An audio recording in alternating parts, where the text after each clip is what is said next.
Hello, guys and gals, and welcome. Welcome. A little bit late today, but late is better than never. It's just the truth. Just late better than never. I was doing stuff with the eclipse today. Also, I worked night shift last night. I gotta work night shift tonight. Well, until tomorrow night, actually, but not tonight. So, you know what? Might as well just enjoy a night shift stream. I guess I'll just be up all night.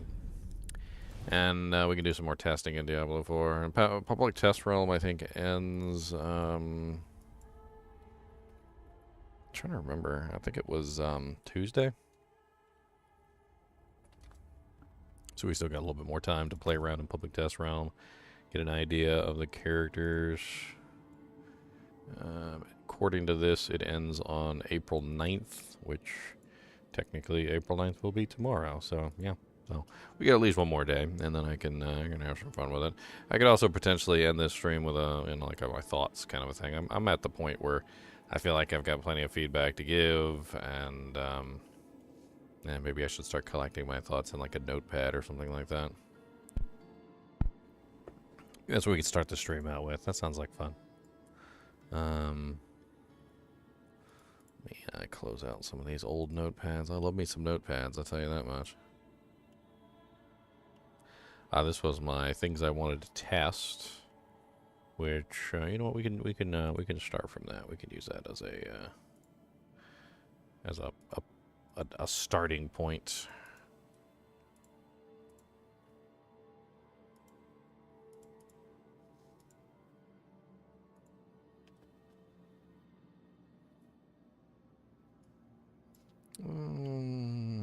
That one could go too. All right. So first off, the tempering system. The tempering system was okay. I mean, it was all right. I did feel like, however, that there were some aspects, some affixes that were just like waste, like the waste affixes. Not really quite sure how to put it other than that.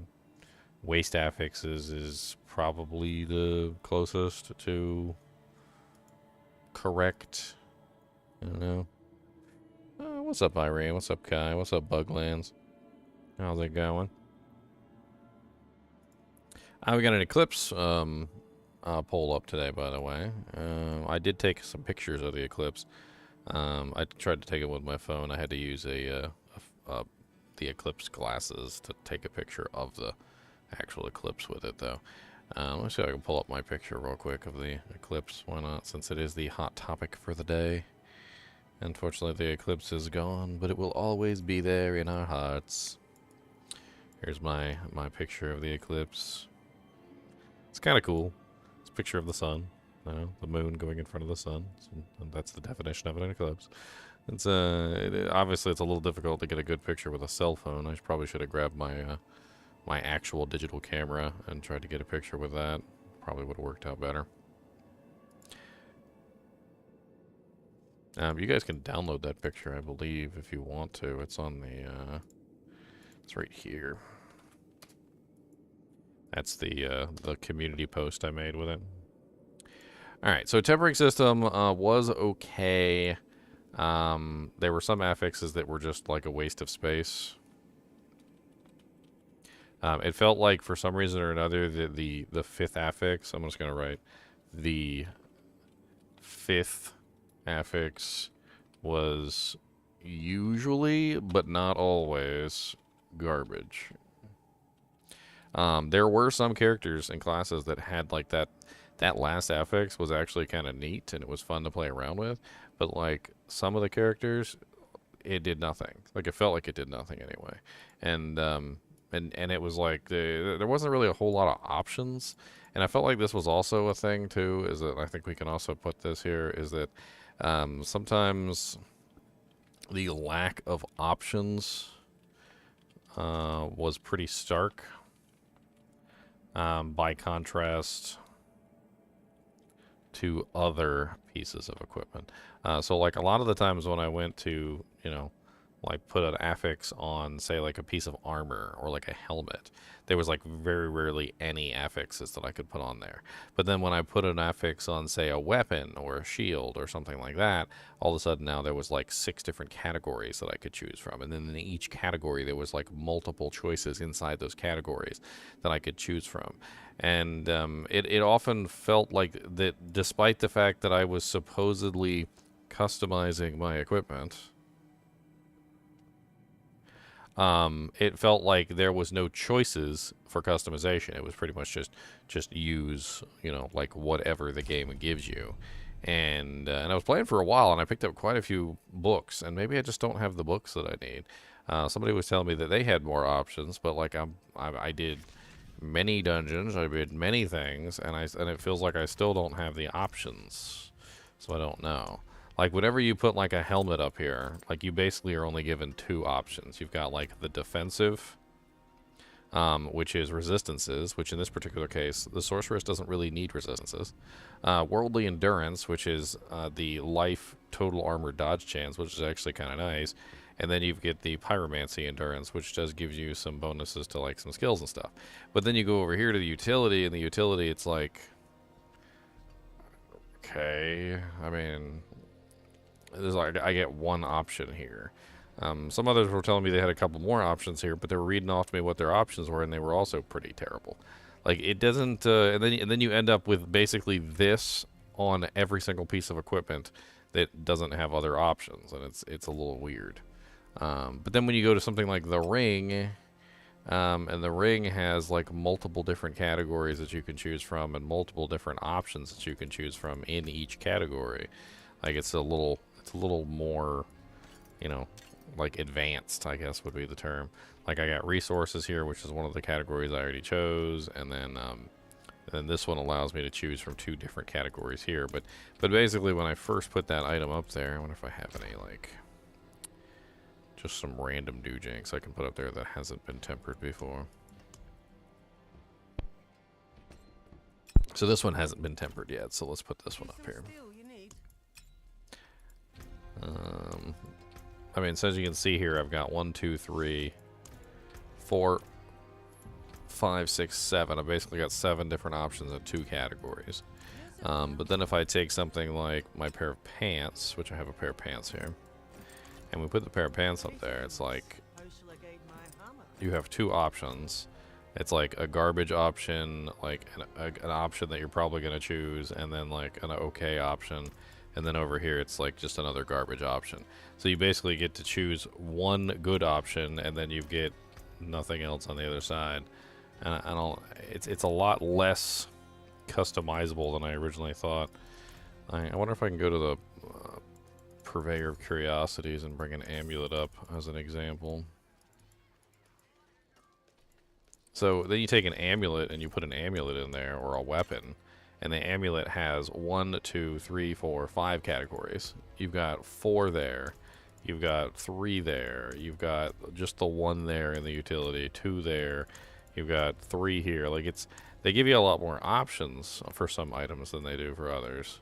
And like the amulet definitely does feel like it's very customizable. You can have whatever you want. But then you get to something like the helmet, and it feels very locked down. Like, you pretty much have no choice what to put in there for the other 2 pieces. I don't know. I guess I could put that down here. Tempering feels less customizable than it should, which is a little weird. Often you are just locked into crappy choices for every item. Master crafting system. There's a lot I can say about the master crafting system. First off, animation is needlessly long. Second, it fails way more than the percentage would, what's the term I'm looking for? Lead you on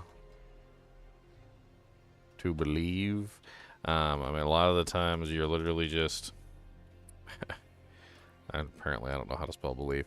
A lot of the times, you're looking at it and you're like, huh, I got a 50% chance of success, and then straight up fail like 6 times in a row.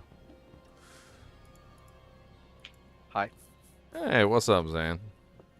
I'm just going over my thoughts on PTR so far. Yeah, I just saw your stream started there. Yep. We were looking at the eclipse today, and then I worked night shift last night, and I didn't get much sleep. Freaking, god dang. We didn't see anything up here. Like it was a bit darker for half an hour, but it's like cloud cover dark. That's it. No, it's just super cloudy, huh? Let's see what are the chances of failing 6 straight coin tosses? I'm kind of curious. 128 or Well, 64? well, the probability goes up with each additional coin toss added into the mix, right? Because it's not just a 50-50 chance. It then becomes a complicated formula of how many times in a row are we failing, and each time in a row that you fail or each time in a row that you succeed, the percentage chance goes up.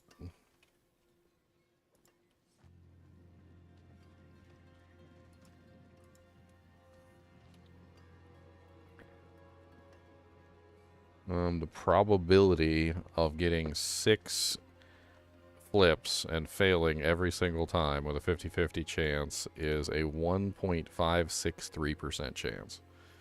So you have basically less than a 2% chance to fail 6 times in a row with a coin flip. And I'm assuming 7 would be even worse. Yeah, 7 is less than 1%. It's point. I ran it up on this little coin flip probability calculator. So if you fail 7 times in a row with a 50-50 chance, you've basically achieved a 0.781% probability, which is just absolutely insane. Like you shouldn't ever fail. Like if they have a 50% chance, you should never fail 6 times in a row, or even 7 times in a row for that matter. I mean, at most you'd probably fail like 4, maybe 3 times in a row. That's about a 12% chance, which is pretty high. But 4 times is a 6.25, and 5 times is a 3% chance. And each time you go up from that point, like the probability of you failing like multiple times in a row gets so astronomically high that, like, for instance, if you failed 10 times in a row, it's less than a zero. So it's 0.09% chance. So it's not even a whole like 0.1% chance. Not even if you've fallen into 0.01% chance. It's going into the infinitesimal chances. And I swear I literally have, like, because I've been upgrading items nonstop. I've literally had like the masterworking fail over and over again with supposedly oh sorry, I actually clicked on that. With, like, for instance, this one is a 60% chance, the Tacits of the Dawning Sky, and like I've failed multiple times in a row with a 60% chance. Yeah, it happens. In terms of the amount of materials you get for the higher ones, you get enough of it. It's just crafting it to reduce the tiers is really annoying. Yes, and that's something else that could be put down here. Well, let me write this first. Failure. Oh wait, no, we already got the failure rate down. Down crafting mats for masterworking is ridiculously tedious. I remember one of the first time I literally downcrafted like for the Obdusite because I needed to upgrade everything first. I had like 800, 900 boxes because I just didn't want to have to do it anymore. I just sat there and right-clicked on it, 900 times, just getting everything all nice and do-janked up. Nothing like a good 900 clicks on some boxes. I'm also not even sure if I was losing items, because I know that there's a maximum number of items that can be on the ground at any given time, which means that theoretically, if you opened up too many boxes within proximity of yourself, I think there might be a point at which they start to disappear. Yeah, So I don't think you hit it though. I opened like 150 at once and still got them all. I was always like stopping to pick them up just to make sure. Like I would open up like 60 boxes, and then I would pick them all up, and then open 50 or 60 more. It has to be an engine limitation though. Like otherwise, there's no reason to have them all in boxes. For like everything is crafted in boxes in this game for some reason. So let me ask you this, because I have been unable to find any, and some other people have been telling me they've got them. But like when you put on a pair of boots or a helmet or something in the tempering system, in the utility category, do you have anything other than sorcerer control? Because I have not gotten anything else besides sorcerer control in the utility category for boots, boots, helmet, armor, pants. Yeah. So I do have 3, but I never got the additional ones until I started doing Nightmare Dungeons. I They mean, didn't drop I anywhere ran else. some nightmare dungeons, but I still haven't seen any. And they're actually really good too. Like Way better crazy. than the stupid sorcerer control. Yeah. Like the so I don't know if I can show you here. Uh, but one of them I have on my gear. If you use them at will, you can inspect my gear. Like you can get proc chances for CCs, which is amazing for stunning. Like you just put one of each on all your gear, and you'll Mm, stun stuff like stagger like crazy. no. What do you got that on? Your lucky chance to Boots. freeze? Lucky hit chance to freeze? Boots is what I have my freeze on. Yeah. Hmm. I mean, that's better than some of the bullcrap that came from the sorcerer control. What about the other ones? Well, look at my pants for one. Dodge chance? Yeah. Buffed. I have like 83% dodge right now. I can stand in the Barbarian Whirlwind garbage, and it doesn't even. It actually heals me. That explains why they changed the aspect of the sage. Just give everybody massive amounts of dodge chance. I don't know if I'd want to stack dodge chance, though. It's good for the tormented stuff. Like I'm basically capped out. I could. The monsters cap at 199, and I could clear it no problem. Well, what I mean is that dodge doesn't... Like, dodge won't prevent you from getting killed. It's more of like a sustained thing. Like, you'll get less frequency of attacks, but if something comes in to one-shot you, you're still dead. Like, Well, if you don't dodge it, it's just going to be an instant one-shot. like I think I'd rather build something else like armor or I don't know, like damage reduction or life. Or I think life would probably be better. if you get everything, like you could build dodge because it's basically a useless roll on your tempering, so you can't really get anything better.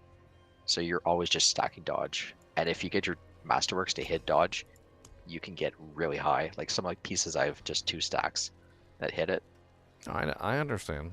I know what dodge is and how it works. It's just I think as a tool to prevent you from dying, it works just absolutely fine right up until it doesn't work fine and then you're dead. It's nice.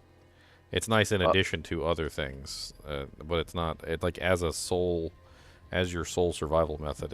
It's never going to be the one that's going to actually keep you alive 100% of the time. yeah. Well, the main use of it is like even if I take a hit from the max stuff, I'll survive it in most cases. And then the dodge just ensures that I won't get hit immediately after. Mm,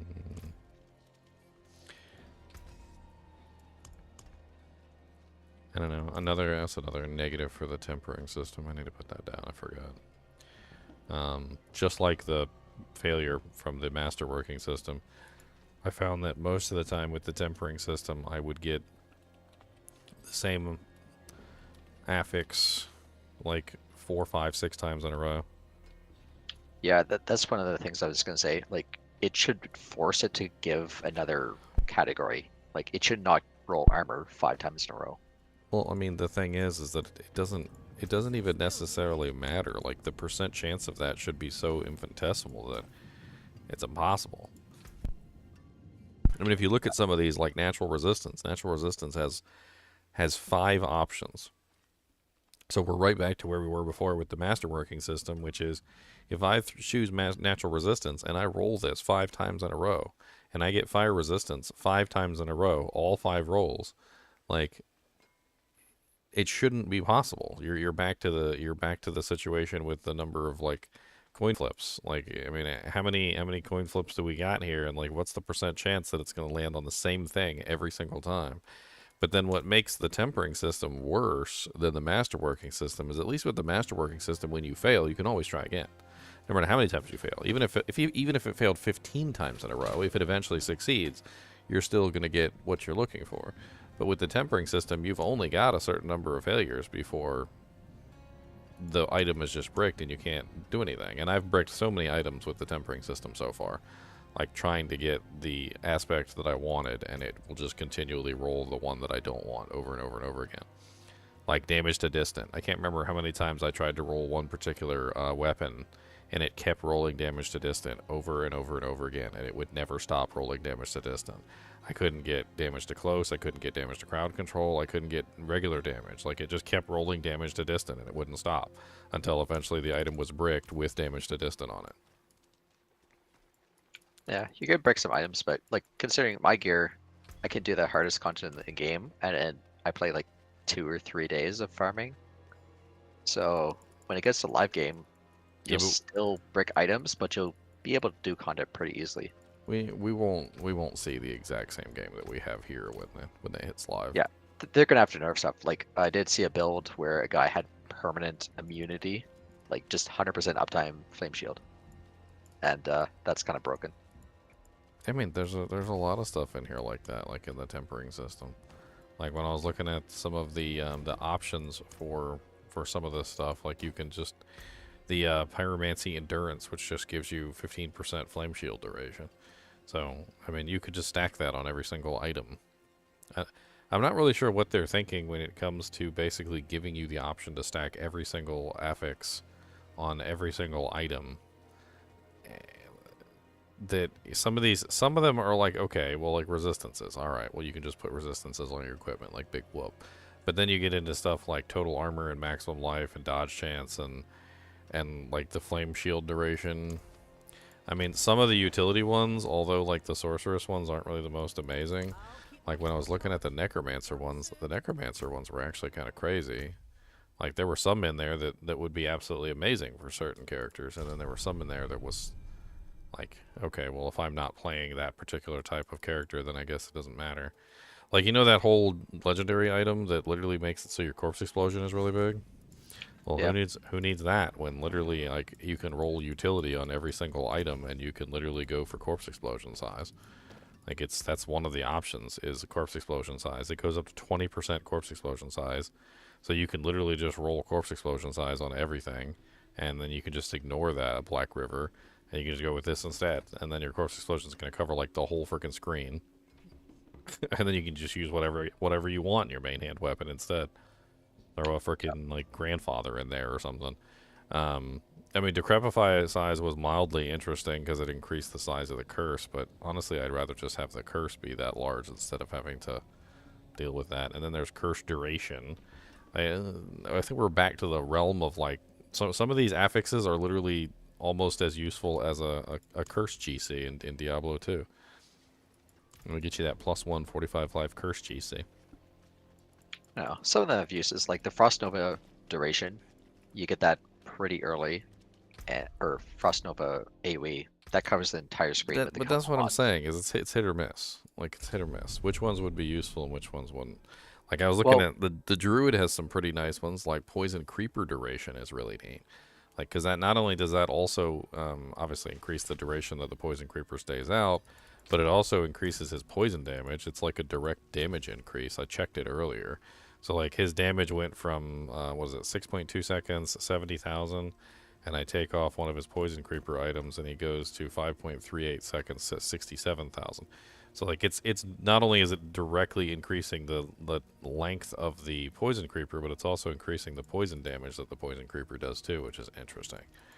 Yeah, I was playing with that when I played Druid before. Yeah, the duration and damage just scales up. But then some of them are kind of like Wolves attack speed, Ravens attack speed, Ravens size. What the hell does that even do? I mean, they could condense down Wolves and Ravens into just companion attack speed, and honestly, I don't think anybody would care. The But companion druids already have it hard enough. They don't need to be stacking like individual attack speeds for their minions. like some of the tempers are decent early on when you're building up, like the Frost Nova I mentioned. Like I used that like crazy on every piece when I was leveling up, but then you get later drops that are maybe tiered later on higher dungeons, and then you swap and you don't use the Frost Nova at all. So you have ones that are good at different stages of progression.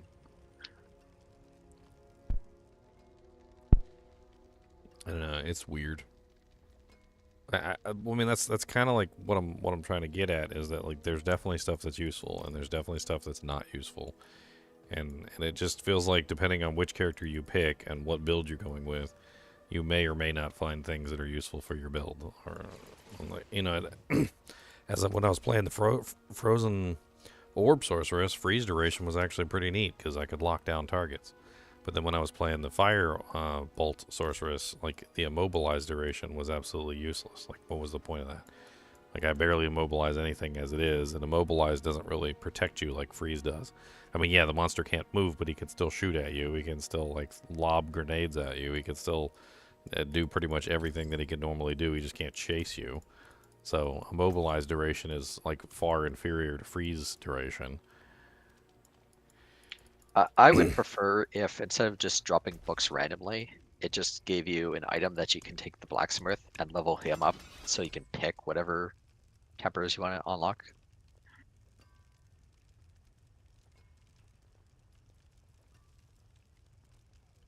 Hmm.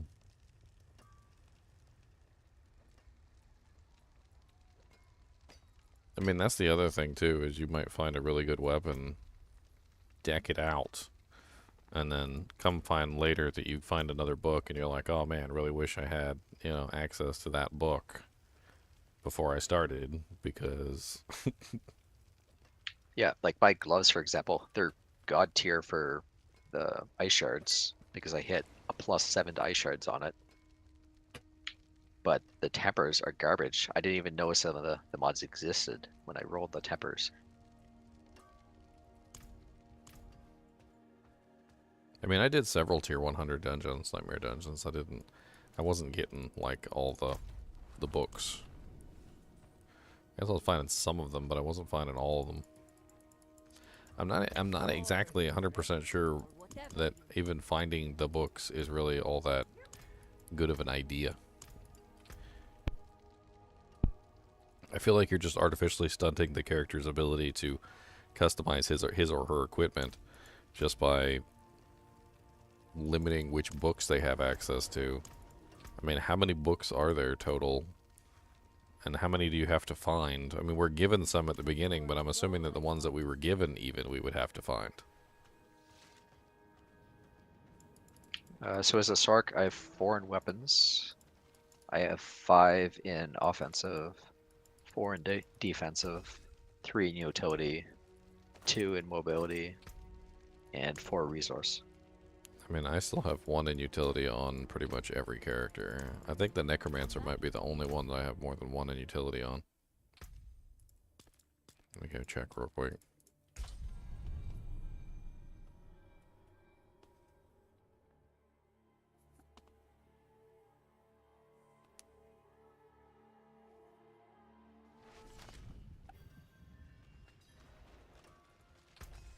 Have you seen the list? I can put you pictures of what they all do.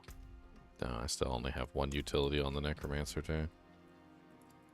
I'll keep my forge hot. I feel like I haven't been slouching here, but so they don't drop. So the books don't drop from the pit, and you're saying they drop from the nightmare dungeons, but I haven't seen very many of those either. They Yeah. didn't. I did plenty of HellTides on several of the characters too, and I didn't really have much coming that way either. Yeah, I don't think I saw many from Pit or HellTides. When we did bosses, sometimes the bosses or monsters would drop them. And also Nightmare Dungeons, just random drops throughout it. I mean, some of these seem okay to like artificially hold behind walls because they're not really all that important, but like I mean, can you imagine you get to like level 100 and you still haven't found like one of the defensive ones that gives like HP or armor or like dodge chance? Or you get to level 100 and you still haven't found like the damage output one or something? I mean, it's gonna be weird having to find all of the books on every single character just so that you can get your equipment straight.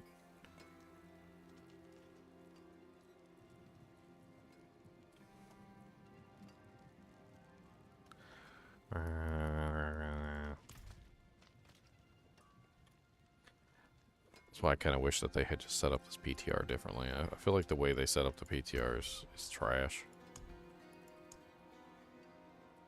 Like, if they wanted people to understand, like, how the tempering system works, why not give access to all of the books so that they could actually see what potential modifiers that you could put on the items for all the classes? Yeah, it would have been nice to have them all unlocked.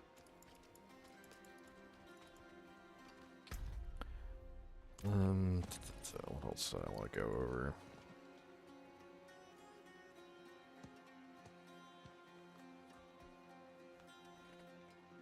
I'm just going to put in here tempering books seem difficult to find.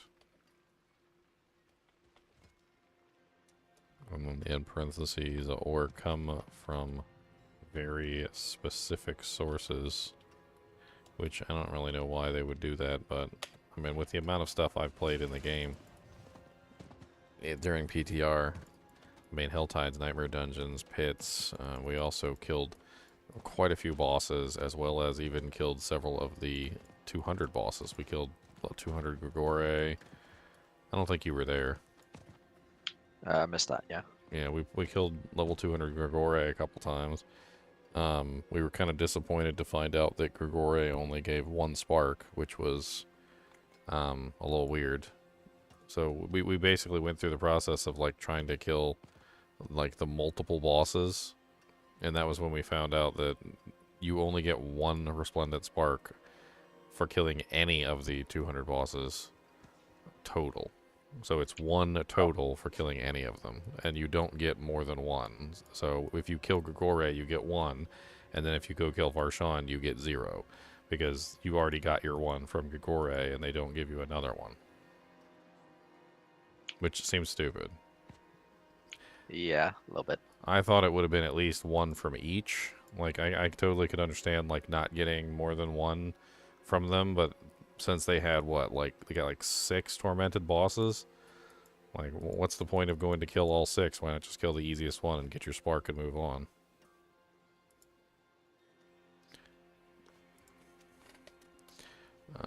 The tormented boss drops also seemed really broken, too.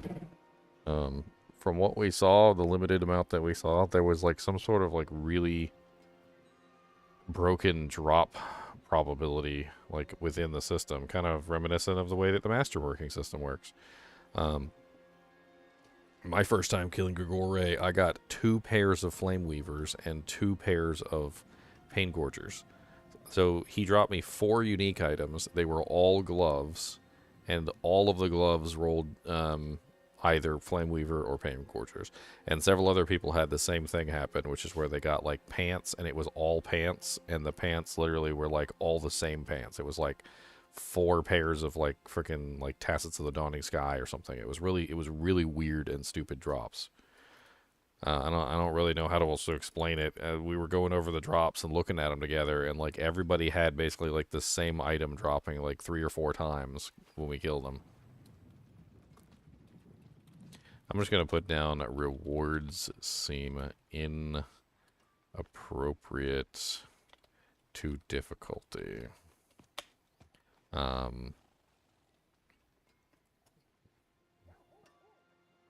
really sure how else to put it there. Aspect storage seems nice. I ain't got no complaints about the aspect storage. Very nice.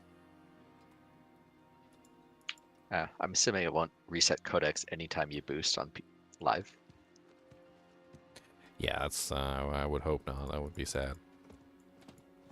Every time you make a new character, just wipes your codex. Just wipes the whole codex. I posted the Sorc weapon tempers, and I'm working on others. Where'd you post them at? D4 channel. I don't see anything in the D4 channel.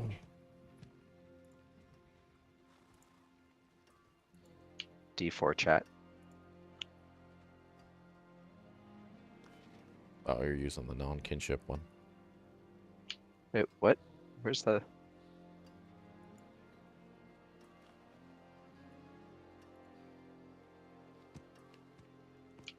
I don't see the kinship one. Oh, you're in the open channels, which is the ones for everybody. The kinship ones are all in the Oh, kinship it's up section. top. Yeah. Okay, that's why. Yeah.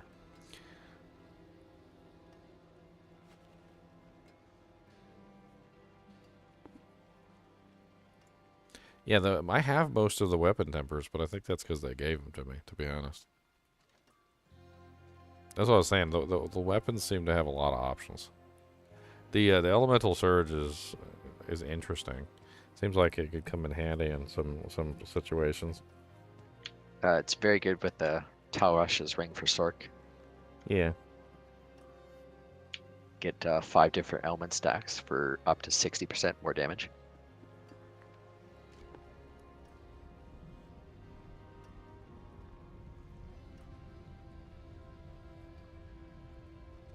I mean, a lot of these are interesting, like the chance for Firebolt to projectiles to cast twice, chance for Fireball projectiles to cast twice, and then like meteor size and firewall size. I mean, I wouldn't really be too interested in those, even if I was running meteor or firewall.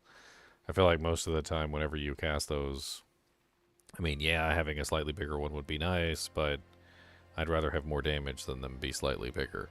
Most of the time when I'm running those, I'm having single target issues, not AoE issues, if that makes any sense. Like, you know, when you're firing a fireball or firebolt, or let's use firebolt as an example. Firebolt is relatively, you know, single target damage. It hits one monster, it pierces through a little bit, but like, so like having that cast twice and dishing out like the multiple projectiles is great. But like firewall size and meteor size, like, and this is kind of what I'm talking about when I say hit or miss, is that it's like firebolt double, amazing. Fireball double, amazing, right? And then incinerate size, maybe. Because incinerate, you do have to stand still, and how far it goes is kind of important. But if I remember correctly from when I played incinerate, it covered the entire screen anyway, so probably garbage. Meteor size is pretty much garbage. Firewall size is pretty much garbage. And then you got Frostbolt, amazing. Like casting twice, that's amazing. Frozen Orb casting twice, that's amazing. Ice Shards casting twice, that's amazing. And then we're back to, you know, Blizzard size. So again, not really super amazing there. Because Blizzard, honestly, when I used Blizzard, it seemed absolutely fine in the size that it was. I mean, it hits most monsters within a spherical area large enough that I usually don't even have to recast it multiple times. So you got 3 good ones there, one that's not really all that interesting. But it's interesting though, because some of these that have the size, it ends up being a big deal. Like the Dust Devils, because the Dust Devils are traveling all around and they stay up for a prolonged period of time. Blizzard doesn't move, you know, Meteor doesn't move, Firewall doesn't move, but the Dust Devils do. So increasing the size of the Dust Devils means you're going to hit more and more targets, and it's just going to, like, well, as you've already seen, covers the entire screen to the point where you can't see anything. Okay, offensive up now. And then we've got the shock augments. Spark projectiles. What is spark projectiles? Is that the basic skill? I think so, yeah. Chain lightning, casting twice. Charge bolts, casting twice. I mean, there's a whole charge bolt build there. I already had made a charge bolt build before, but it sounds like it's insane now. Chance for ball lightning projectiles to cast twice. Teleport Nova size. That sounds interesting for a specifically for like an Oculus Sorceress. So you can get like really big teleports as you're teleporting around to hit more stuff. Because that's an interesting situation where, like, see, with Firewall, Meteor, or Blizzard, you can choose where it goes, but you can't really like get as much choosy Choosy moms choose GIF out of the teleport Nova size. And they also upped the damage on that thing recently too by 500%. So that should be pretty snazzy. Yeah, teleport. I didn't try it, but it seems pretty decent.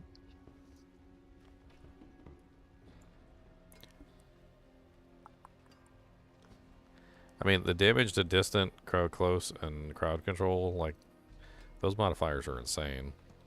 Like, they gave 95% to distant. And even though I think distant is one of the worst modifiers in the game, Not for if me. you're using it for specific classes that build a multiplier off of that, it's actually going to be amazing. So, like, isn't Druid Thunderstruck, doesn't that build off of distant and close? It does both. So, like, you could potentially have a really large amount of multiplier there from that. Well, my ring, I have just one Masterwork tier hits it as 161% damage. Just damage, not damage from distant or close? Well, the distant, yeah. That's rank 12 Masterwork, and it has one on that, and then also 122.5% crit damage from elevated with two hits of the Masterwork on it. And then we got, like, Frost Finesse. We've got cold damage, which is nice. Vulnerable damage is nice. Damage to frozen enemies is, it's in my opinion, it's kind of garbage. Because it doesn't apply to bosses, and on top of that, it's conditional, highly conditional. Like, there's no reason why you would pick damage to frozen enemies, in my opinion, over damage to vulnerable or cold damage, because both of these are going to do you better than damage to frozen enemies, especially when you have cold and frozen in the same category, because you're going to want the raw cold damage over the damage to frozen enemies. And then blizzard damage is nice, and ice spike damage is kind of nice, but if you're doing ice spikes, you're probably doing blizzard, which means you're probably going to build the blizzard damage, not the ice spike damage. Yeah, I was surprised on some of the numbers they gave to the off builds, like ice spikes, blizzard, and that. It's pretty high damage.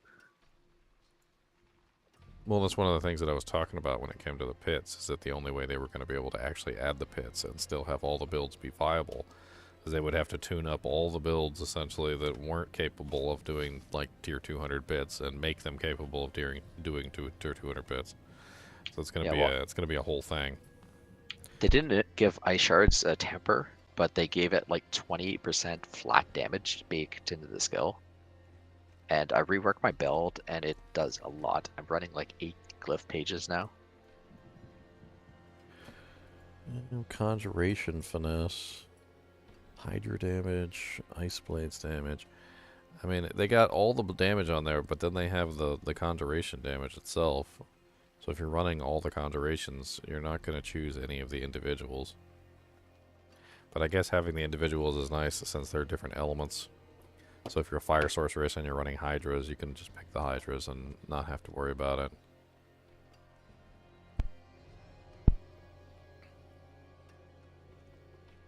I don't know about this pyromancy attack speed. I feel like that's one of the worst mods ever. I mean, you can get an amazing amount of attack speed now. My character, I think my sorceress right now, she's currently running like base just sitting in town. She has like something like 99% increased attack speed. So she's already well above hitting any kind of attack speed like breakpoint like that she can. I know 200% is technically the limit, but you need 100% from 2 different sources. So it doesn't quite add up the same way. But she's sitting already at like raw, what is it, 87.9% just from just sitting in town, like not using her Moonrise aspect or any of the other increases to attack speed. And she doesn't need an individual stat like pyromancy attack speed. I feel like that could just be condensed down to attack speed or just removed entirely. I mean, pyromancy critical strike damage is kind of interesting, but it really depends on what you're running. Fire damage and fire damage over time. I've started to realize that choosing fire damage over time seems to be the better play, because it gives you more damage overall. Yep. So fire damage over time is kind of a waste. There's a little bit extra there, but there's also modifiers in the trees that have to literally do. They literally build off of your fire damage. What is it? So a burning damage bonus, which is the burning instinct. But then you also have the searing heat, which also gives you the direct damage bonus as well. So it's kind of like a mixed bag. I was playing around with this firebolt build too, and the firebolt build has so much like direct and burning damage, because firebolt is 34% direct and 84% burning. And then I've been proccing the meteors, which is also 112% direct and 49% burning. And I found out that that was kind of like the best one to use in the enchantment slot, because it literally goes off all the time. So I kind of have like a really nice healthy mix of both fire and burning damage at the same time.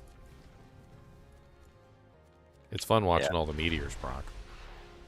Yeah, the lucky hit procs is gonna be crazy going on. You just get so much attack speed, and you can stack lucky hit very easily now. Well, I don't even know if I've really been stacking lucky hit. It's really just the way that this build works. I mean, I was thinking about it from the beginning. I'm like, how many times am I hitting? Like, how many attacks am I getting off? I think have you been able to figure out whether or not each individual proc of the double proc chance for things, do they actually proc separately, or does it combine together somehow? So like when you have, you know, the 46.8% chance to cast firebolt projectiles twice, but then you have a orb on, which has like another 37.7 to cast it twice. Are they proccing separately, or are they proccing together? Because I'm trying to figure out whether it's a 2, whether I'm getting a second attack, or whether I'm potentially getting a third attack. Yeah, it's a little bit different. If the affix is exactly the same, sometimes they'll stack, but others, like say resource generation, they proc individually. Like say you have the chance to cast ice shards, I think those just combine. But like resources, if they restore a different amount, it's procs individually. But I mean, when it comes to meteor like procking, I mean, I'm doing it right now on stream, and you can like clearly see if I have my firewall up and I'm literally firing it, I can literally get like a meteor per second, like one meteor every second, like pretty much like nonstop.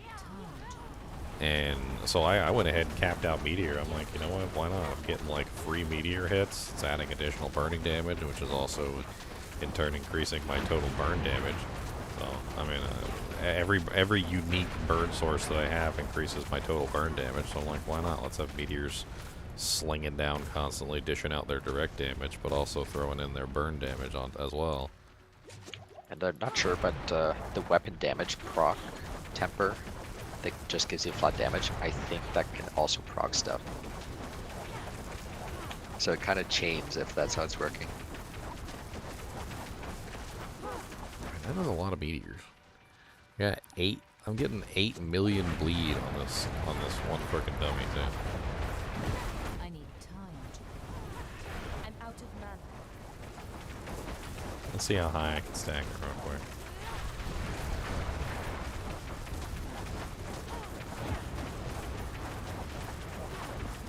I'm not ready yet. 17? Is that what that said? 18 million? I have 18 million freaking burn damage on that target. And that's of course not counting all the direct damage that's coming from it as well. I also figured out that Firebolt enchantment is just an additional burn damage. Like on top of the original Firebolt damage. It doesn't... It stacks cumulatively, so the extra 53% burn damage that comes from the Firebolt enchantment just goes on everything. And then you get another Firebolt. Your Firebolt itself does burn damage as well, so you get 2 burn effects from that. The Hydra gives a 3rd burn effect, the Flame Shield gives a 4th burn effect, and the Meteor gives a 5th burn effect. Firewall gives a 6th burn effect, and the Inferno gives a 7th burn effect, and so I'm literally running 7 times 2, which is, what, 14% burn multiplier from the combustion multiplier, on top of the 20% that comes with it. That's pretty nice. I was also potentially thinking that maybe Asus Ferocity might be better just with all the direct damage that's coming out of this effect as well. I mean, I'd still be set up for burn, but I wonder if swapping it would really have that much of an effect. Let's do a quick check real quick, just for fun.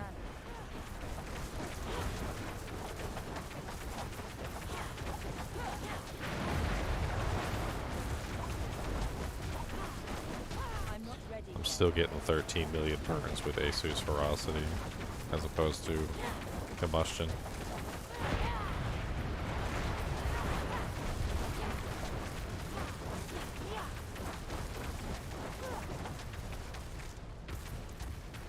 I mean, yeah, I'm getting less burn damage, but it seems like I'm getting a lot more direct damage. I don't even know.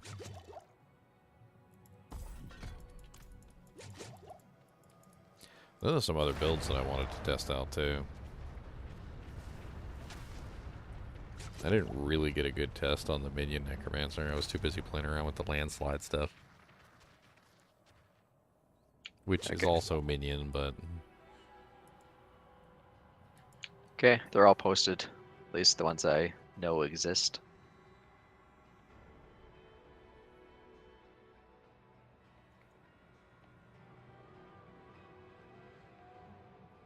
I feel like the resource category is a little mean. Because not every character wants resources. I'm not sure if you've run into that yourself, like if you run like a basic build or something like that. Like my Firebolt build is currently a basic build. So I run into situations where I'm kind of forced to pull from the resource category. And it does kind of suck. That one, you would use the ultimate cooldown one if you absolutely don't need resources. Well, yeah, I mean, I'm basically just spamming Firebolt, which is hitting like everything. It's potentially between 4 to 12 bolts per click of my button, and I'm attacking so fast that building resources is really not an issue. So, like most of the time when I'm looking at the items, I'll actually have to choose resource because I don't really have much of a choice in the matter. But like I got resource cost reduction on one of my rings because there's no other choice. I mean, I guess I could go with. No. I mean, like, unstable currents cooldown reduction doesn't help me, Inferno cooldown reduction doesn't help me, really. I mean, honestly, it's not really all that important. I pretty much just use it for the extra burn. I'd actually be better off without it, to be honest. Deep freeze, which I'm not using. Hydro resource cost reduction, which I don't care about. I mean, basically the whole category has to do with resources, and it's not really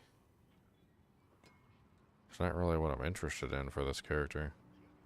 I feel like I'm gonna run into this with every single basic build. I'm gonna be forced to choose resources on every single one, even if I don't want the resources or don't care about them.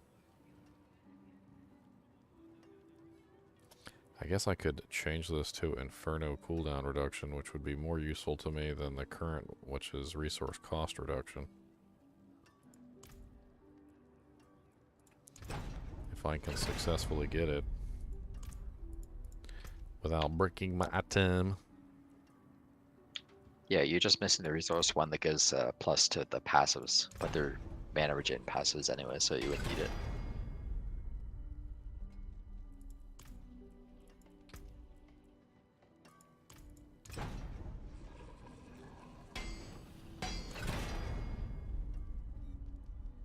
Casting ultimate skills restores 49 primary resource.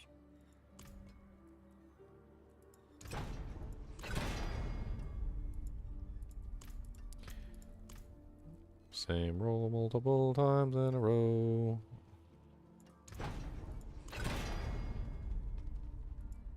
I bricked it. Bricked.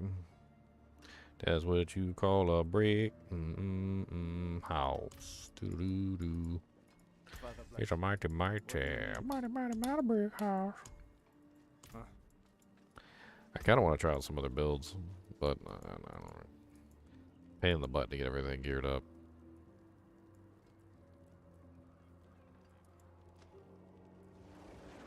I mean, like with the chance to cast double fireballs. I mean, the bouncy fireball build sounds absolutely insane now too.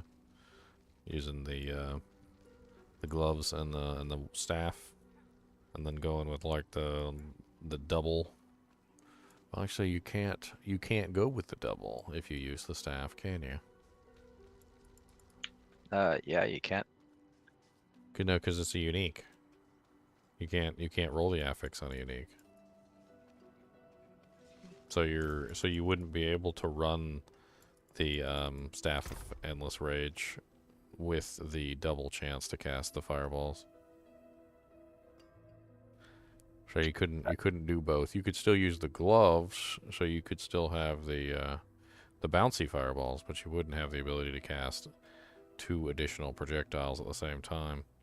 So you can't run the Staff of Endless Rage with the Gloves of Illuminator and have the double cast chance. So you'd have to strip the Staff of the Endless Rage and then roll double cast chance for your like wand and your totem. And then you could still use the Gloves of Illuminator though for the bouncy effect, which means it would be roughly the same thing, just more direct.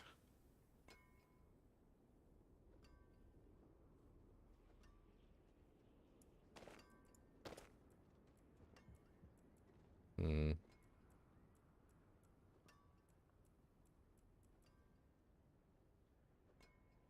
Well, in general, I think the crafting system is a buff.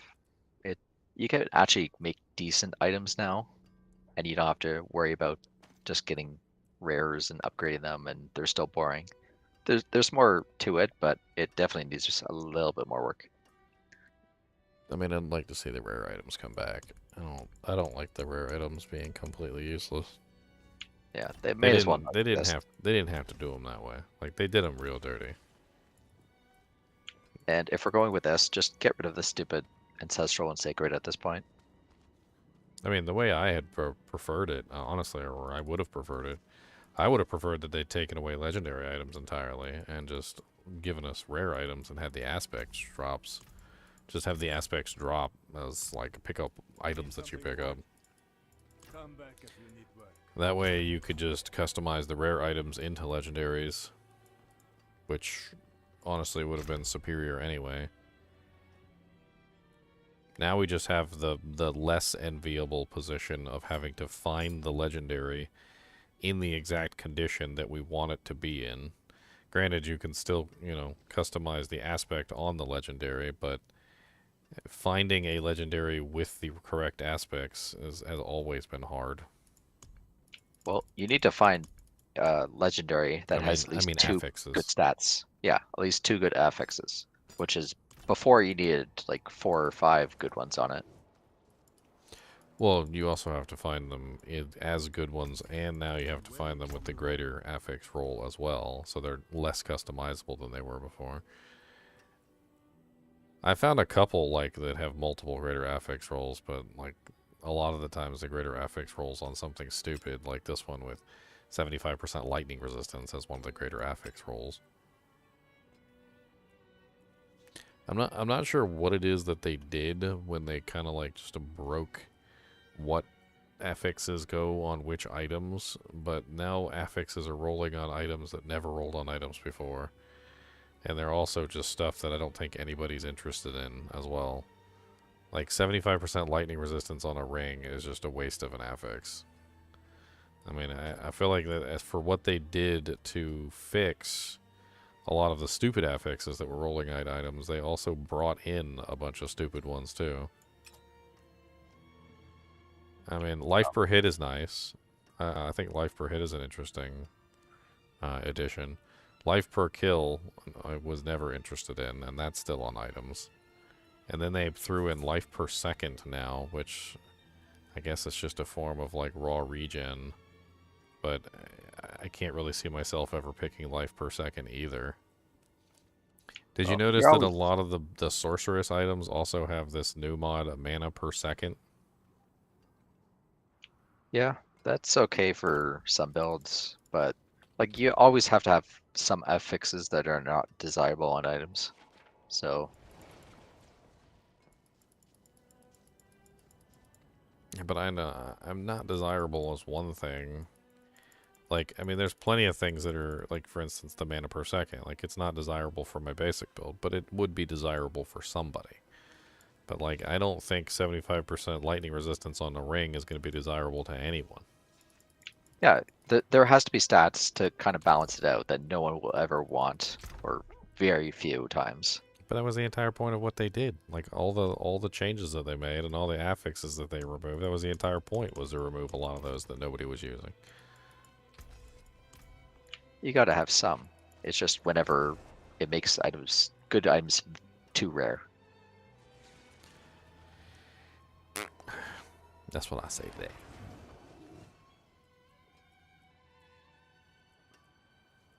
I need to test out a new character today.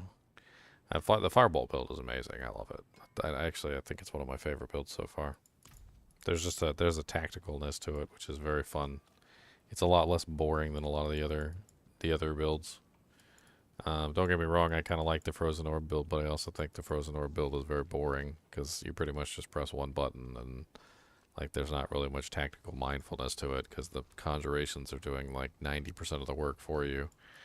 All you have to do is like not die and continue clicking the left click button. It's a little boring. The Firebolt build is more intriguing because there's like a whole mini game there of like where you're putting the firewall and how far away you are from the firewall. You can also double the range of the firebolts by essentially putting the firewall at a further away location. Also choosing where you put the firewall so that you can hit like shotgun one target with that particular firewall. There's also the whole like stacking the burns on the target mini game, which honestly you're rewarded with tremendously. Like the damage that I can output to a single target is insane if I'm doing everything correctly. It feels a lot more rewarding than a lot of the other builds that I've run this PTR. I mean, Yeah. like comparatively to something like the Dust Devil build on the Barbarian, where literally all the Barbarian has to do is hold down the Whirlwind button and everything dies.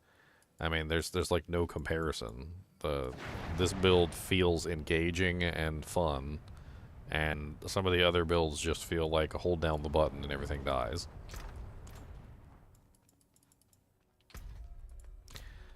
I really haven't done a lot of Barbarian testing. Speaking of it, I should probably hop on the Barbarian. I think that's the only one I haven't really messed around with. I don't really know what I want to do on the Barbarian, though. I've already seen enough of the Dust Devils. I don't need to do the Dust Devils. Throw barb. Do we have a throw barb? What can I toss? Dwarves? Or is there an unlimited supply of dwarves to toss? Toss me. Toss me. I said toss me.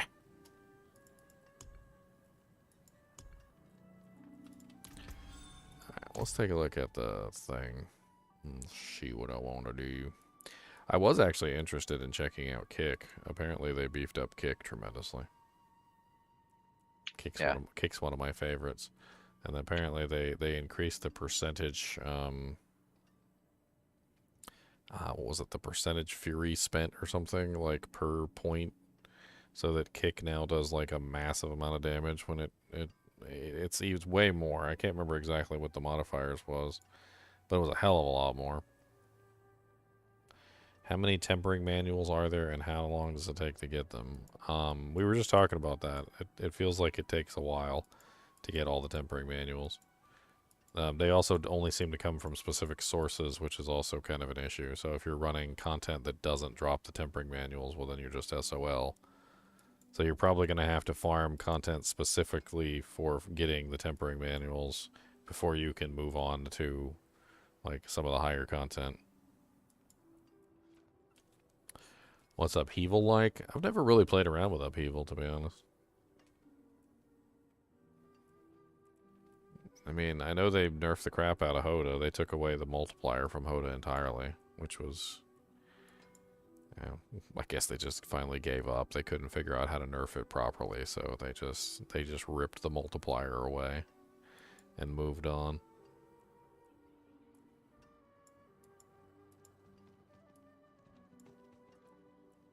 I guess that's just the way the cookie crumbles. Da-da-da-da-da-da.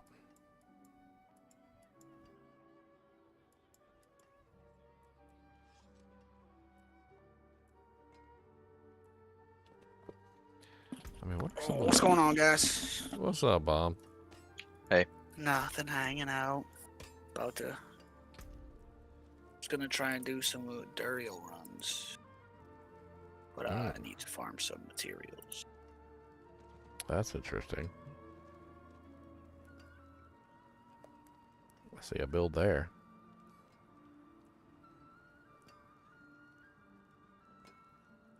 You working on a new build? I'm just looking at Barbarian to see what's up for picking. And there's a flay duration. Sounds kind of interesting. Well, today's the last day for PTR. Yeah, I'm probably gonna be up all night. I'm gonna be up all night to get lucky. Up all night to get lucky. Up all night to get lucky. I'll drop you my boss mats. I'm on the Barbarian now. I'm on the Barbarian. I'm just like min-maxing this stupid character as much as possible. I tried out the teleport build. It's really only for speed farming. You can't kill the boss with it. It's not possible. Even with metamorphosis? You don't do damage when you metamorphosis and teleport. Oh, interesting. Yep. Well, there was also something we saw in there, which is in the tempering section. Where was it? You might not have the book, which is what we were talking about earlier, is that a lot of the books are just missing, but teleport Nova size was apparently one of the shock augments. Oh no, I got that. It's good for like speed farming stuff, like crazy good. But when it comes to like killing bosses, it just can't. Just doesn't output enough damage.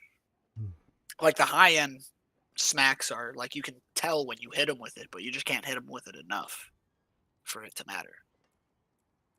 I haven't really built my Frenzy Barb in a while, and I do want to try out Kick.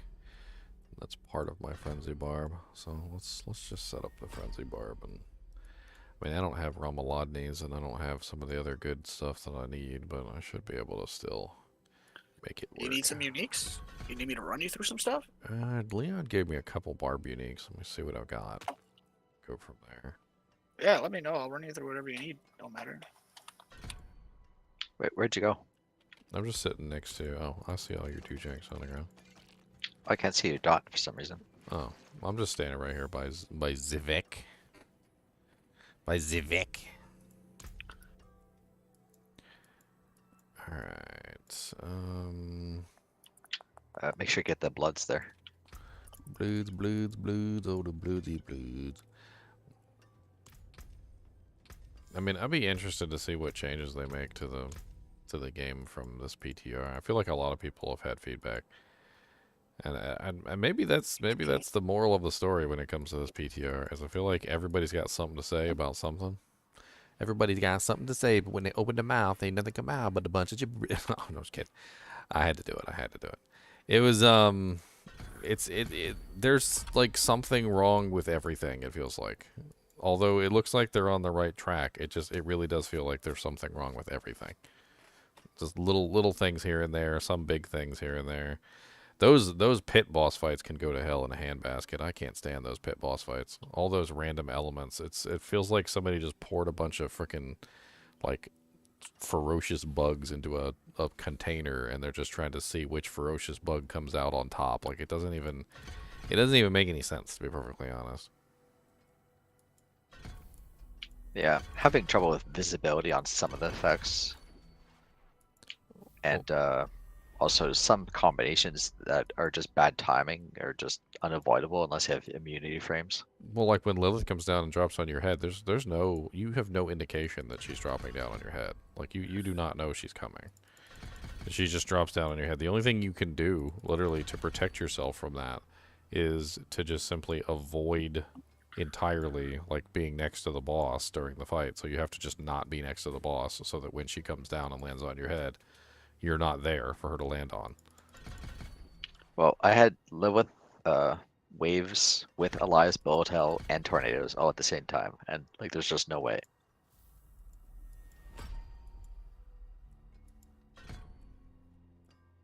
One more time, and then I can go do 2 Durials.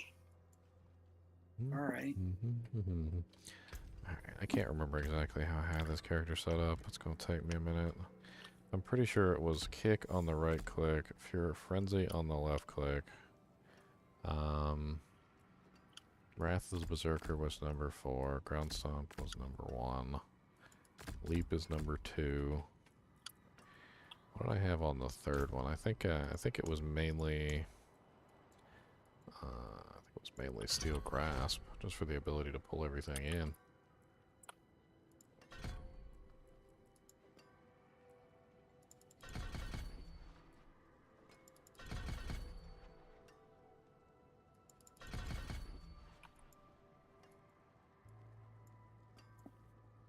And then I max out kick. I don't care about leap. I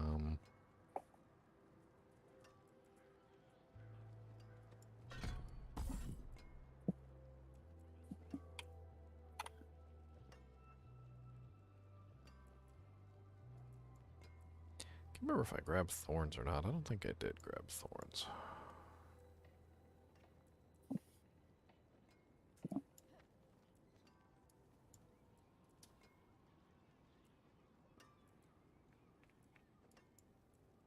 I'm pretty sure it was up here is where I got them on my stuff. Yeah, Pit Fighter. And then I'm pretty sure that I put...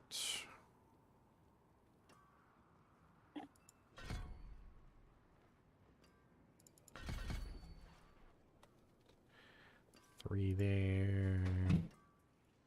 1 in hamstring for the free slow. I think that's pretty much it. And it's been a minute since I played a Barbarian too.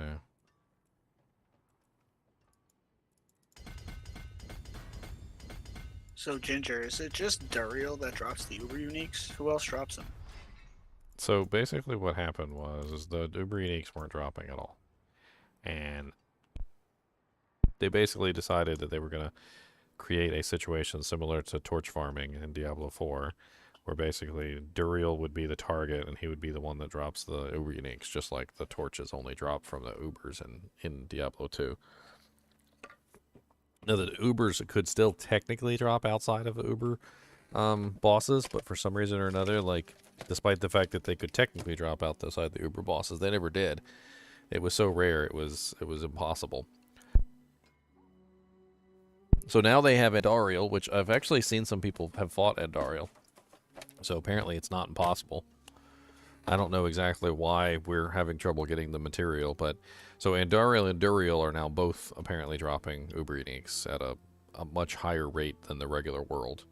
But then in a couple patches back, they said that they were going to change the drop rate for the world to be a lot higher than it was previously. I don't know how much a lot higher is, but apparently the regular world can now drop Uber Uniques too at a much higher rate than what we were originally getting when the game first started. I've yet to see one fall, but I mean, it hasn't been very long since that patch was enacted, so I can't really speak on it.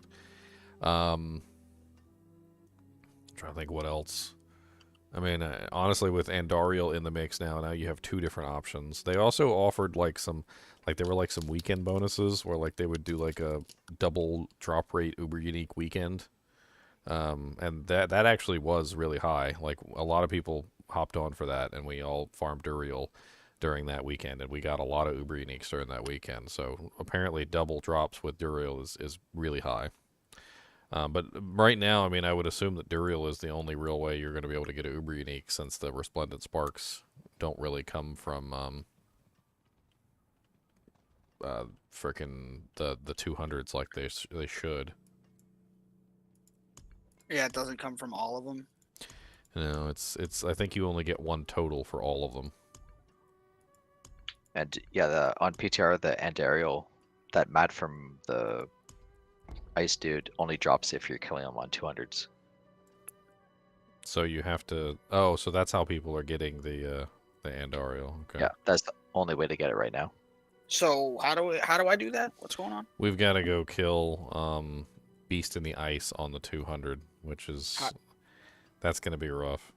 Beast in the Ice is I think the worst. I don't want to say he's the worst mechanically. I think he might actually be the best mechanically. But if you mess up his mechanics, you're dead. Like, it's pretty rough. How do I do that? Tank it indefinitely, but I don't have as much damage as other builds. You can't tank them indefinitely. That's what we found out when we did Grigore. So they basically added stacks to all of the bosses now. So Grigore, and like if you go do Lilith right now, you'll see the stacks, and they basically just like continually stack up on you. And once you hit about 3 stacks, you're gonna get one shot. If you're really tanky, you might be able to take 4 or maybe even 5 stacks, but eventually you will get enough stacks that the damage increase that is being bestowed upon you will kill you. It's only a matter of time. So you can't make more than a certain number of mistakes, because once you make more than a certain number of mistakes, you are now in the danger zone for just being one shot every single time that they glance at you the wrong way. Which is how they designed it. And I actually prefer that much better than the one shot mechanics, because at least then you know you're just stupid and you just got hit like a million times. Yeah, I tested that on Varshan, and yeah, you don't build stacks if they don't hit you. Yeah, you have to do the mechanics properly. That's the thing. If you don't do the mechanics properly, then you're going to get hit, and if you get hit, then you're going to gain stacks. And I mean, we did Grigore several times, and it's not like they're very punishing on like what causes the stacks. Like he doesn't have like every single attack that he does doesn't cause stacks. It's really just a matter of specific things will cause the stacks, not everything. Which is actually a lot more forgiving than I thought it was going to be. All right, so how do I do that, dude? Beast in the Ice has to be crafted, so we'll have to craft him. You're going to need lots of ice resistance, and you might want to run it once or twice and just go in there and play with the mechanics. So just don't kill anything. Just go in there and run his mechanics, because his mechanics are pretty easy to learn, and once you learn the mechanics, you won't get hit by any of the effects. Well, it's not like a one-time thing, right? Like I pretty much get to fight him until I choose to stop or I kill him. Well, we don't know, because Varshan also was supposed to be that way, but then he kept crashing, and like you can't fight Varshan multiple times because something's wrong with the fight. I don't know if there's something wrong with the Beast in the Ice fight. Well, how many fears do we have? I mean, you gave me all of them on this Barbarian. I have to check on my other characters. 23? I've only got 6 on the Barbarian. I'll have to hop over and pull off all of them from the other characters. Because I'll play and do one boss. I have a lot, actually. I have 66 Distilled Fear. Because the thing is, on my Sorc, I can basically immune everything or dodge if I do mess up. I dodge 4 out of 5 attacks.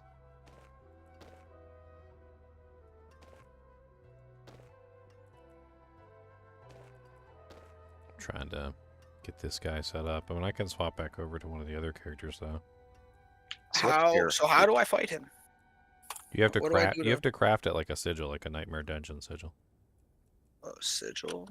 Yeah, it's a sigil. Okay. Let me go take a look at that.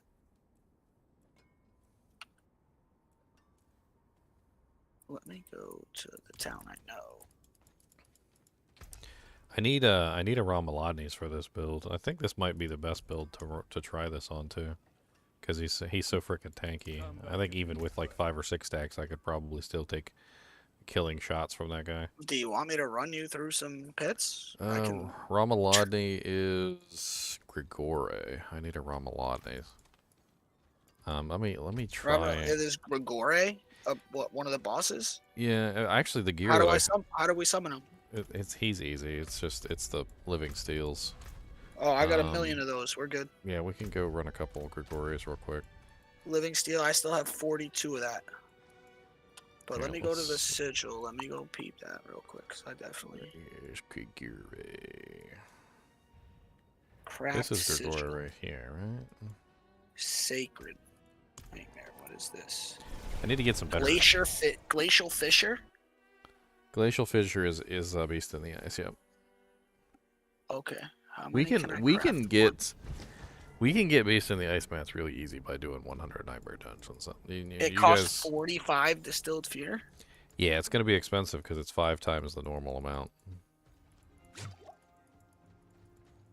Okay, I made one. You made a 200 one? Okay. Do I got? I don't know. It's whatever What's the one that cost the 45? tier 96. That's the one that cost. That's the highest glacial fissure tier. I think the regular one's like tier 31 or something. Yeah, it is. So that's it. So we could go kill it now if we want. Okay, that's cool. Nice.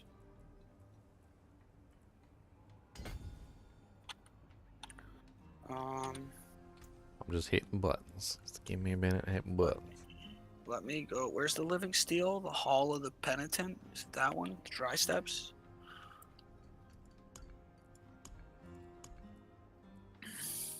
Where are you at? Wait, where is it?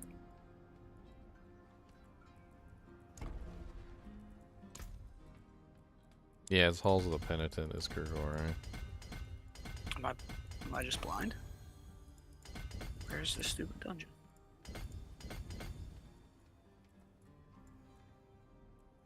Oh, there it is. Okay. I go on a couple of those for you. Try to get you that unique, I guess. Yeah, I'm working on it right now. Let me just let me get this invite me to your Paragon board party. set up. You can invite me, sir. Okay. I'm just messing with you. I know. It don't matter to me.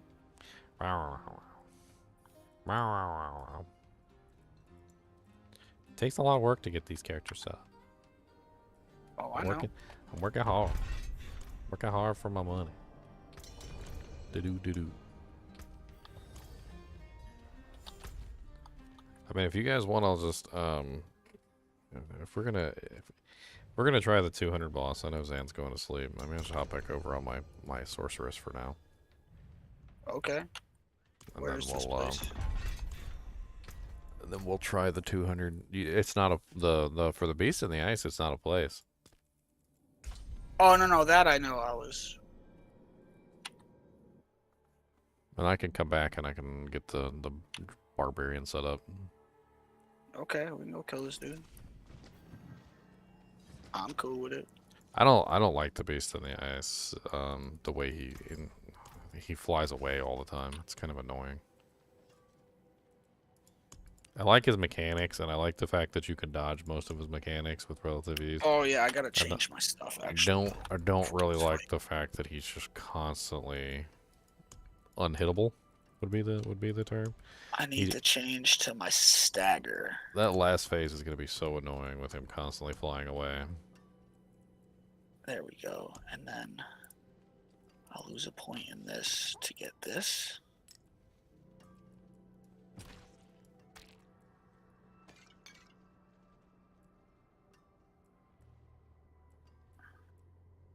Right?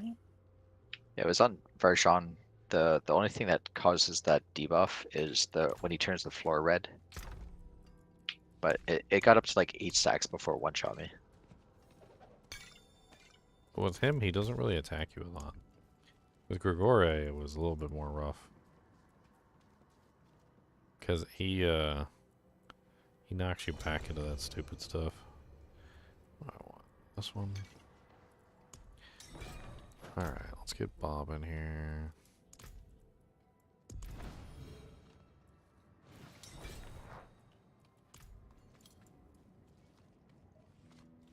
Is he the only 200 that I have left to do? Well, I haven't done Varshan because you can't repeat him, so like most of the time we end up dying at least once, and then the fight gets corrupted and we have to all leave.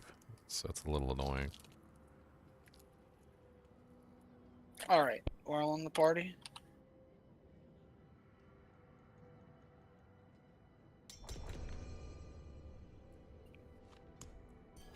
Well, if you want to do Varshan, I can tank and res you guys when you die. I just don't do enough DPS to solo, I don't think. Nobody does enough DPS. It's a long slog of a fight. It's going to take forever. When we did Varshan, it was like, what was it, like 15 minutes, 20 minutes? Well, it took me like, what, 4 minutes to get him 60% or so? I'm out of mana.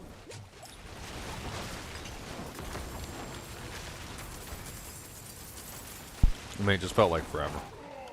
It felt like the fights were taking forever. With the 4 of us, because we had 4 people. So I'm sure we had 400% HP as well.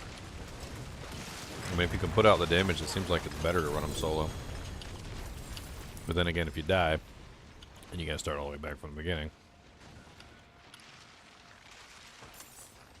At least with somebody else there, you can, you know, res your teammates. I need time. This one's gonna be a pain in the butt. I can already tell.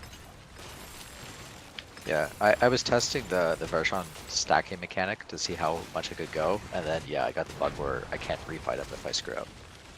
Yeah, you can't refight them. It not only that, but when you go in there, it bugs you out and you have to leave the game. But if I was actively trying to dodge the stacks, because now that I know it's just the fire on the floor, I could easily kill him, I think. I find that some of his pizza circles are easy to dodge, and some of them are a little bit annoying depending on where you happen to be standing when he starts the cycle.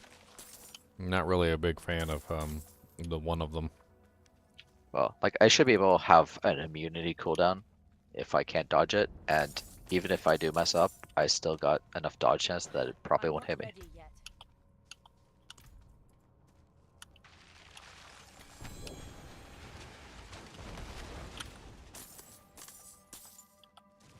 And I didn't even max out my items. Like I could get 90%, I think, dodge.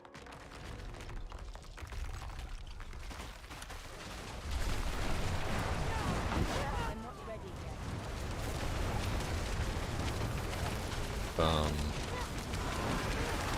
He's This only, guy's level, only he's only 50. 150. We're melting him. He's getting melted.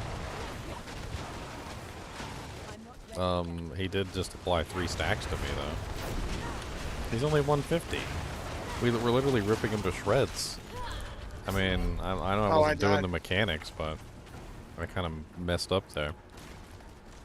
That threw me for a loop. He's only level 150. Wait, where are you guys? Over in the I'm corner. dead.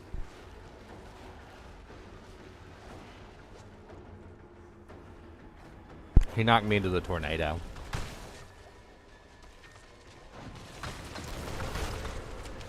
I need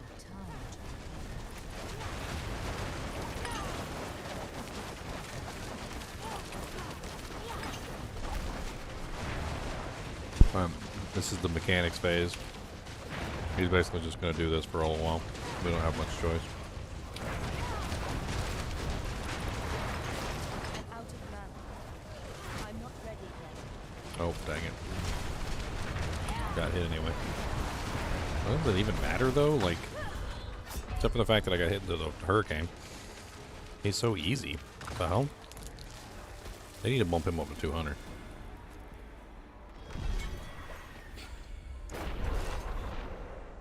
Yeah, that was too easy.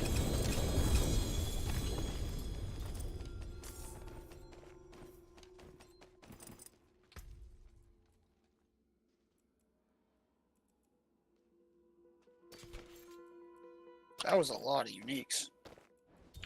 Yeah. Wow.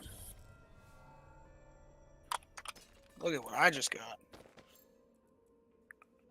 There's the party. That's the party.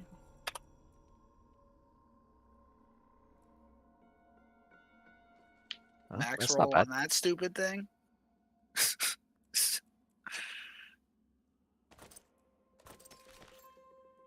I got a And Starfall max core now. roll? I was thinking about using that on this character too. No other max roll stuff. That's crazy. So what? How do I? What is this? Is this no? This is a cosmetic, right? These are cosmetics. What did it drop that I got? Should be a doll. We need 2 dolls. A doll? Yeah, it's some sort of doll with like little pin cushions in it. Pincushion doll. We need 2 of them. Mm-hmm. Yeah. So I need 24 more distilled fear then to make another one of these dungeons. I mean, I've got the one on this character. Let me go see what I've got on the others. Let's drop 3. I dropped 1 as well. I think I've got like 20 on the other character. All right, I'm headed back. And to maybe we town. can do an audio. Goa runes. What's this? Nightmare. Oh, it's just a regular nightmare dungeon. Yeah, to get fear. Oh.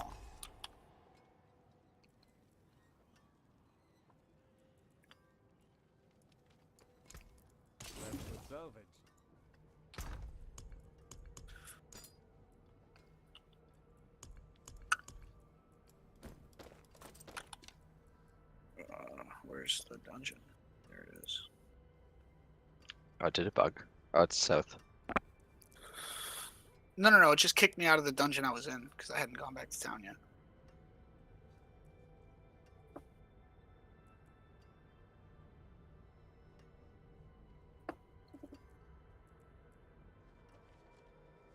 So if we do this, do we each get 3, or just one Am person? I in the dungeon? Yeah. Need something for it? But you guys are running the dungeon. Yeah, I'm just gonna split up from you. Make this go as fast as possible.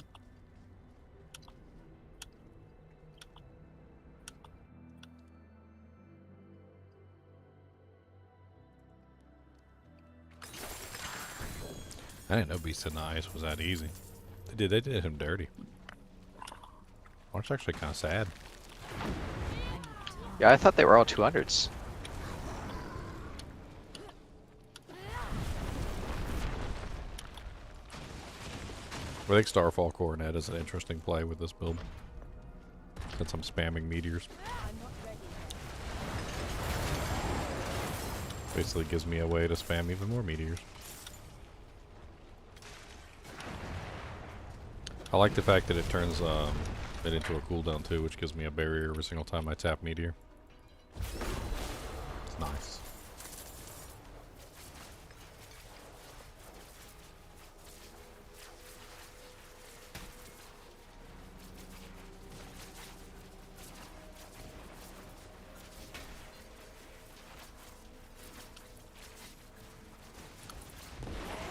I'm not ready.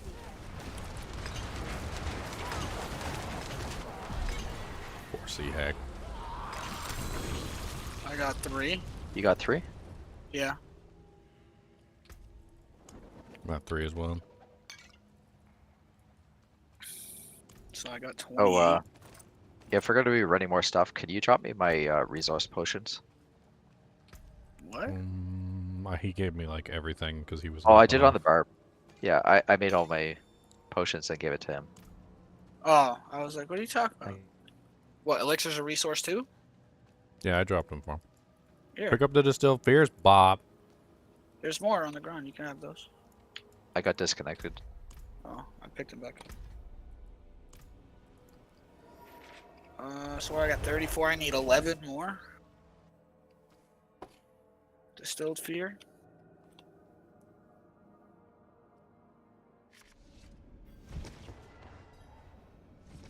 And then we get to run. What, Andariel? Yeah, we get to go play with Andario. Unfortunately, Andario's going to be a pushover compared to the 200 bosses. And you might want to like take off half your equipment just so you can fight her on like equal means.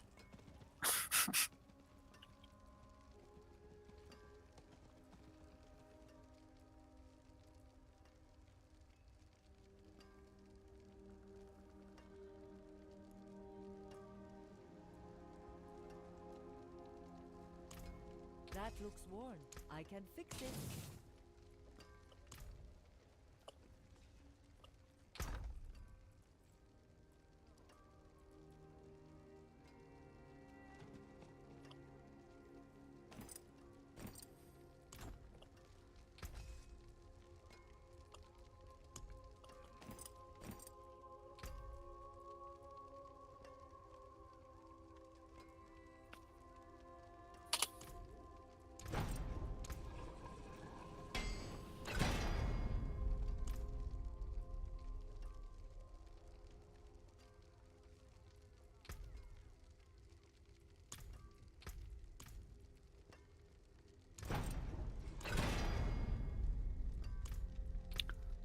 All right.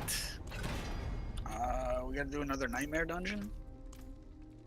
I can go grab the fears. Just give me a second. Oh, okay. I don't mind running dungeon. I say with how easy frickin' he was.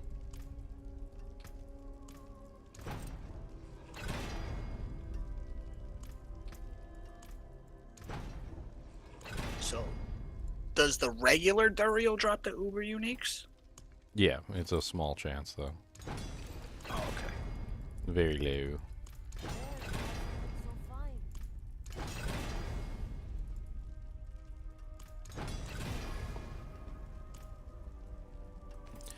Very low indeed. The chances of us getting one are pretty slim.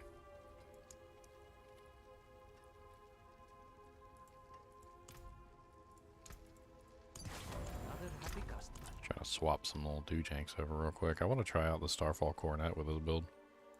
I think it could be a very interesting way to set this character up. God, I'm like forever out of the socket materials. Alright, let me go grab the mats real quick. They're on the Barbarian, I think.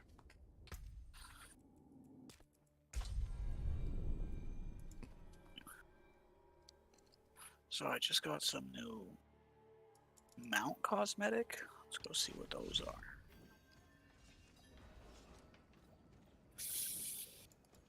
Yeah, I don't know if you saw, but it's possible to get 100% uptime on Flame Shield, so you're just permanently immune.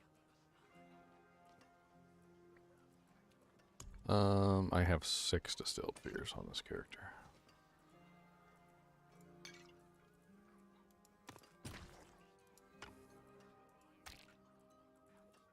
So we definitely need some mo. Let me check some of my other ones. I probably have distilled fears on all of them because I've been running nightmare dungeons on these guys too to check and see for materials too. So there's probably some distilled fears on all these guys.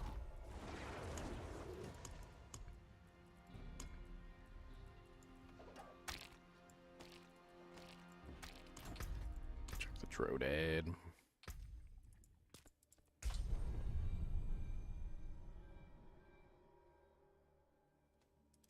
So you got 1 pincushion doll? Yeah. We need 2 pincushion doll. Okay. We need 2 pincushion dollies. Dollies of pincushion. Alright, so no, I didn't have any more on any of the characters. I must have condensed them already. I did have some exquisite bloods.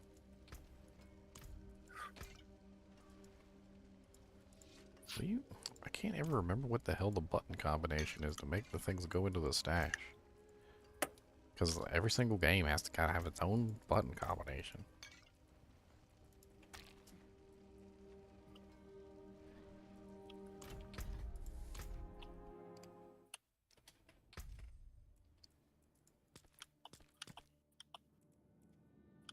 I really want the Andorial fight to last for a while because we're not going to get another chance at it. I want to see her mechanics and stuff. See if she actually has good mechanics. We could just not DPS at all. Stand there, look pretty. Man, I look pretty. Man, I'm pretty. Alright, well, I had 6, so we still need, I don't know how many more. Well, we'll get 6 from this one.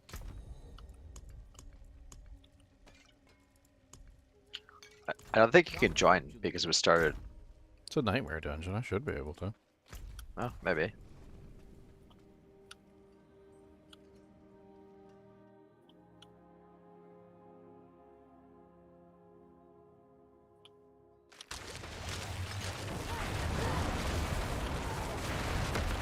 Is there another crafting option besides the, like the 96 version, Bob?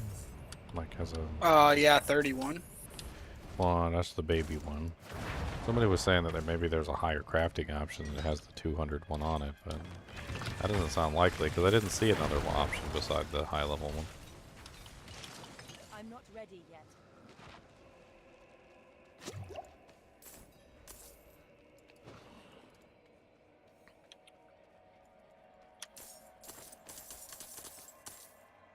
Oh, yeah, that's another complaint of mine. Like, these all greater affix things. Like, you don't even know, like, you even found one until you, like, pick it up and look at it. Like, there's no difference between, like, the drop for a regular item and these. Not enough, anyway. Alright, here's a 12. Wish there was more of a difference. I don't know, different color.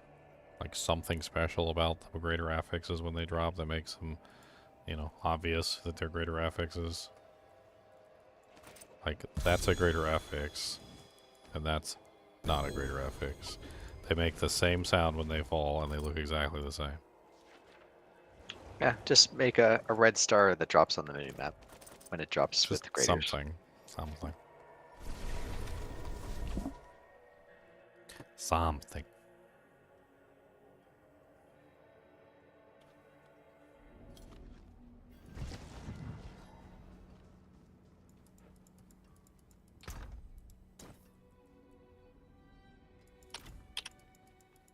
Father bless.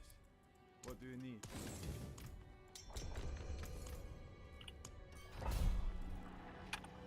This better not bug out. I forgot about that. What?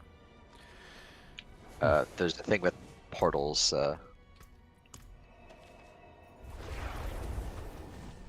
Is this the high level? Yeah, Well, looks like it worked. We're in here. it did work. Yep.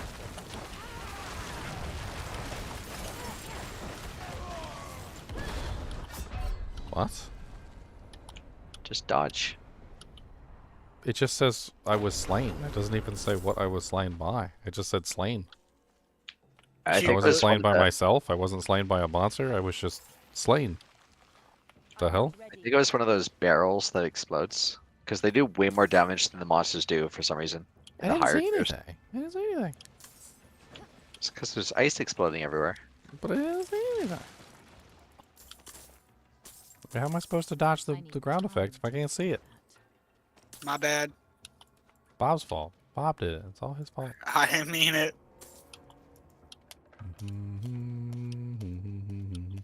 I wonder how much damage we would all lose if we just took off like our main hand weapons. We fight Andariel with no weapons. Let's see how well that works. Let's keep all the rest of our equipment on. We just don't get weapons.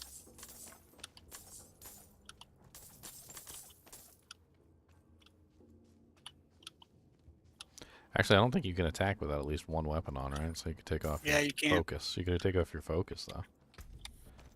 Yeah, you can still attack without your focus on. Drops my power down to, like, tremendously. Oh, I died. I'm not ready Wait, yet. I died to myself. Mm-hmm. Why are you killing yourself? Stop hitting yourself. Stop hitting yourself. I got you. I Quit need hitting time. yourself. Quit hitting yourself. Quit hitting yourself. I'll tell you, I need some more movement speed. I'll be running behind you guys and I'm all slow. I have 20% all the time. I need time. 200%. I mean, I'm capped all the time.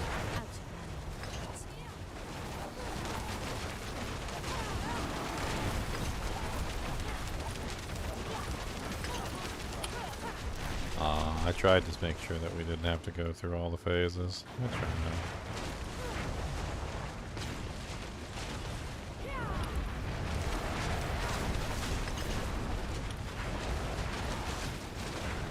was trying to see if I could stack my burning damage up to the moon.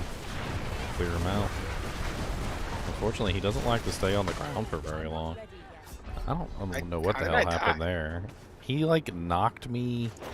We all died? He landed on us while we were doing the mechanic. So he literally like knocked us back into the whirlwind while we were doing the mechanic. It was stupid. I need time. That was not optimal, that's for sure.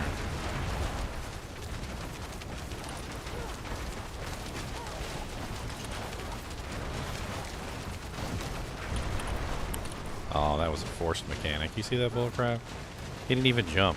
Like the mechanic, I guess the mechanic system just decided that he had to jump, and so he just did. He was like, I'm going to jump. Zan, no. I died while immune. Yeah, I don't know what's going on with one of his landing attack. I think it's his landing attack. When he lands, it can just one-shot KO you. I don't know. I think that's bugged. It has Like, a really huge knockback. Like I'm in the center of the arena on my screen, and then my corpse is way over there. Alright, so we got 2 dollies, and we can go play with the...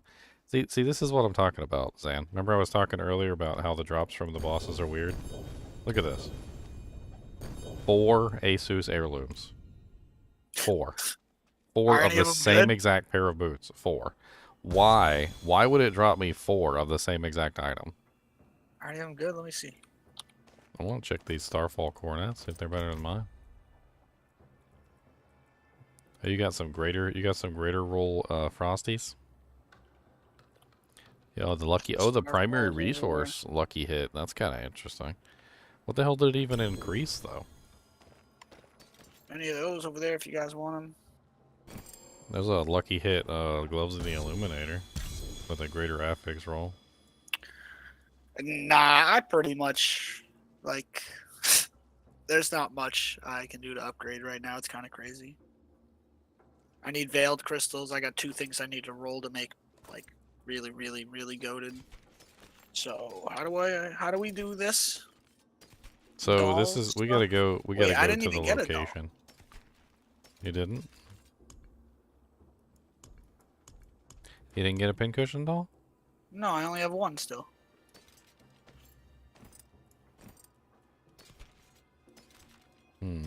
Maybe it's not guaranteed every single time. I guess we gotta do another one. Did one of you get one? No, only the person who puts in the materials gets the item, or the person who spawns the doojank. It's the only one who actually gets it. Yeah, I only have 1. Yeah. That's terrible. I mean, we can try and grab some more distilled fears and see if we can try again. Maybe if somebody else makes it this time. Maybe it's something to do with like the bug where like you're only getting 1 or something, and maybe we gotta have 2 people give it a try. Are they not account bound? No, nothing's account bound except for Uber Uniques now. They finally relented. Why did I not get? Which they should have done in the first place, to be perfectly honest. Although honestly now they need to kind of like lower the drop rate on the unique items to make them more rare and more valuable, because as it is right now they're so common that, I mean, like we can literally at any point just be like, hey, you got this, and it's like somebody, yeah, I got like 6 of those in my stash.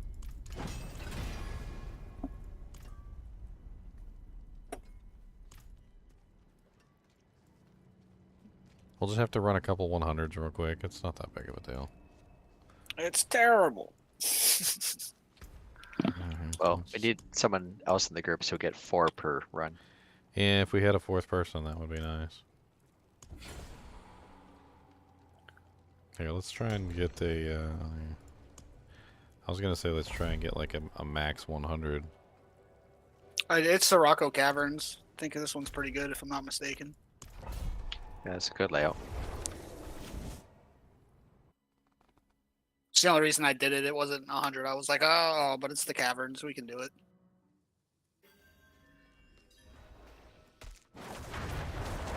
Oops. That's not what I did. I need time. Right. Cool. poison and shove it.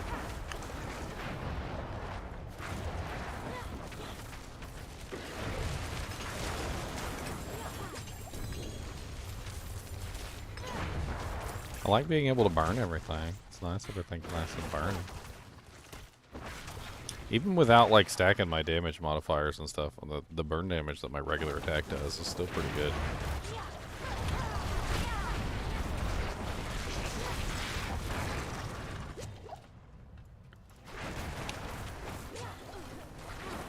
I'm not ready yet. I'm kind of having trouble understanding what the hell they're thinking of. So, why make another form of content which basically makes like Nightmare Dungeons completely obsolete, right? But then at the same time, make the new thing not have what the old thing had. So, like for instance, with the sigil power, the glyph EXP. So you get no glyph EXP in the pits. So no matter how much pits you run, you're still going to have to run a whole bunch of 100 Nightmare Dungeons. Even if 100 Nightmare Dungeons are basically beneath you at that point, to the point where you're literally just walking through them, you're still going to have to run tons of Nightmare Dungeons to level up your glyphs. I mean, why not just put the glyph EXP in the pit? So that...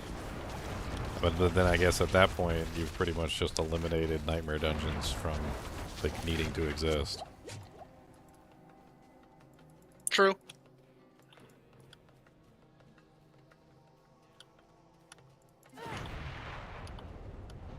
Are all the old items going to be junk? I mean, they're going to be marked as legacy items according to what they said.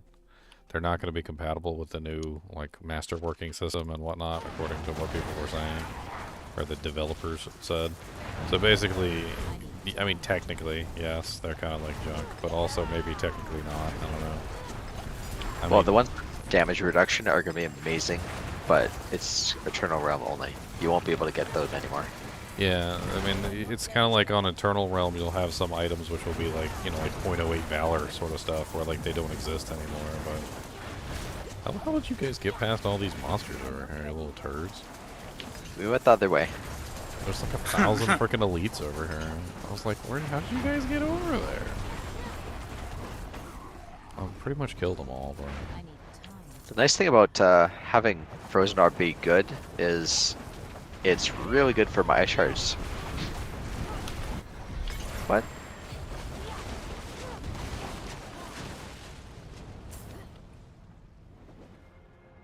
Yeah, there's some just like random one-shots that have been happening, and I don't know exactly what's causing them. I just wasn't paying attention. I died to Death Explosion. Distilled. I only have 7 distilled fear now.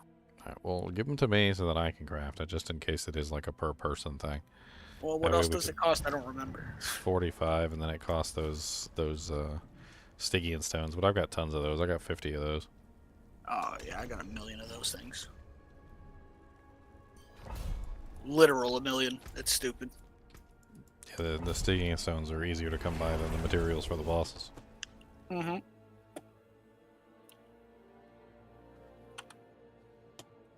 Cody, Champ Demise? Oh you my god. farting? I get to smack this dungeon in half.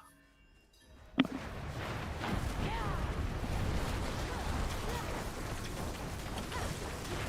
need time. Oh, ow. They got me with the old wall-in trick.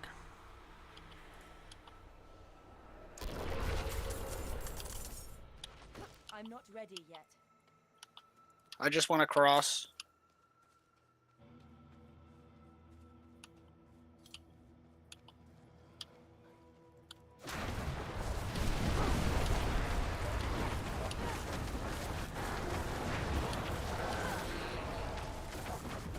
I need time to prepare.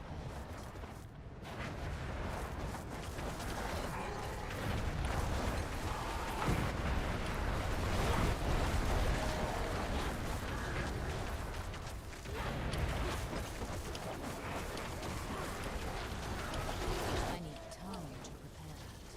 You guys are gonna have to come down here after I kill the pack of goblins. Well, everything's deleted tomorrow. I don't really care. Yeah, this is really just about testing. Yeah, but they drop a whole bunch of the materials that to do all the bosses. I need time to prepare.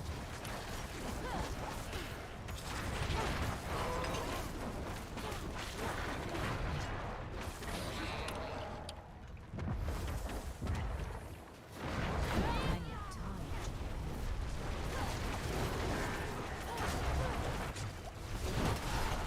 I'm really kind of disappointed at the heal from the fire. time to It says it gives you like a percentage-based heal for every monster that's burning or whatever, like around you in a circle. It doesn't really seem like it heals as much as it states. I'm not exactly sure what's going on with that. I mean, I burn everything. Everything, so...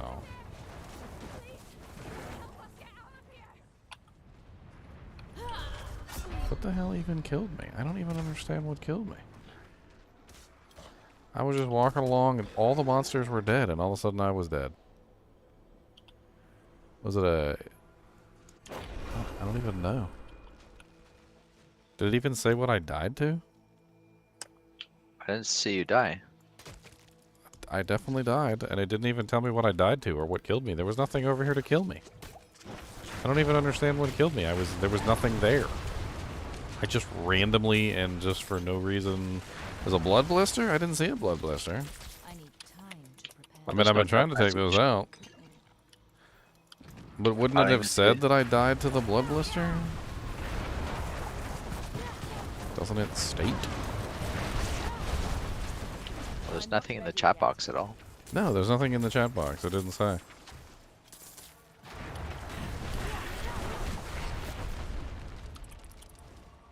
Just instant dead. I'm not ready.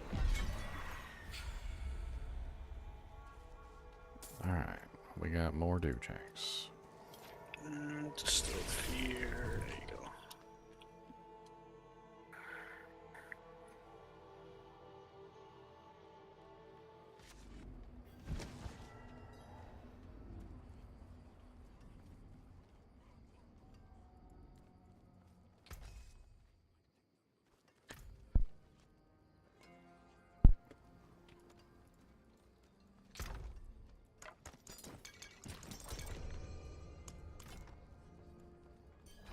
We still need to do more? I mean, I currently have 7. Well, we need 45, is it? Oh, I dropped mine in that last dungeon right there. Oh, I wasn't even in the boss arena. I was outside the boss arena when you guys killed the boss. Should still be there, right? I'll go pick it back up. That got most. I think you already started the next dungeon, didn't you? Yeah. Well, I have 13. I don't know if I've got them. You probably did, because if we used up everything we had, it would have been 7 plus 7, which is like 14, or 6 and 7. So that sounds like you got them. I'm not ready yet.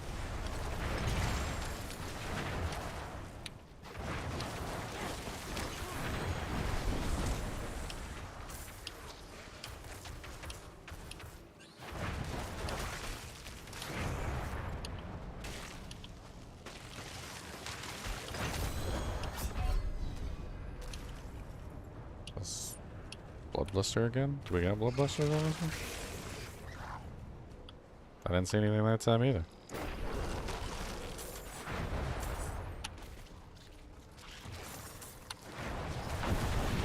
I mean, these monsters don't do any damage to me, which is the strangest thing. So when I fall down all of a sudden, it's kind of weird, like, to see myself fall down when the monsters aren't really doing any damage to me at all. So it's kind of shocking, like, when I just all of a sudden fall down. The monsters can't even scratch my outer armor, and then all of a sudden I just fall down. I need time to prepare. Must be the poison degen. I don't know. I also pretty much just like demolish all these monsters with ease too, so that's also surprising. I'm over there just like ripping them to shreds, and then all of a sudden I just fall down. Ashes to ashes, we all fall down.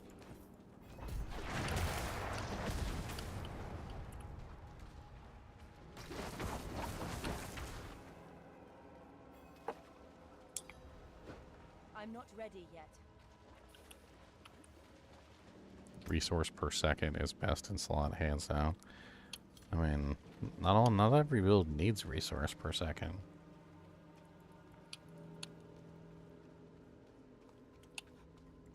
How do you even know this game too? What are you talking about, Mr. Big?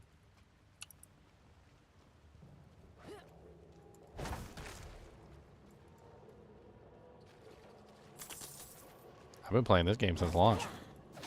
I need time.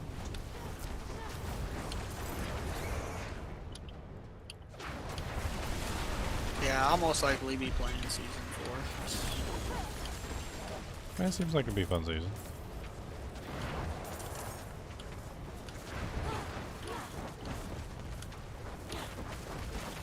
I need time.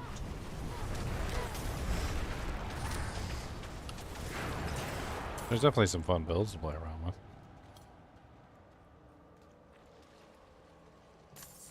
Thought I was a D2 expert only? What? I'm Ginger Gaming Mentor, not Ginger Diablo Mentor. I play Still tons getting of more. games. I play tons of games.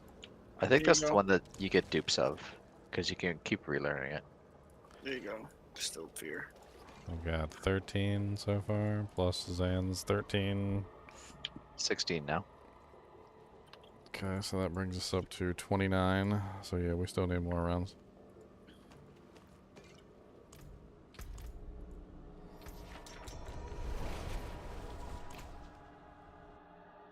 Tier 1 hundo.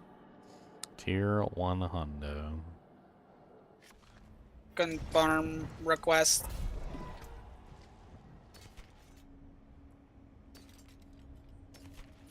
I did not know that you are do the thing. It is very interesting that you are do the thing. I am very excited that you are do the thing.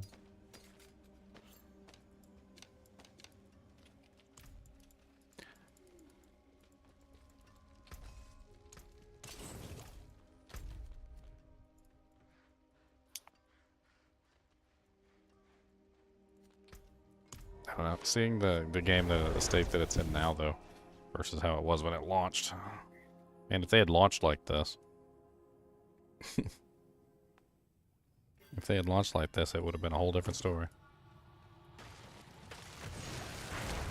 The itemization beta was closer to this in terms of affixes, but they removed that. I guess what I'm talking about is like everything, like all together, like the resistance is finally being fixed, like a lot of the crazy one-shots being obliterated, the snapshots being like, you know, like dealt with. There's just so much stuff that they fixed between like season 0 and this. And it's, I mean, yeah, there's still more stuff that they could fix, but like if they had started with this, it would have been a hell of a lot better than what before. I'm still not entirely convinced that the Greater Rifts is a good ad, but I mean, I think the vaults were more fun than the Greater Rifts are. Then again, even a 100 volt at this point isn't going to be trivial I need time. because they scaled everything up so high. Well, I think if they keep it as is, like we'll be doing 100 volts like day 2. It Well, needs volts to don't go have- higher. Vaults don't exist, so Or yeah, not vaults. I mean the pit. I really hope they bring them back, though. To be honest, solid stuff. The vaults didn't have bosses at the end, so for the most part, when it came to the vaults, like you could build a class that was like a, you know, a cow killer, and you could go in there with like a cow killer class that wasn't really all that good at killing like single Well, targets. That's basically what ice shards is.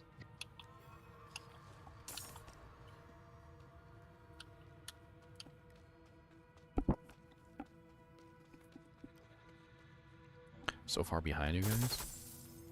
What the hell? Why don't you have 200 move speed? I don't want 200 move speed. I need time to Yeah, prepare. that takes up every single slot for other more important stats.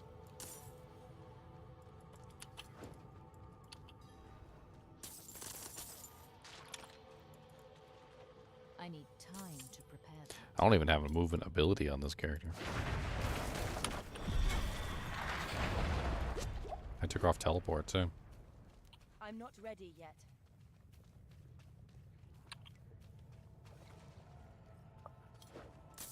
Oh wow. That should be it, right?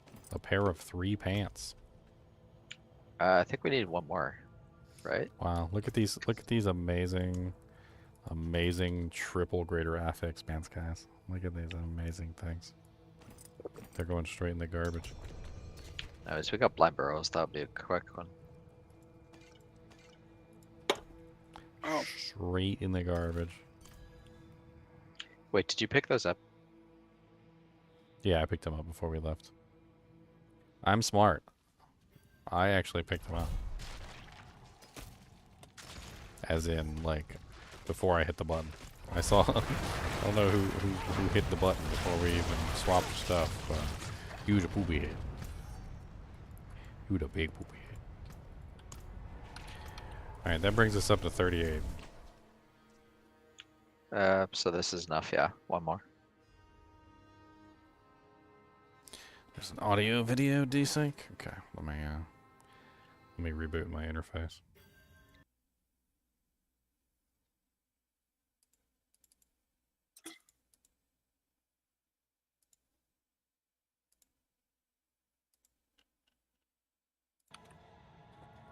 See if that fixes. Sometimes my Elgato card falls behind a little bit. I need time to prepare that.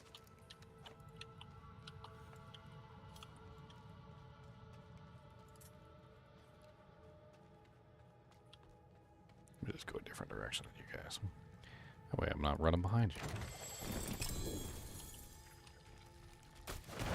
I need time to prepare.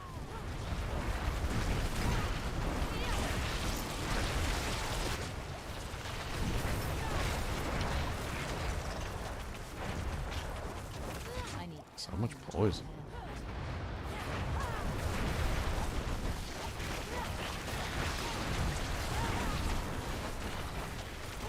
I'm not ready yet.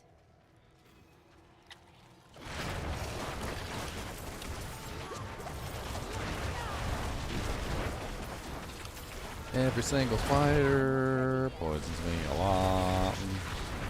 And I don't really like it or care for it. No, I don't. I need time to prepare. Every single spider.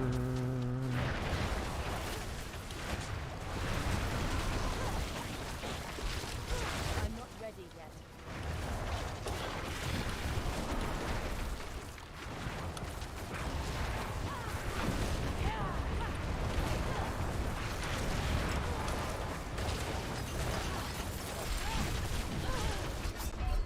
Oh, okay.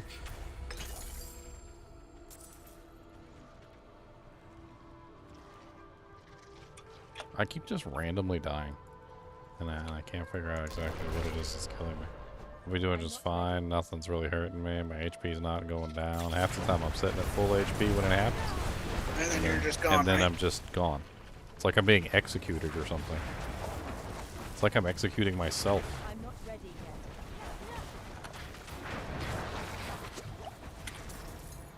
I mean, what are the modifiers on this stuff? Is there anything really all that crazy here? I gave up looking because they're always bugged.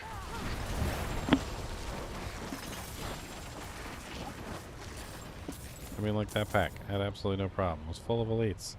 Tons of elites. Had no problem killing any of them.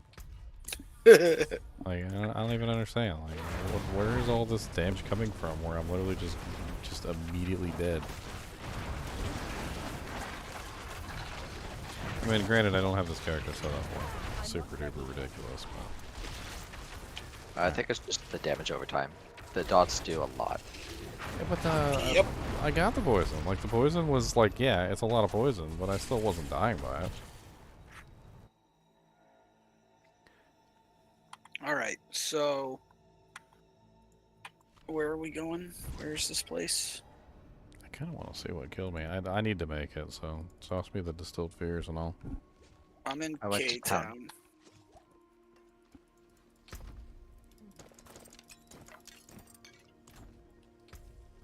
What town are you going to? I'm in Zarbin's that I'm coming. Yeah, Zarbin's at right now.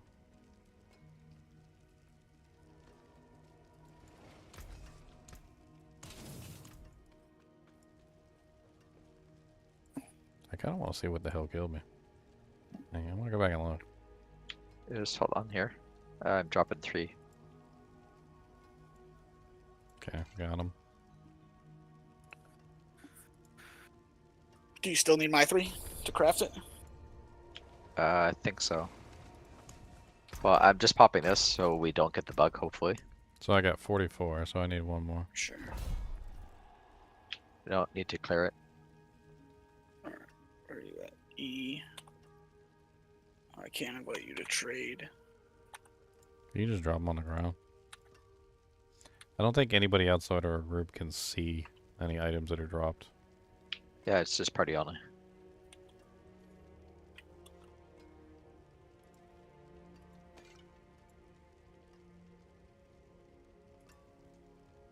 Okay, I'm just checking to see what I died to. Oh, found it. It would be cool if anyone in your clan could see items dropped on the ground. Yeah, it would be neat. Then again, you'd have to be in the same instance, so... Yeah, yeah.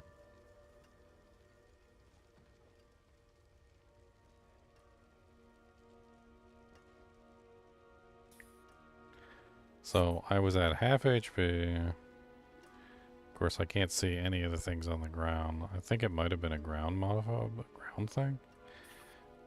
It's kind of hard to tell. I kind of see like an outline of like a red here, but I don't know if that's mine. There's a red one up here too. I guess it was just some like ground-based effect. God, I hope that ground-based effect bug isn't back. That was one of the things they fixed in Season 2, was the ground-based bugs were causing a problem where the damage reduction wasn't applying to the ground-based effects after the monster was dead. So you would have the ground-based effects wouldn't kill you if the monster was alive, but then as soon as the monster died, if the ground-based effect was still there, it would all of a sudden hit for like a Mack truck level of damage. And maybe that's what was going on there. Maybe I killed the monster and then the ground-based effect just annihilated me out of existence because my damage reduction disappeared. It could be. Alright, crafting up the sigil. So the 96 version. It only takes 3 Stygian stones? Are you kidding me? And 250 sigil powder. What's the point of dropping like 10 trillion Stygian stones if literally everything is, like everything, pretty much every single Stygian stone, you're never gonna run out. It seems like just doing regular pits, you're gonna end up with more than enough Stygian stones to clear it out ever. Like, we're just gonna be chucking them on the ground at a certain point. Like, oh, anybody need a 50 stack of Stygian stones? I got like 700 in my stash. Well, the masterworking too. Like, even at going up to like tier 100 of the pit, you get more than you need to upgrade all your gear to tier 12. I'm not ready yet. Have thousands left over.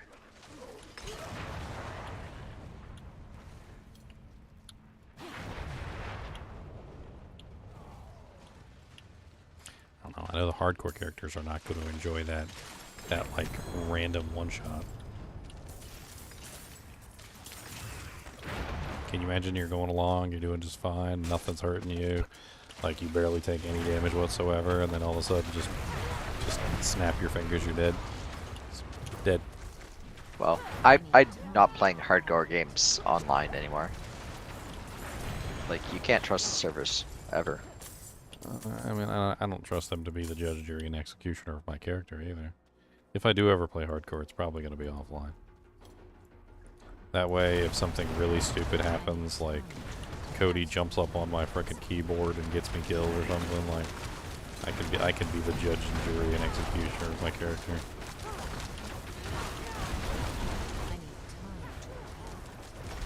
Where's our insane staggers at? Come on. Where's Bob? We're missing Bob. We don't have any staggers, Bob. It's not my fault. Where are you at? You're not here. And see, now you're dead. See? have to wait till the tornado goes down. I need time to do it. Oh, never mind. We'll have to wait until everybody dies. I totally dodged toward that frickin' thing too, and it straight up just laughed at me and said, "Nope." Actually, yeah. Let's just make sure you run in and start the boss fight, just to be safe. Who, me? Okay. Yeah, you made this stone. Yep.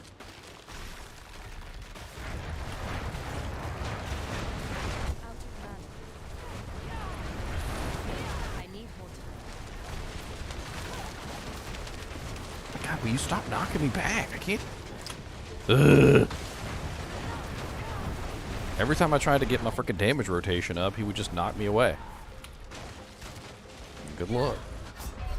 I was totally in the right place. I mean, I might have been a little a hair shy, but that was rude.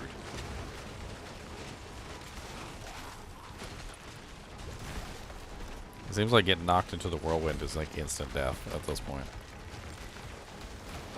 Stars high above me. Get him, Bob.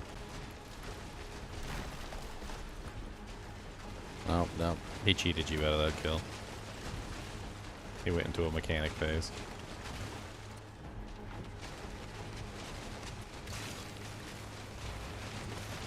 He cheated you, Bob. He cheated you. He cheated you out of the kill. What? I'm not ready yet. That's okay, we go. Why did I die? We can't revive Why not? because it's a nightmare. We only have 4 lives. Oh. That's why we should have been resin the whole time. Yeah. I need Okay, time. well, there's a whole bunch of elites. I can't coming even for leave. some reason. He's still spawned here. Yeah. He should despawn. Why does it not despawn? You quit freaking exploding all over the freaking map? God dang. Bombs explode. If you go through the door, you should be invulnerable because this thing is still up and he's still running that same mechanic. Hey, I'm worried that the tornado is currently active. I can't. It If I is. go, if I It is, walk yeah. in, I'm just gonna immediately die. So I mean, if I tap my my flame shield as I'm walking through. Yeah, you have to flame shield and teleport in. He is literally standing by the door. Like, straight up He's standing got, by like- the door. 2% HP. 3, 2, 1. I can't. You cannot join the boss encounter at this time. What?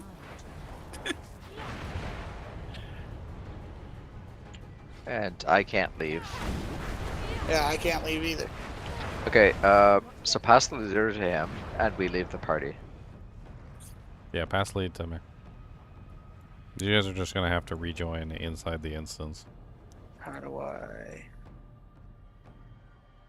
Just right click on me and go transfer lead. Wait, just leave game 2. Yeah, I could just leave game, actually.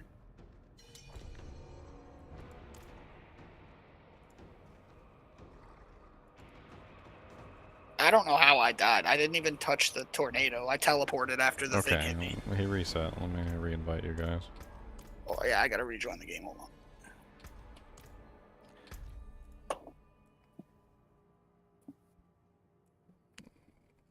Alright, I'm loading in. We can kill him so easy, guys. Come on. Stop being slackers.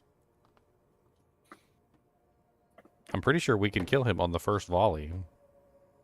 Like, if you guys just wait for the stagger and we just dish out as much damage as we can during the stagger, I'm pretty sure that we can just kill him during the stagger.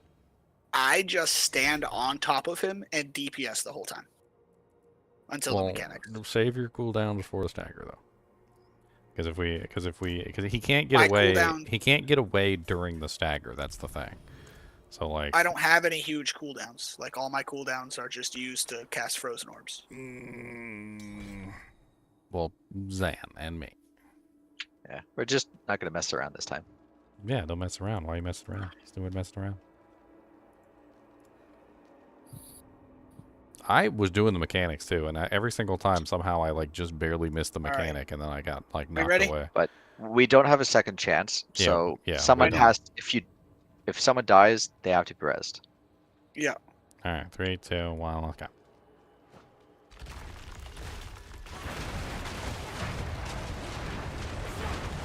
Just stand by players so you don't get knocked in, even if it's close. Stop knocking me back, you little turd. I need time. And there we go. Whirlwind, and the first one. No! Can't res you there. There's no freaking way. I literally saw the opening and jumped toward the opening, and I was in the opening, and I still got knocked away. There's no way. I don't freaking understand what's going on. I'm literally jumping toward the opening, I'm in the opening, and I'm still dying.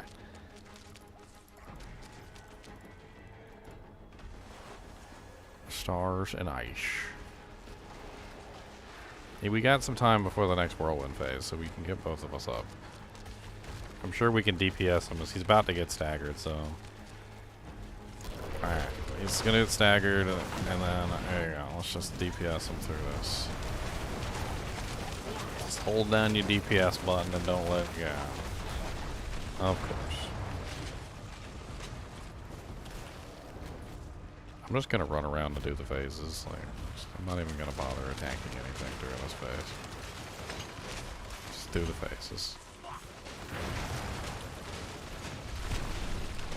I noticed that every single time I got knocked back when I shouldn't have gotten knocked back, it was me using the evade skill.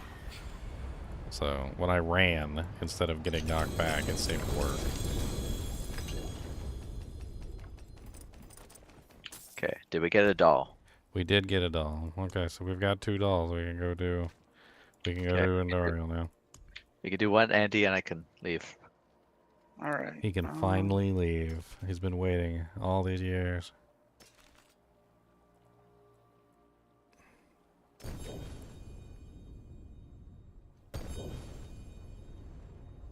It's a +10 Oculus.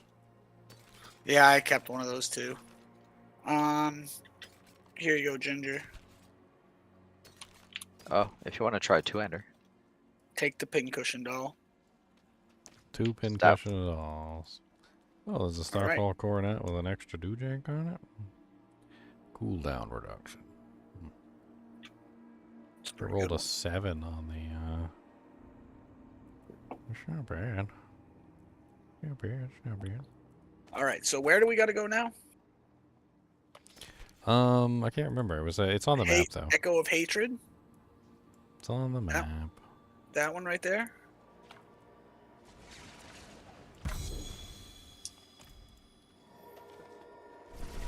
We're gonna walk right through her. Like, I feel like it would be more fun to just not kill her super fast.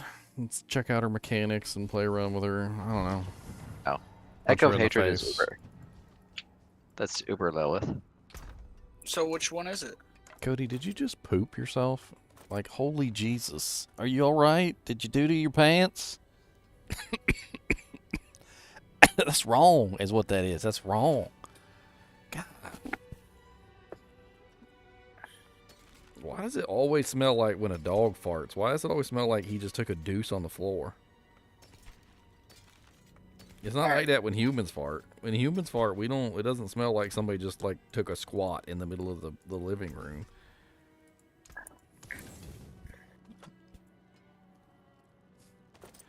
Burning Is that where nose we're going? hairs. The Hall of the Penitent? I think. Isn't it Hangman's Hall in the desert? I don't know. Because I think that's a new one. Hanged Man's Hall. All right, let's go.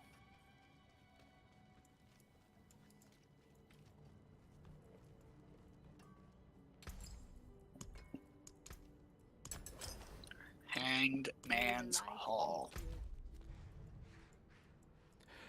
I was told it was right near Duriel. That's where I was looking the other day. Apparently That's it's one like that's in the Duriel. one where Duriel And is, there's right? one that's right near Duriel. Yeah, that's it's like just a slightly to the different direction. Why did I just take a portal?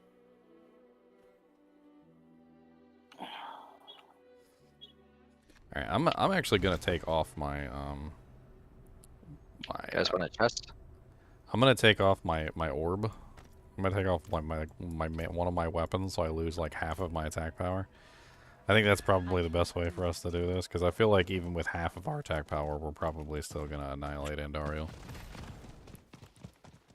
Well, I think if we want to see mechanics, we just can't attack at all because she's gonna be paper. Well, that's what I'm saying is even then though, like if you accidentally throw out an attack or two, I don't want her to like disintegrate out of existence. We only got one chance. So, gimp your souls. Just remove your focus. You can keep your wand on and you still get half your damage output. That way, Yeah, if you accidentally wallop her in the head, she won't just instantly die. This is the place here. I mean, even with half my damage output, like, missing my frickin' focus, I'm still annihilating these monsters, so... Wait, did we come here before when we were trying to figure out what to use? Yeah, we just came in here to take a look and see what it took to summon her. There's a good chest if anyone wants it. I think I need the chains. I don't know if I have the chains. I got them. You got some chains on you? Yeah, that's Use the pretty ones nice. that you got to use and then drop the rest of them back. I'll probably end up doing this again at some point. Alright, Tormented Andariel requires 10 of each. It's only 2 Yeah. each for regular Andariel, so here we go. I don't think we're getting 10 this time. Regular Andy. What's up, Andy? Okay. Let's see how hard she I'm just smacks gonna me in the face. Test her HP here. Oh yeah, that's gonna die in seconds. I mean, if I threw a firewall under her feet. I don't want to attack her. So there's her Nova. Okay, she's got a little poison Nova. I mean, this is just the regular version. So it looks like she has a similar attack to the World Tier 4 boss. Okay, that does some damage. She's got like some little shooty things that Phase come 2. out. This is phase 2. Effigy of Anguish. Oh, look at that cool thing. That's actually pretty neat. Stuns. Agonized Souls. This will stun you if guess- you get hit. I'm guessing we have to destroy these things. Yep. Now she's putting out lightning doojanks that are just floating around her in a circle.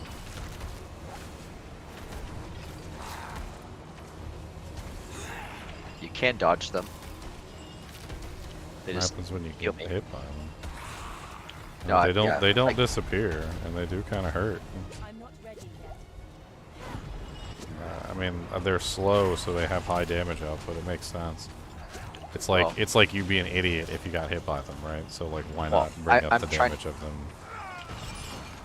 I'm trying to stand in them because they Okay. actually heal me from when I Panic. get hit. Now we got like the frickin' Nazi symbol going on here. Inverse Nazis.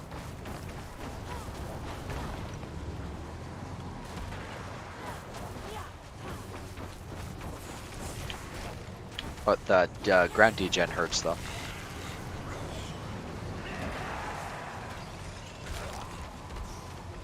I mean, I feel like we would just annihilate her from existence if we actually tried. I haven't been trying the entire time. Well, I'm not even a I don't boss even have player. 2 weapons on, and she's still going down really fast. Those circles on the ground knock you back. It's a little annoying. I feel like her. What is this thing floating around the edge of the arena? Do you see this? Just fire. No, this thing. This thing right here. Have no patience. You see it? Oh. Like a skull. It looks like Mephisto's skull. It definitely looks like Mephisto's skull floating around the arena. I don't know what that is or what it does, but see, it just passed over me again. Yeah, it's just fire. Fire dot.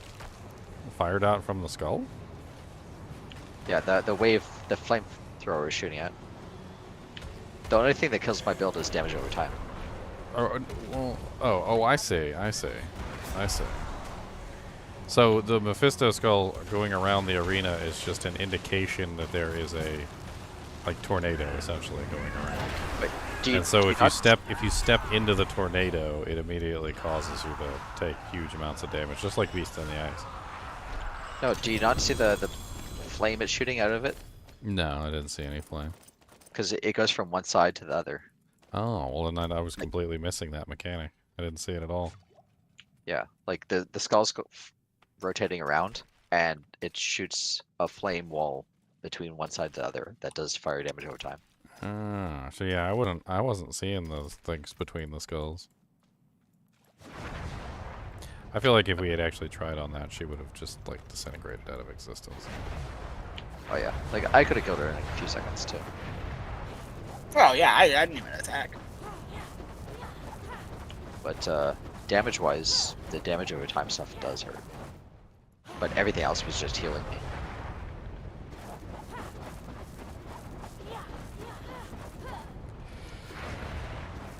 This basic build is so much fun. Banished Lord's Talisman. Oh, okay. Yeah, it used to be extremely OP, and now it's not as OP. Anyways, I use the aspect that restores 20% life whenever you dodge, and I have 83% dodge. So the only thing that rogue kills me is one-shots or damage over time.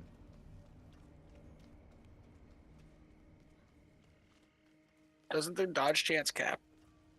Not that I've seen. It has diminishing returns. Like each source of dodge multiplies against each other, but especially with like mastercrafts, some of my items can get like 15% dodge with double masterworks and stuff. Like, look at my pants.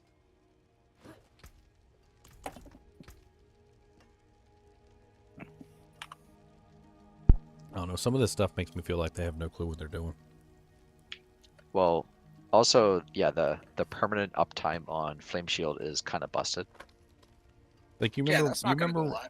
when crit you could only get crit on rings and gloves, right? And everybody was like, "Well, if you could get crit everywhere, you could just have 100% crit." I mean, and that's kind of what they've done, is they've made it so that like you can literally just stack the same thing on everything. Like you want 100,000 life, sure, why not? Like just grab all the Uber Uniques that give bonuses to life, get yourself a Doom Blade, and then stack HP on every single piece of equipment. You can literally stack equipment on your armor and weapons now too. Alright, Wait- do I have wait a any more minute, Duriel? I have another Duriel fight. You wanna go kill Duriel again? Did you get X-Fells on your Fire Sork? Yeah, it's on. I have this one right here. I'm using this one.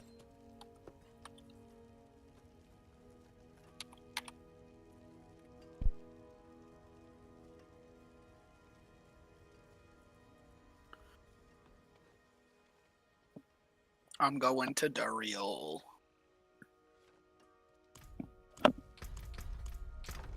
Well, let me get my Duriel mats.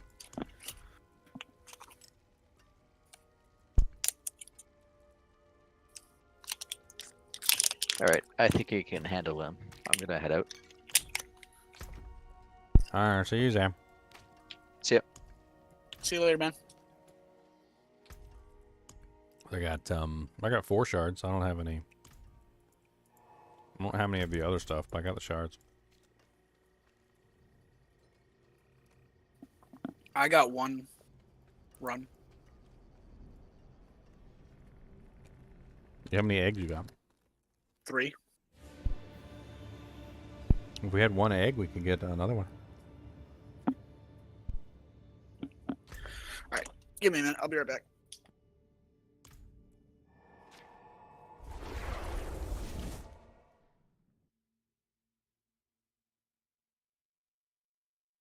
I'm gonna go kill Parshawn and get 1 more egg. Oh, we can do 2 Duriel runs. Una, dos, tres.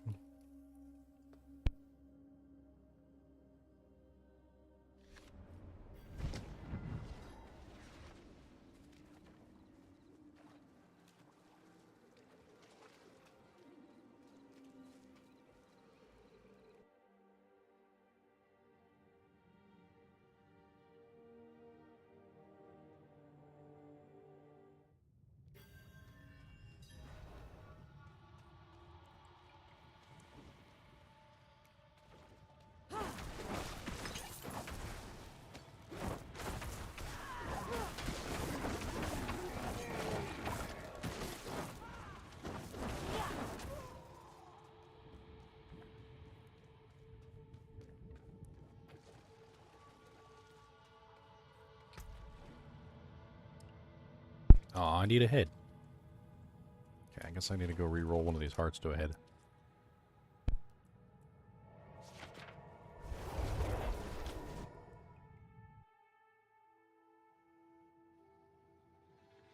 All right, so we need to do which ones? I need one Varshan so we can get another Durian. We need an egg. I need a head. You got a head? Yeah, I got all the mats for Varshan. And Varshan's the one by the tree, right?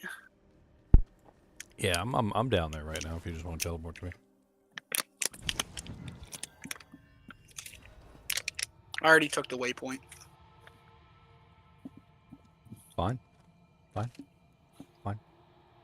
But I am on the way. Fine.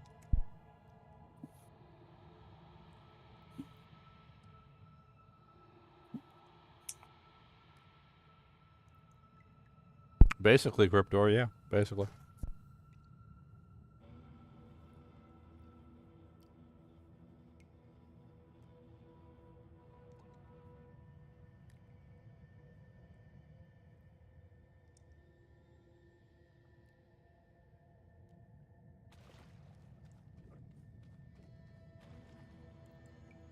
Who's the man behind my Sork? Tarzan?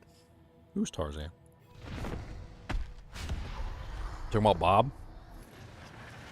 Bob's been in the kinship for a long time. He is there.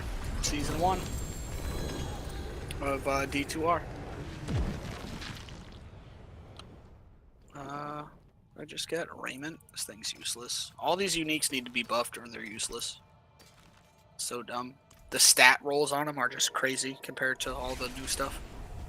Well, I mean, they didn't, you know, but they still have 4 affixes, but like some of the affixes are not really all that great, so. Yeah, when you're rolling like intelligence, it's literally like 50% of what you can get on a regular like legendary. So it's just on top of like losing huge damage percentages because you can't temper the gear. Kind of crazy, but some of them are still powerful enough to use, but for the most part, it's like you lose too much in order to use them. Well, some are straight up build defining. Like, you can't do without them. Not while I'm in town.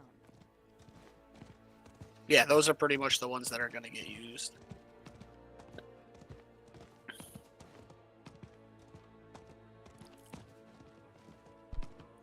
Oh, I I'll can kill some see stuff.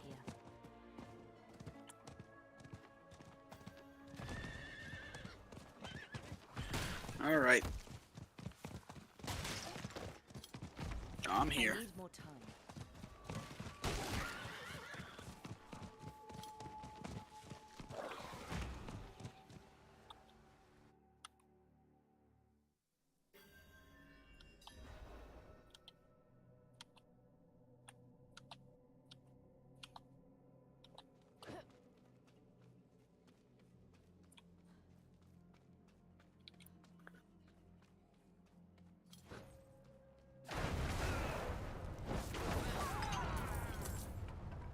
Poor Durian. He ain't gonna make it.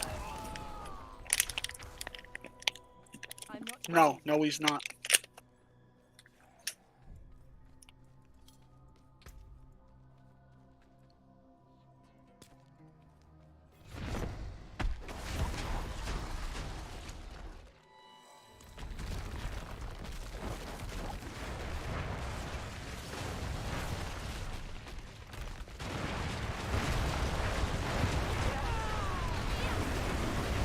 I need more time. Poor guy.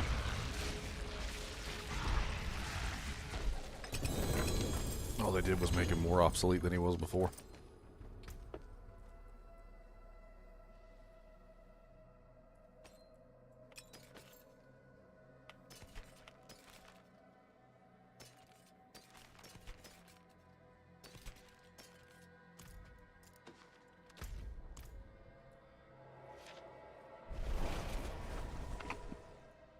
I think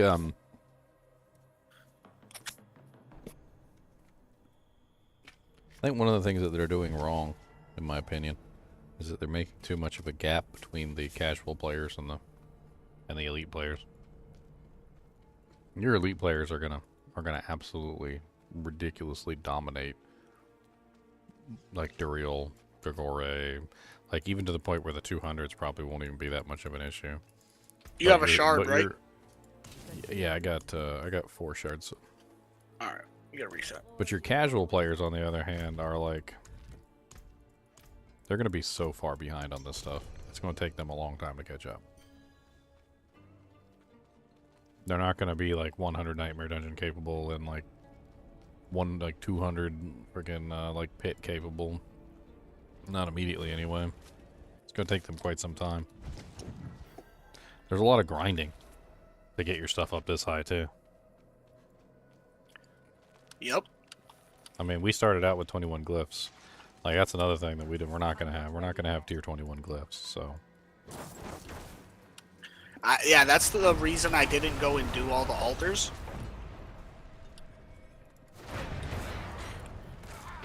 We're Alright, pretty sure that the altars are being given to us. It's just a different way. I think they just handed us the stats or something.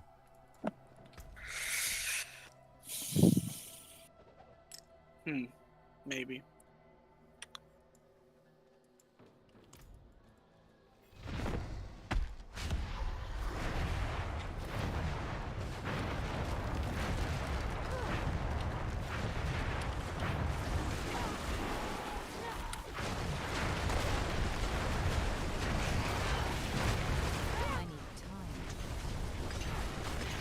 How quick he dies.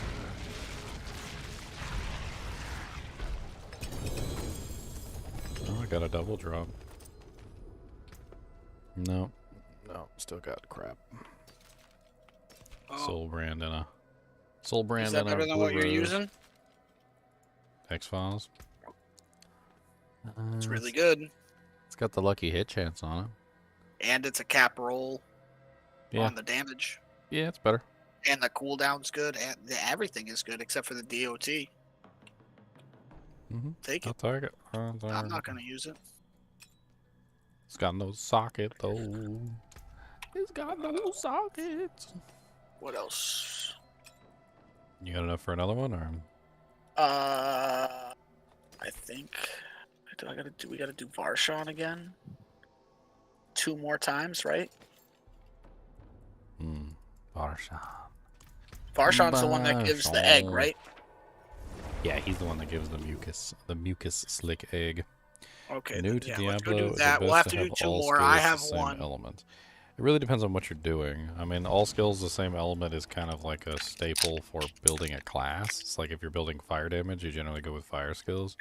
But there are ways that you can incorporate non-fire damage elements into your build. Like the Tal Rasha's iridescent loop gives you a bonus damage for each other element you have. And then on top of that, there's also there's a glyph that also does the same thing. It gives you like a multiplier for each additional element you have as well. Elementalist, dealing fire, cold, or lightning damage to an enemy increases all damage you deal to them by 5% times for 10 seconds, stacking once per element. So that's another way that you can get multiple additional. So you use that and Tal Rasha's together and you can get a pretty nice damage bump. But like, you're not going to do good damage in all categories. That's definitely not going to happen. Like there's going to be sacrifices if you try and do like all elements of damage and try and get all of them to hit as hard as possible. So usually you pick one, but you can have other elements like in the mix and, you know, be rewarded for it essentially. What's up, Baraka Play? How's it going?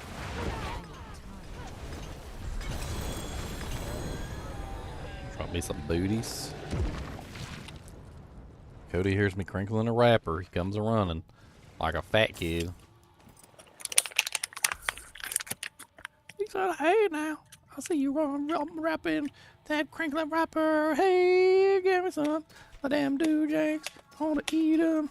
Oh, yeah. You don't even know what I got. I could be opening up Dudus Dudas pills. You don't even know.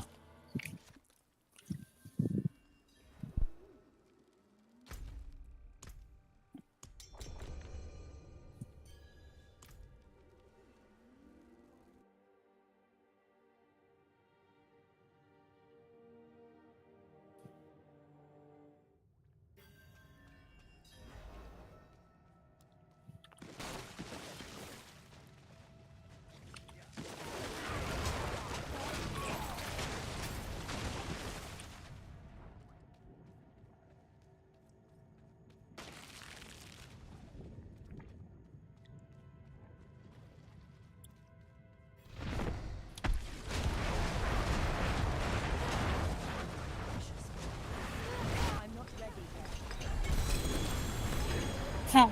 yet. That's so dumb.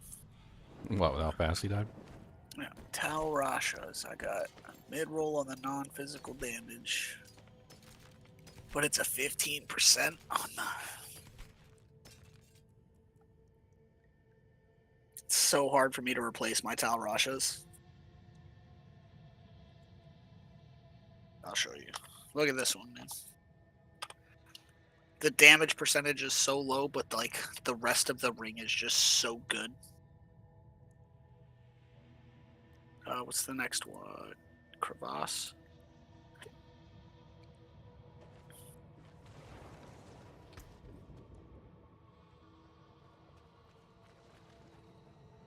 I mean, having a quad freaking Raider Affix roll is crazy. Yeah, that's what I said when it dropped. I was like, what is this, bro? I'm still not sure that the additive bonuses are better than the multiplier, though.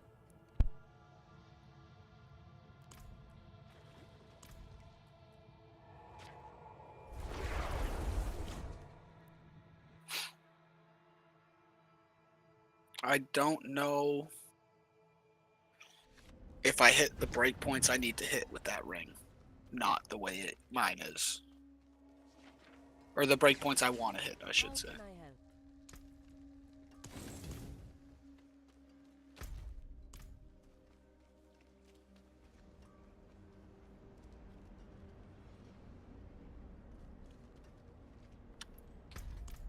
Oh yeah, let me go get my Barbarian. That way I can try and get some pieces of equipment for him.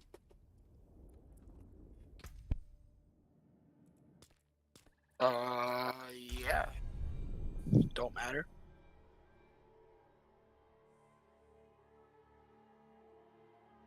I still got a whole bunch of those, whatever the other ones are, the living steel, if you want to do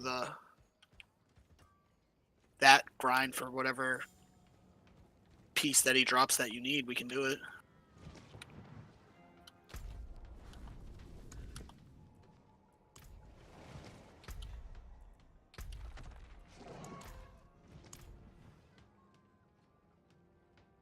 Yeah, I'm already here if you just want to pour it to me.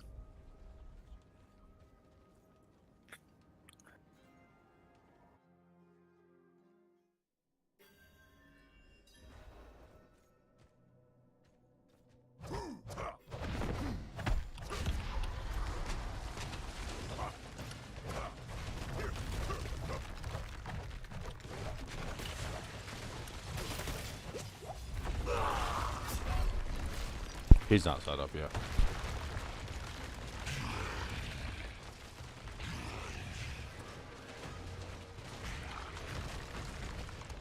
Oh, he didn't die? Come on.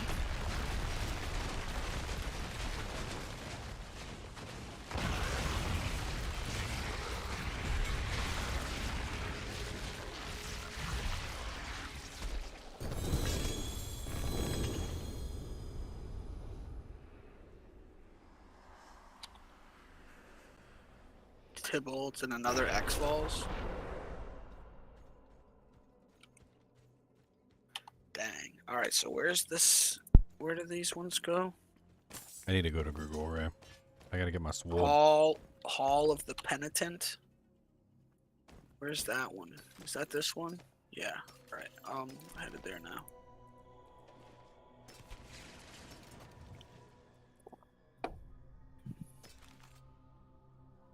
If I had a barb, I would help you. But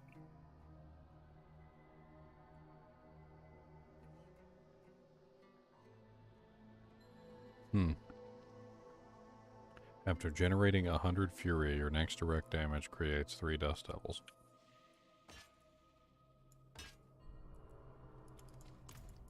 So... Huh? Generating, so I just have to generate it? If I'm already at full, does that count? Because this character generates massive amounts of frickin' fury. That's all he does is generate fury.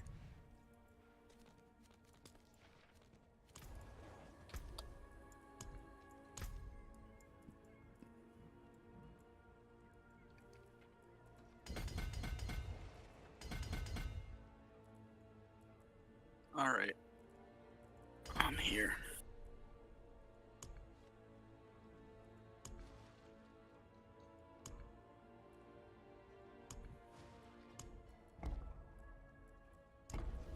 Just grabbing some boards so I'm not so useless.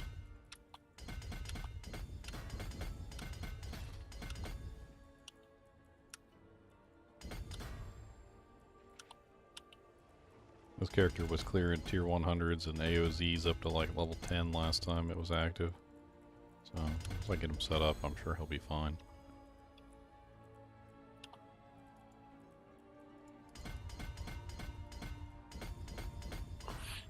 I'm here whenever you're ready. I'm coming. I'm just letting you know.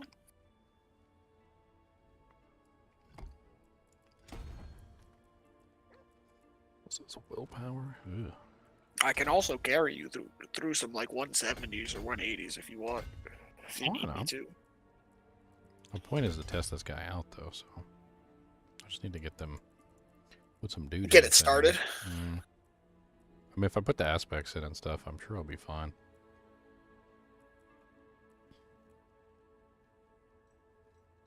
I don't even remember what I'm running now for.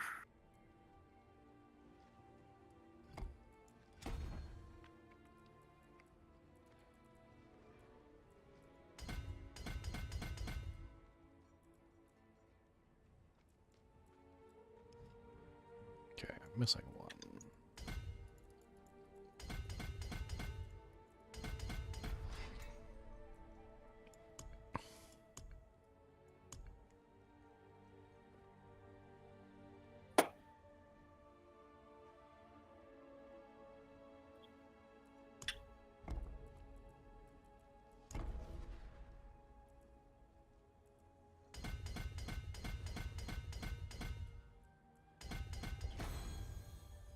Oh wait, that's vulnerable damage.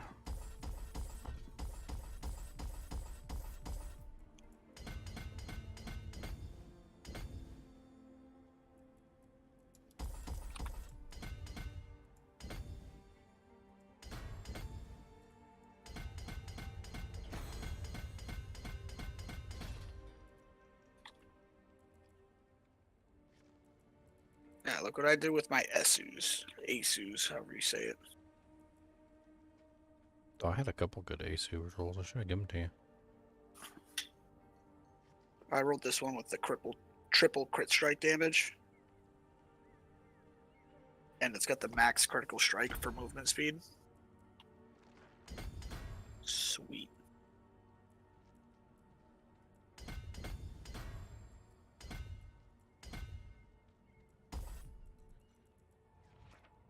Okay, do I have the glyphs in? I didn't do this one, okay.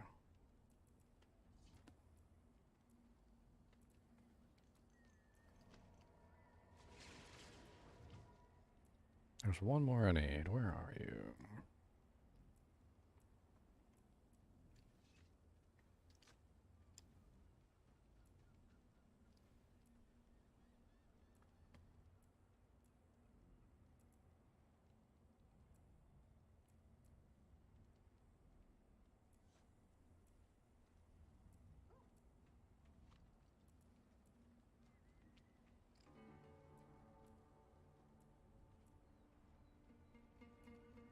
They capped out the berserking passive now, so like you don't... Not sure if I need the berserking one anymore. equipment. Let's just go ahead and throw it in anyway. Just make it on.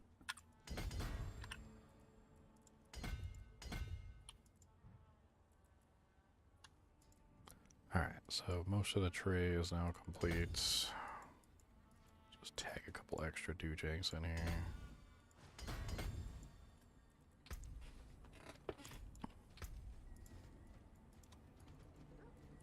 My resistances are probably garbage. Yeah, they're all garbage. That's pretty much what I thought. That's why I died to Duriel immediately, because my resists are all terrible. Let me just throw some gems in my equipment so I can not die.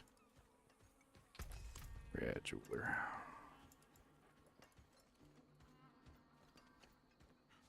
I really wish they'd given us some frickin' socket materials, because the equipment they give you at the beginning that's already socketed, it's not 925 equipment. I mean, I guess you could technically upgrade it, but most of it's garbage anyway.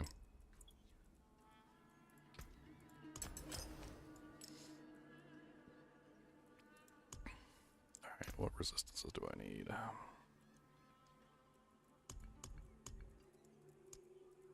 I need fire. I hope you appreciate that. And I desperately need poison. Interesting. That brings me somewhat within a reasonable level. Are you sure? Let's just do this real quick. That way I'll just temper on a resistance on each one of these. So I can cap out my reses.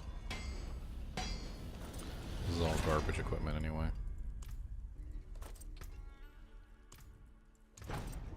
Are you down there at Grigori right now?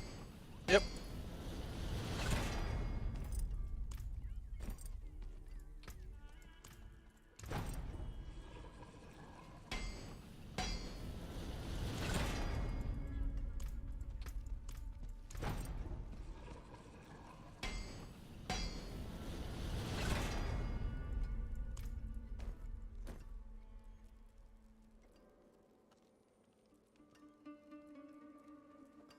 Really need a lightning rose.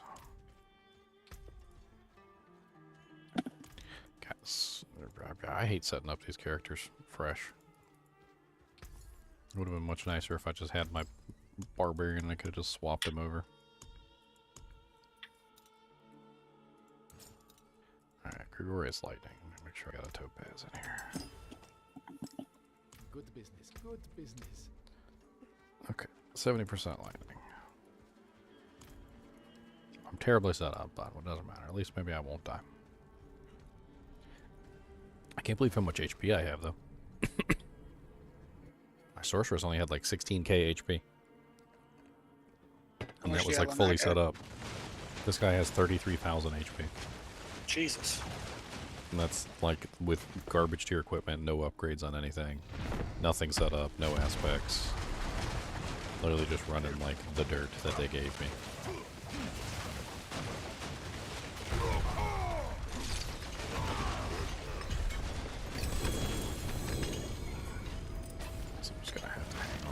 Crap and do some upgrades.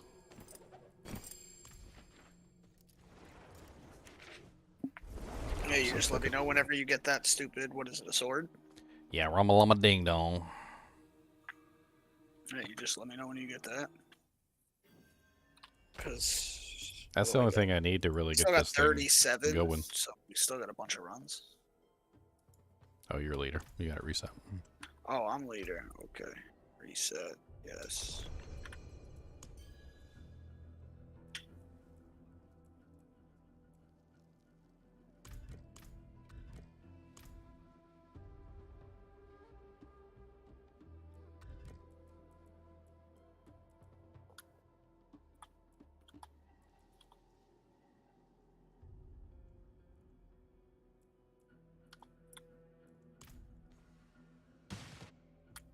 Which boss drops the bolts? Will Duriel and Andariel both drop the bolts? I'm not ready yet.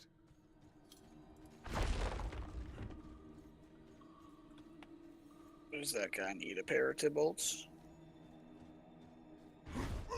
The bolts isn't really all that great anymore, to be honest, unless they nerfed it. I'm not really sure what the hell they're thinking, to be perfectly honest, because a lot of the changes that they made, while interesting, they nerfed the unique item, and they introduced all the other OP items in the game. So it's just like, okay, here have another set of OP items.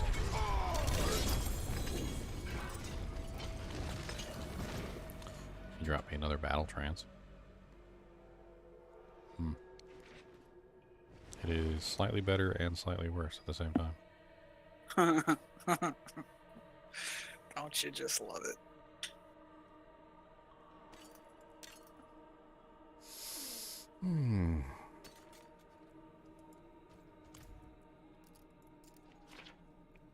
I mean, it has one more point on the frenzy, and it has a little bit more on one thing, but it also has less damage reduction, and it's the same crappy modifier too, so I'm just gonna keep it.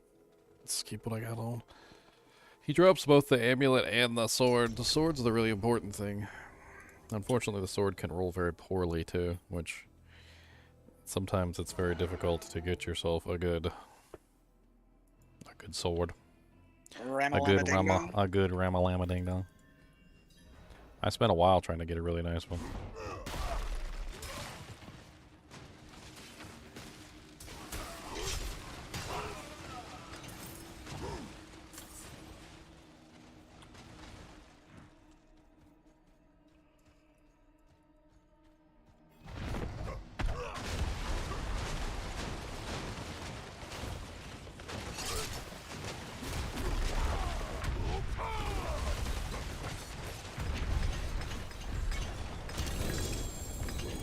Another amulet. I've got some more materials for this guy too, so. Heard? The Miava Grigore. Yep.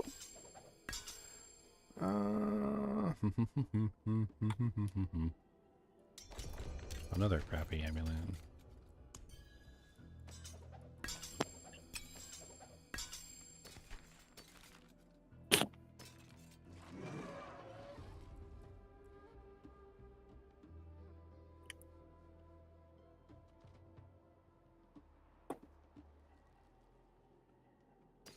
Okay, I kind of like that. It's not bad. Let's hold on to that sword. Trying to find any weapons and any equipment that's better than the crap that I'm wearing. Oh man, this character's gonna be a pain. Every single item on this character has sockets. He's got like multiple weapons with multiple sockets. There's like freaking. Is there a world boss about to happen? Pretty much, I think that's the only way I've been getting the little scattered prisms so far is the bosses, the world bosses. Yeah, that's the only way to get them. World boss. Not ready yet. Oh, no Legion event. No world boss coming up.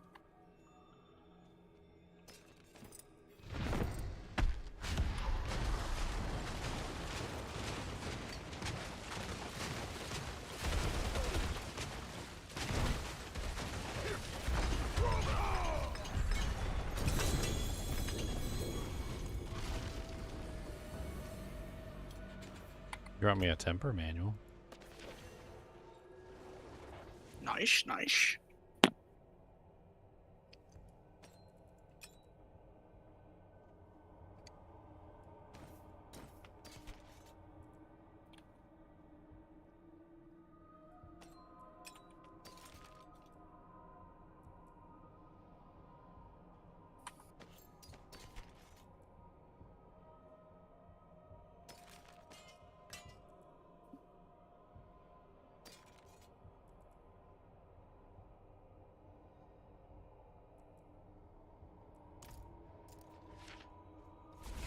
Over here eyeballing all my equipment.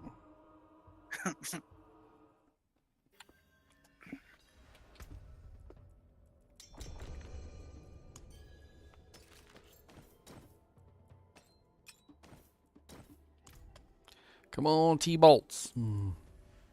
I mean, not T-bolts, sorry. Come on, Ramen Ding Dong. So you got me thinking about the bolts, Edward. You got me thinking about the bolts.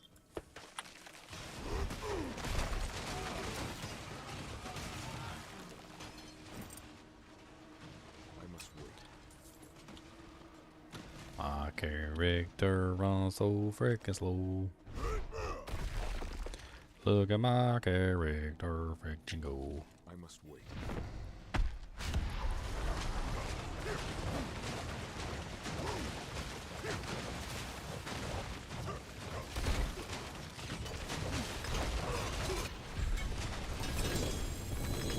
Two-handed axe. What's that?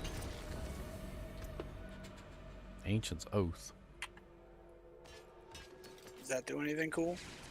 It gives you like extra steel grasp nodules and some more bonus damage. That's okay. Barbarian the Weapon Master over here.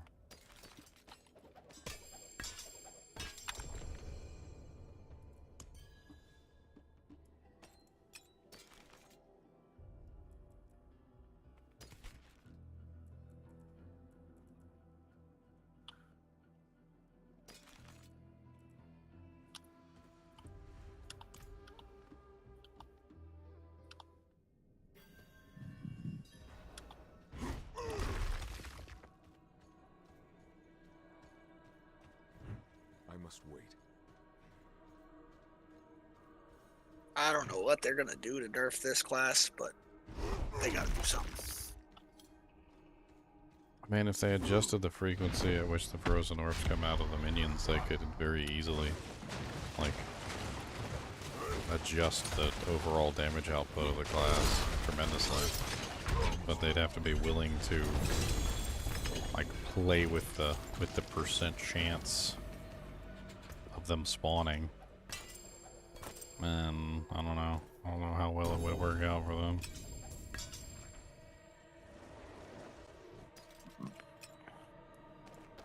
Still a big nope. No, still nothing. This thing just doesn't want to drop for you, huh? No, you should see in the first time I farmed it. The first time I farmed it, it took me like freaking 12 hours. I mean, that was before they added the bosses. I couldn't find the dang thing to save my life. They added the bosses, it was a lot easier. It was a lot easier when they added the bosses. Yeah, I was just destroying some crap. I'm trying to keep only the items that can potentially be used for upgrading this guy.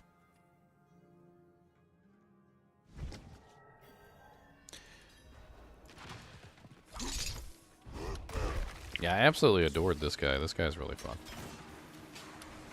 I know you're a Sorc main. Always. But you also played Barbarian last season in Diablo 2. You gotta try out my Frenzy Kick Barb. It's hilarious. You basically just turned into Leonidas from 300. You run around going, "This is Sparta," and then everything explodes. Your kick is so powerful, it literally makes everything explode.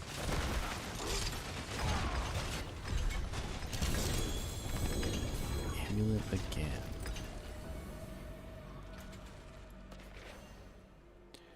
This one's got a +6.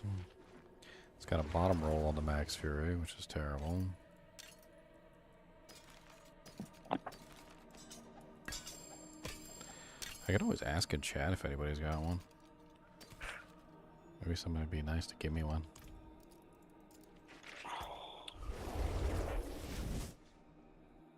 Yeah, what do they want for it? I got a whole bunch of stuff I I mean, can it's get rid of. it's the last day. I mean,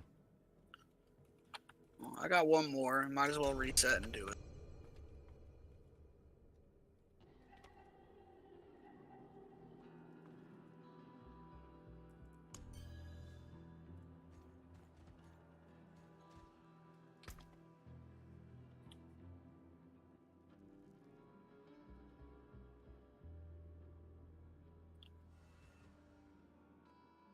I got some more Grigorites too. I believe Zir also drops it. I can't remember. I think he does. And which one's Lord Zeri? He's the one with all the pieces. The blood. Yeah, he's got the blood. I think Oh, the Zir. blood? I Yeah. got some of that too. I got a bunch of Yeah, that. I think I can go grab all my mats. Well, I got 50 on me.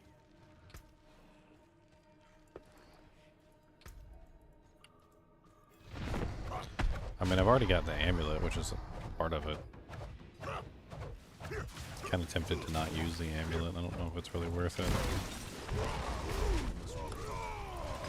The amulet's kind of set up for dishing out damage with other skills, so...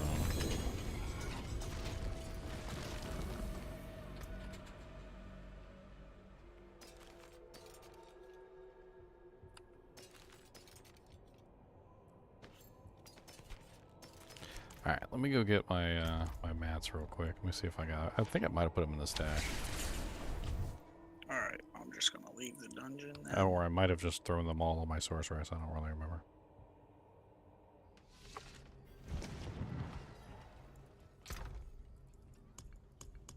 Yeah, they're all on the Sorceress. Okay, so let me go shove them back in the stash real quick. Alright. Yeah, so when I was testing that teleport build, it's just so like all the stuff you want, like that's good.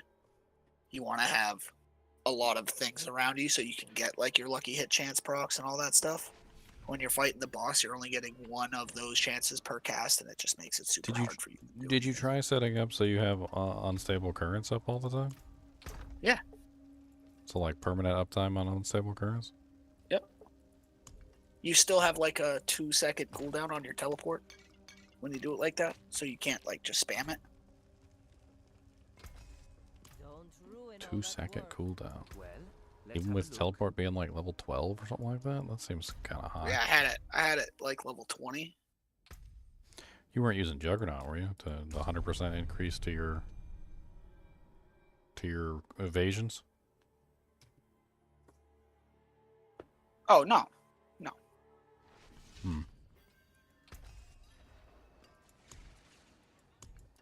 I mean, I feel like with that build, you might be better off with the... with the random teleport, I could do it almost infinitely. Well, there's a aspect on the mean? boots that literally gives you, like, every single time you hit a target, it gives you a cooldown reduction on your teleport. Did you try that? Wait, So- what'd you say? So there's a couple different ways you can go with your boots. Some of them you can get them multiple charges, so you get like 4 charges. But there's also one that literally makes it so that every single time you hit a target, it just automatically reduces the cooldown of your next evade, like for every single time you hit the targets. So if you set it up right, Have that you too? you might be able to just have it constantly reduce the cooldown to the point of not really having to worry about it all that much. So I'm back here. Oh, man. Hit the button. Hit the button. Okay, so I have 39 Grigore mats. All right. So we can do I Grigore. reset it. I'm gonna go down there. You can port to me and drop them, and then you can go back. Oh no, you just ported them over. What am I talking about? I'm here. I'm here. Durka. I'm here. I'm here. I'm here. I'm here. I'm here. I'm here. I'm here. I'm here. I'm here. I'm here. I'm here.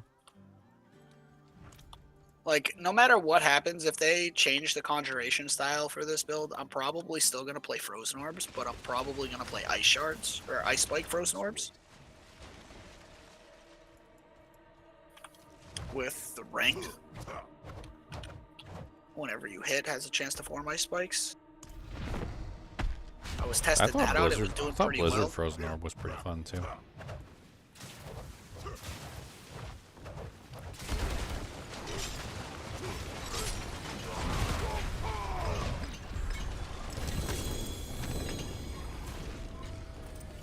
Nada. Still nothing. They just don't like you. Ooh. Oh man, but it rolled.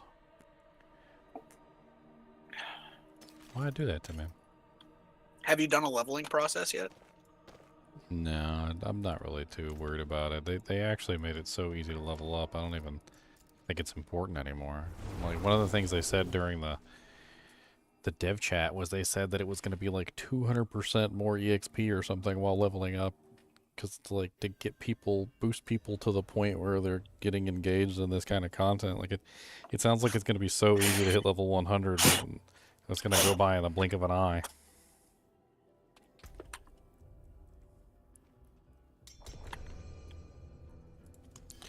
This is really sexy. I wish it had rolled with anything else other than the garbage 2 stats that it rolled with, but I got a greater affix roll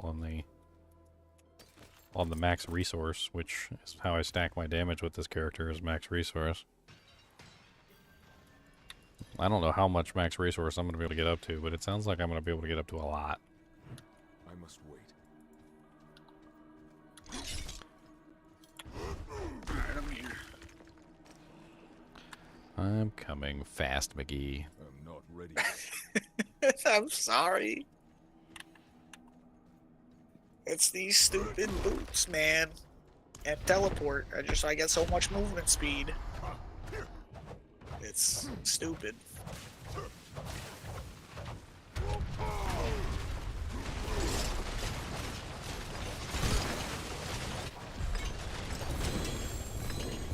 Gloves. What the hell gloves does he drop? Frosties? Oh, he drops twin Flame strikes? Weavers. He drops the twin strikes. Drops me Gloves of the Illuminator. Flame Weaver. Whole bunch of stuff. But he really just don't want to give you this sword. No, he doesn't. He's rude. I know. I know he's rude. We can go over to Zir, we can kill him. I need some equipment anyway to get this guy set up, so. Oh, you wanna? What do you want? You wanna go do some HellTides? Oh, let's keep on doing this until I run out of mats, and then we'll do Zir. Oh, are you out? Oh, okay. You still have mats for this. I got one. 29 left. Oh, all right, nice. I got 35 bloods too. Zan just dropped me all the stuff. He's not coming back, so he was like, "Here, take all these. I don't need them." And then he asked for some of it back because we were gonna go kill Endario, but. Well, yeah, I've been wanting to do it. I want to really do one of the higher ones. Yeah, it'll be fun getting everything set up so we can do like higher versions of the stuff. I kind of feel like with the way that they have the mechanics set up, it feels like the melee characters are kind of stunted though. Like it feels like the casters, they can stand back and attack at the same time, are gonna have a better time than the melee characters, which have to be in the thick of it, in the pickle bits.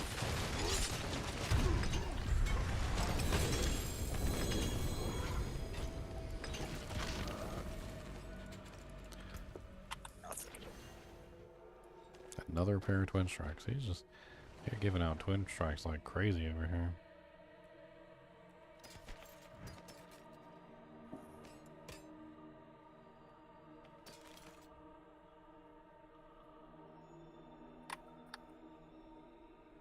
I mean, that's an interesting ring. Not like super terrible rolls. I might have to see if I can roll that. Can't play Diablo 4 yet. Game Pass PC, please help. It's on Game Pass, isn't it? And they added a Game Pass? You can download it for free now as long as you're part of the Game Pass? Because it's an Xbox?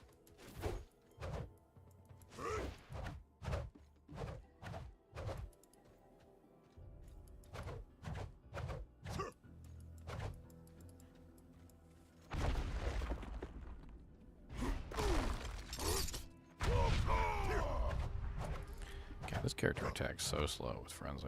Oh, I gotta reset.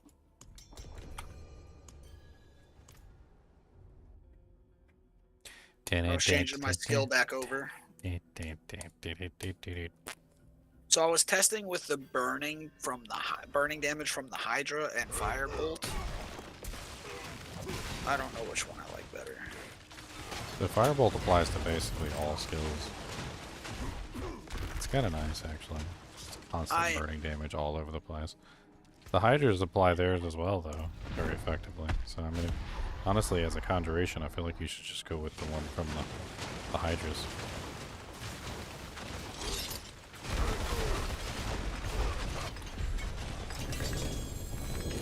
Chest armor again.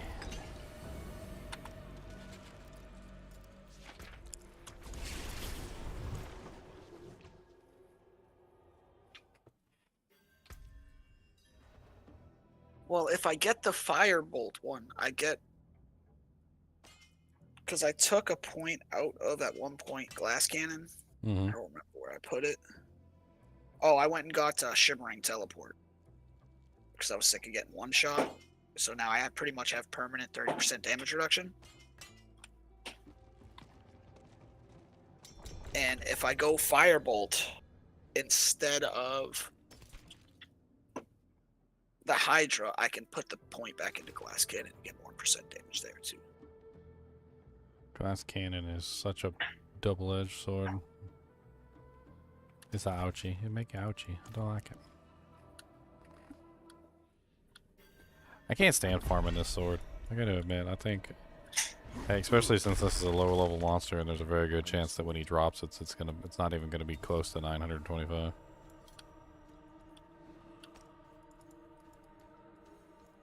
I don't know if Zir is higher level.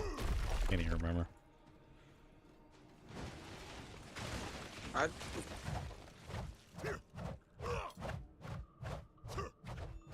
We might be better off powering through some pits. I mean, I don't know if Ramalani's gonna drop it. Yeah, 925 here is better there.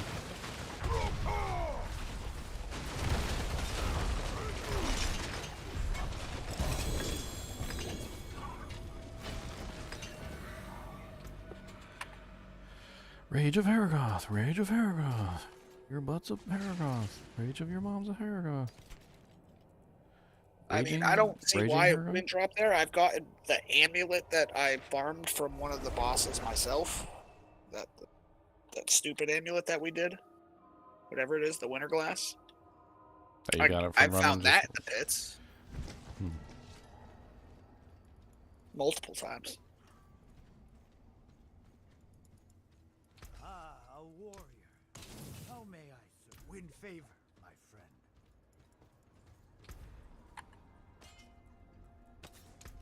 Oh yeah, you went to town. I didn't realize you weren't out because you weren't on my screen.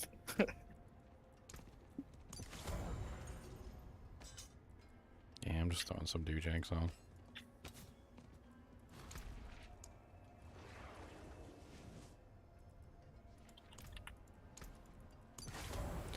I don't have a whole bunch of aspects actually put on the character yet, so...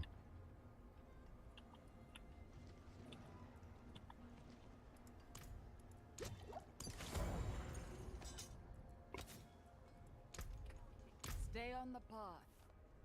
Heed no evil.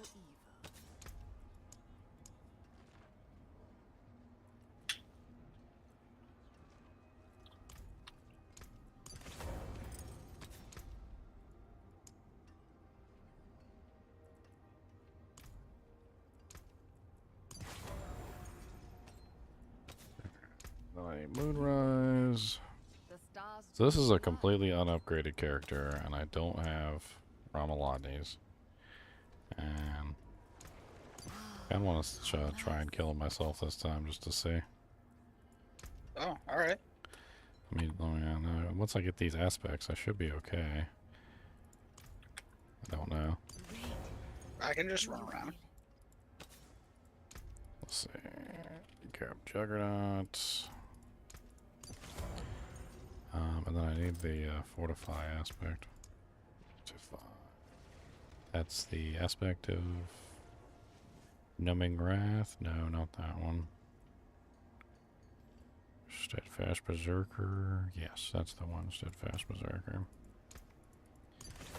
And then I need the Leap Boot aspect. Aspect of Perpetual Stomping. Oh, I'm out of frickin' Veiled Crystals. Oh, see, now I did it. Now I done did it. Could have been taking everything back to town and destroying it. Let's have to run some Nightmare Dungeons. I'm just gonna destroy some stuff real quick. Screw it. I got a whole bunch of crap in here that needs to be just broken down.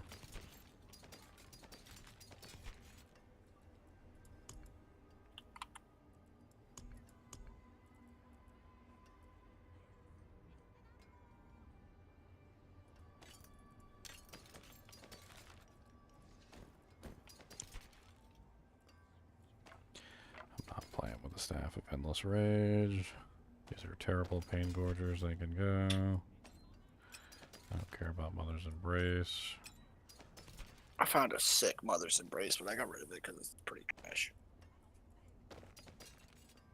But it was sick. It was like triple rolled with the max roll on its ability. I was like, damn, this thing is kind of crazy. It was pretty sick, actually. 2 players. Let's go. My skill is unmatched. You'll fight hard. I eh? can hope For it'll sure. get off. Let's go 190. Do what you're doing. I'll run some of these while you're Are you doing doing your pits? do-janks. Yeah, I like crushing the pits. Repairs? It's fun for now. Dang, it takes failed crystals for everything. I'm screwed, aren't I? Yeah, Veiled Crystals. It sucks. it sucks. They don't give you enough, and you have to spend way too much of them. Let me see if I can solo Grigori. I actually have my modifiers. I don't have anything upgraded, but I mean the character's set up properly, and at least I have the character set correctly. Yeah.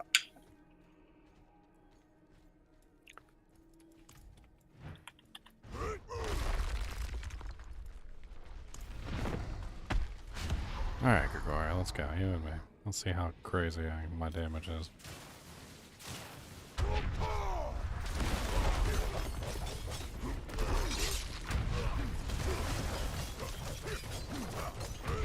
Not ready yet. Oh, he's already at half, basically. Nice. Not Not ready yet.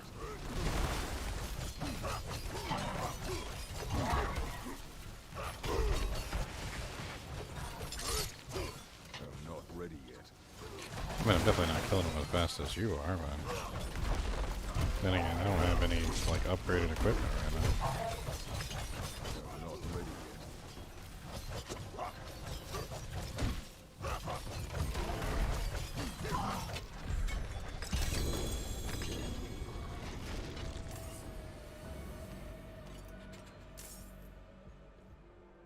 Okay. Guess I need all these items. Let me grab all those yellow items from outside too, destroy those.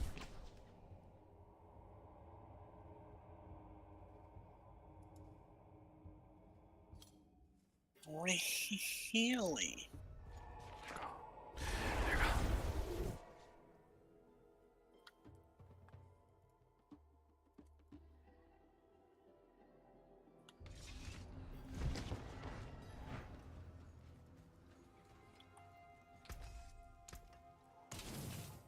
Does it cost to temper, veiled crystals to temper as well?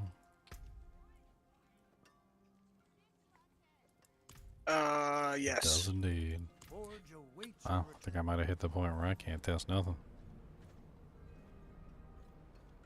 I have to go level up and go do some nightmare dungeons and gather veiled crystals.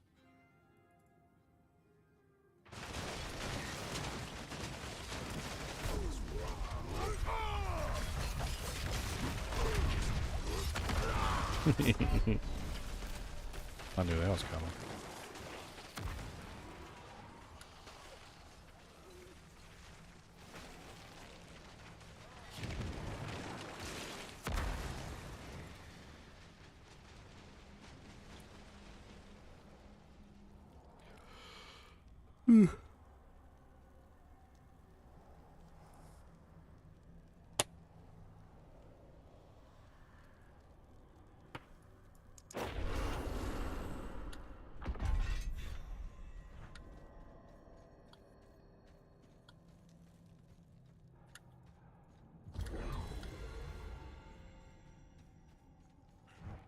I must wait.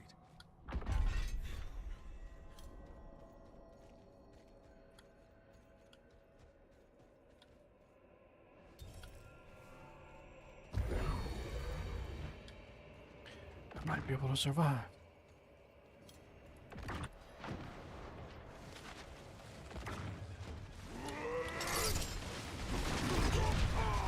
Not ready yet. Blast Wave Shrine. What? What are you talking about? What are you talking about? Cheat codes. Gotta love it. It's perfectly legitimate. It's so good. It's just that insta kill. Perfectly How fast can you kill the final boss of a legitimately- dungeon? Depends on if I have a blast wave shrine or not. The blastiest of waves. A wave so blasty.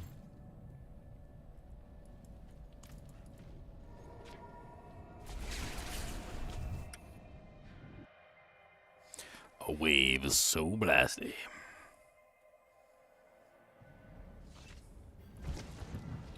God, failed crystals are going to be such an issue, like in this game in season 4. Like you don't even, like we basically cheated and we got a bunch of free veiled crystals. I mean that's basically what happened. And now we're actually going to have to, you know, like put on real, like do the real thing and actually have the real veiled crystals come into play. And we're going to have to farm like millions of them to do this stuff. I mean, did you see some of the numbers on some of the veiled crystal requirements for these?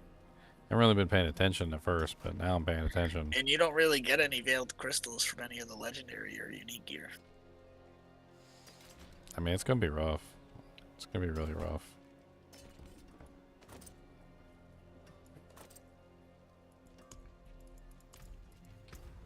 I mean, they basically have veiled crystals as a requirement for everything.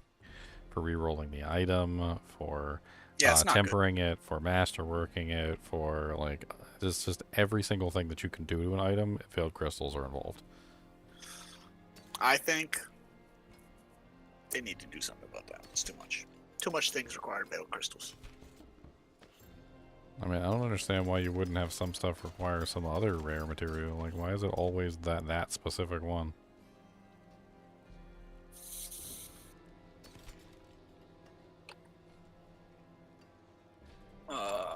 Well, the best way to get veiled crystals right now, HellTides, right? HellTide's not good enough I mean, yet. just doing regular nightmare dungeons seems to give a pretty large amount of crystals, but there's going to be a certain point where you just don't want to do those anymore, and you're going to want to go do something else. So I don't know. You're not wrong. Because I also don't have very many veiled crystals anymore. 128.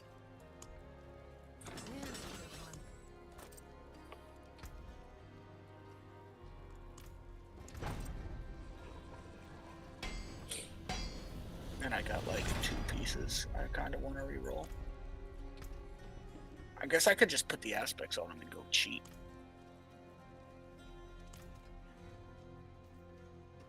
Because I got a pair of pants that rolled greater affix on 2 of them. I got a helmet that rolled 2 greater affixes too. I just can't really test this guy, unfortunately. It's rough. It's hard. As I need equipment to test this guy. I need a lot of equipment. I need Ramalad needs. I need the whole freaking. I need the whole package. I need the veiled crystals to upgrade everything. I need lots of stuff, and I don't have lots of stuff that I need. I need all the stuff.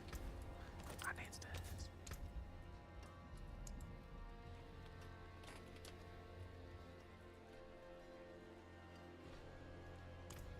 God, it even takes veiled crystals to imbue an item with an aspect. It's 75 veiled crystals to imbue an item with an aspect. There's no way. Like, at a certain point, we're just going to starve out on veiled crystals, and it's just going to be a constant, never-ending struggle to get more veiled crystals. It's not even going to be a certain point. It's going to be like really fast that it happens. The starving process, like, I would even go so far as to recommend that, I'm doing pretty good nonsense. I would even recommend that, like, you just don't sell anything. Like, you're gonna have to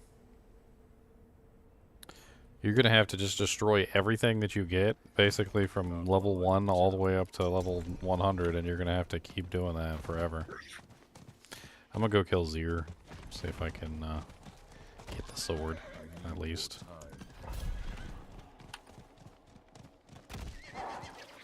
Alright. He drops the sword too. I'm pretty sure he does anyway. Your mask is ridiculous. Hmm? Jesus. Your Yeah, helmet. Oh, I don't know. I just put it on. I'm not ready. It's so ridiculous.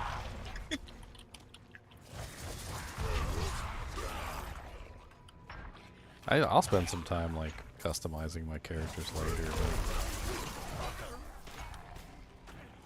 I don't want to do it right now. I must wait.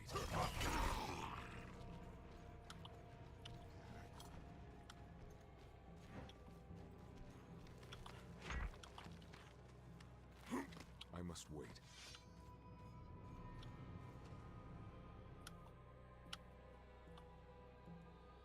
It goes off the screen. It's great. Off the screen, boys. Off the screen.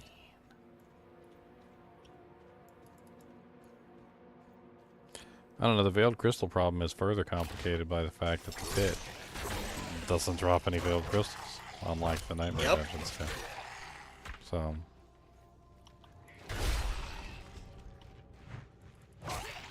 see how quick I can kill Mr.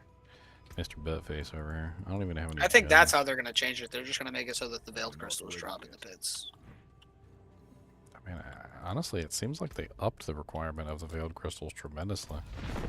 I mean, what it kind of seems like is that the Veiled Crystals are their control to the entire game. Is that they give you lots of materials for everything, but then, like, at a certain point when you realize that, like, the one thing that you really need is the Veiled Crystals, and you gotta farm, like, hours and hours and hours to get them, it's gonna be a stark realization all of a sudden. You're gonna have, like, all the materials that you need, tons of Neth Iron, tons of, like, Obducite, tons of everything, like, all the aspects in the world that you ever wanted, but then you're just gonna starve out on Veiled Crystals to the point where you literally can't do anything. And so then they got you, right? So now you're in the trap, which is now go farm Nightmare Dungeons until you get enough Veiled Crystals so you can upgrade one item. And the amount of Veiled Crystals it takes, like, per like, thing. I mean, 75 is a lot, especially when you might only get, like, 30 or 40 for, like, a Nightmare Dungeon run.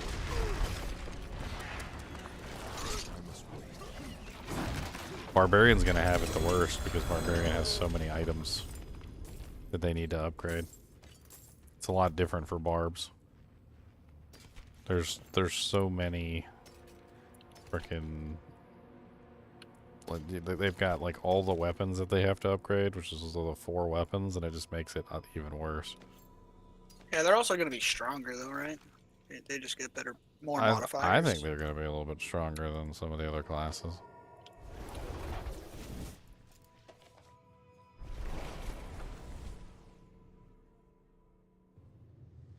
Alright, I'm gonna run this a bunch of times. Heard? I don't want to mess up your doojank.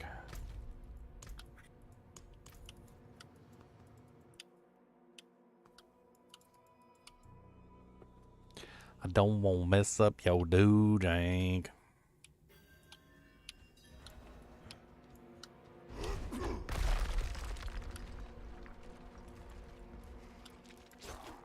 I must wait.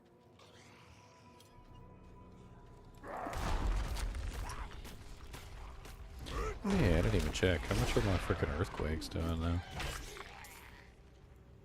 5,901.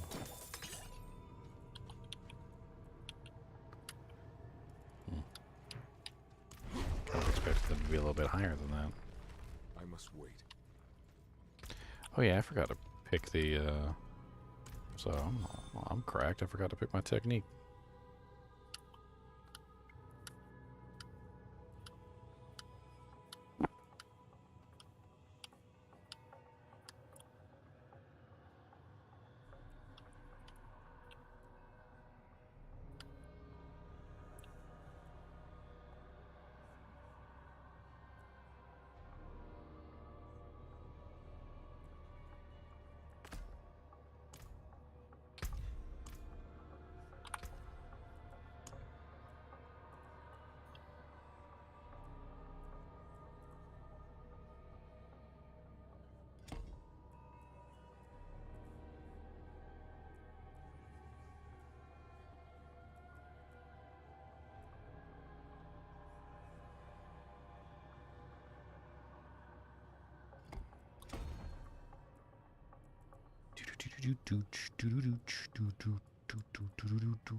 What does Uber Lilith drop?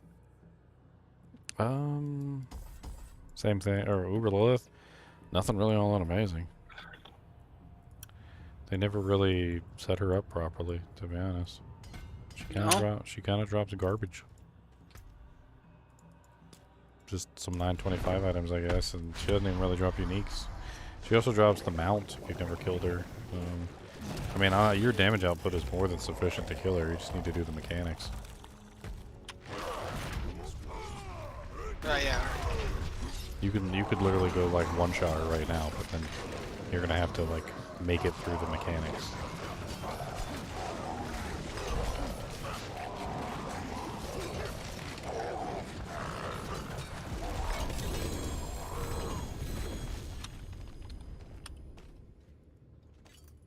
Her mechanics are a little not fun, in my opinion. Yeah, no, I already smoked her one time. Nah, oh, you did already set in PTR? Yeah. I was gonna say because they messed around with her a bit. She's definitely different than she was before. She's differonto. She's differentioed. Yeah, it wasn't anything crazy like I was doing. Nah, my main issue was avoiding those freaking purple things at the end. Because they built up stacks and they would eventually just one-shot you. Yeah. That was the only part I was having trouble with.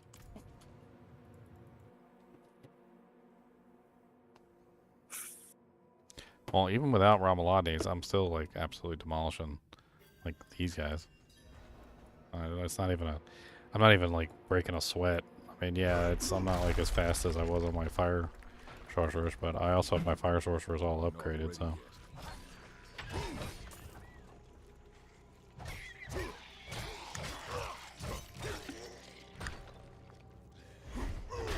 I was gonna like test and see if they changed anything with Blizzard. It's still just the ice spikes build, and it's still just crazy. I just like put on the ice spikes and like the Blizzard thing, and just went to a random level and was like, oh yeah, this is just the same thing. Well, they did change it. They did a little bit. What they did was they made it so that the ice spikes are scaling with your weapon now, which is nice. So they actually have like a scaling damage output.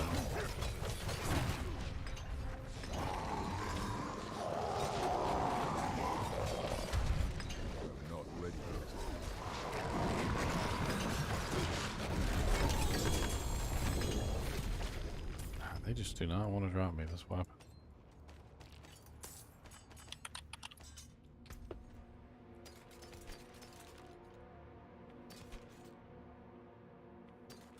You've been touched by, you've been hit by smooth criminal. Harriet's bearing. Oh, this is the new pants. These are the new pants. They give you all the fancy stuff. Yeah. I wanted to give you the Corlick creates an earthquake, Talic leaves dust devils, Maddock ignites the ground. It has damage reduction on it, it's got strength, it's got life, it's got ultimate cooldown reduction. Huh.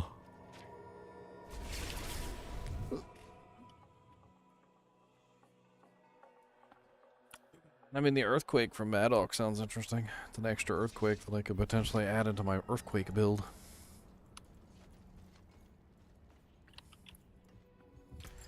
Earthquakes everywhere. What will it be? You can take what's left. God, and the amount of veiled crystals that you get from destroying items is like pathetic. I just destroyed an entire inventory of equipment. Pretty much. I'm going to give or take a couple pieces of items. I got 21 coiling wards, but I only got 16 veiled crystals. Like, the coiling wards is supposed to be the rare material. Yet for some reason I'm getting more of the non-rare material than anything else.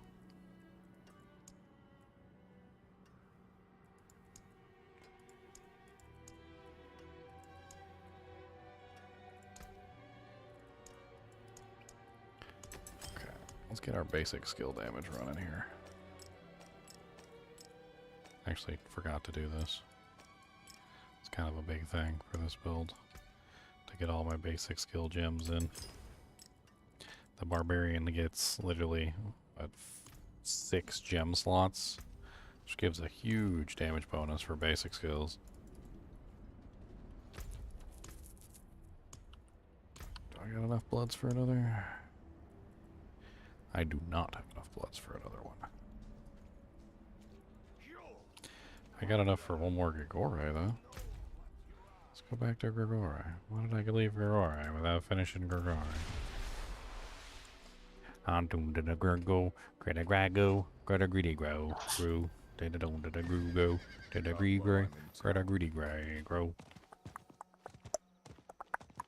You want these pants for your fireball sword? What are they? Plus 126 intelligence greater, plus 4 firebolt greater. Firebolt greater? Yeah. Wow, yeah, those sound absolutely epic. Way better than what I got on. I think I'm just using Tacits of the Dawning Sky just so I can get the resistances, but I need more. Yeah. Those All sound right. amazing. Yeah, I'll keep them. I'll keep them. When you're done doing what you're doing and we link back up, I'll give them to you. I mean, apparently, I'm probably gonna have to go back to my Sorceress and just go to like a 100 Nightmare dungeon and farm mats or something. Oh, that guy can't do 100 nightmare dungeons. Not as it currently is. Not with any kind of efficiency. I mean, maybe. I don't know. I don't have any. I don't have any of his gear set up properly. Without Ramalades, he's missing a huge multiplier, which is kind of important. I still think that running, it's more efficient to run the HellTides for Veiled Crystals. Because not only do you get the gear drop, but you also just get Veiled Crystal drops everywhere. Okay. Like, it is an explosion of Veiled Crystals. It's great.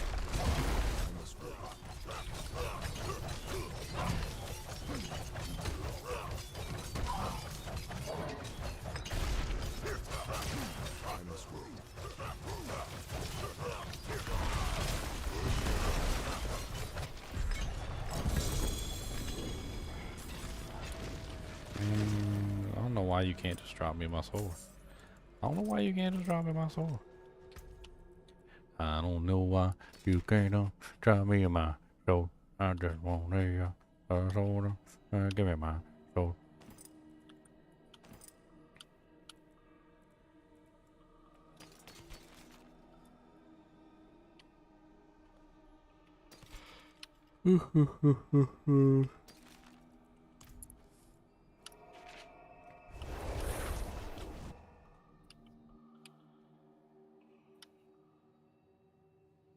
It's getting hot up here. I need to crank the AC up a little bit. Greetings. Wow, I had to crank a window. Crank a winder. Keeping.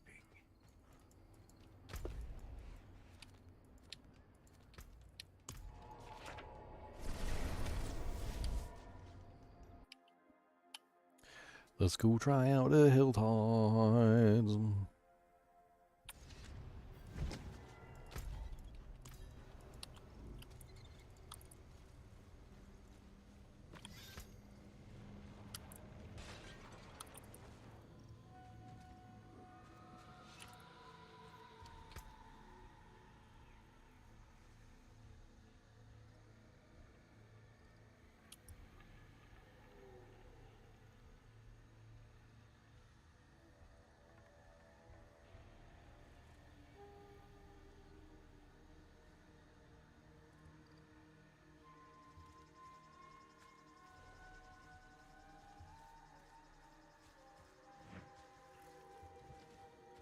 I can't do that here.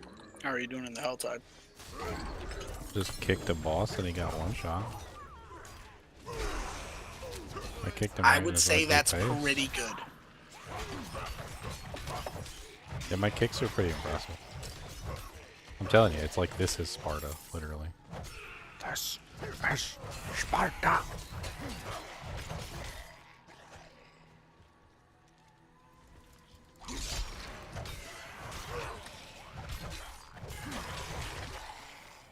The real cool thing is that if they die within a certain number of seconds, they explode and they do lots of damage to all their allies too.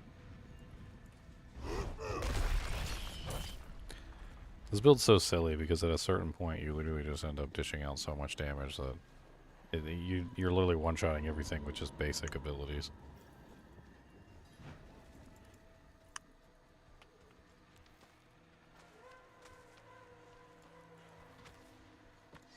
I Not mean, ready yet.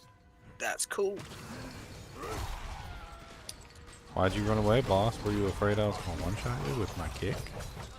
Feel like you was. You did get one shot. You got two shots. Didn't get one shot. So many explodies. Quit it. Yeah, I don't know. I'm not seeing a lot of vivid crystals drop.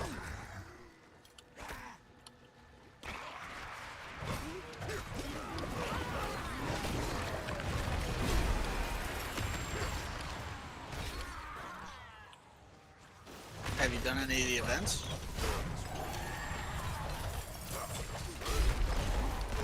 Just down here killing stuff. Making my way downtown. Not ready yet.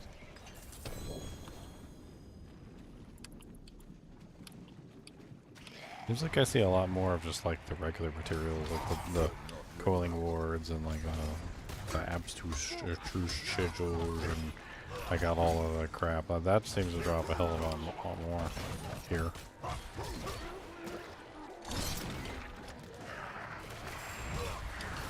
Not ready yet. What is this? Just go search for the events and do the events. I'm at an event. I'm in the event. There's plague maggots in here. Not ready yet. And they're all maggoty. I'm gonna put a maggot hole in your belly. In your belly. I need time to do that. Yeah, there's like no event spawning for me right now either. This is crazy. Oh, there we go. There's. I need time to do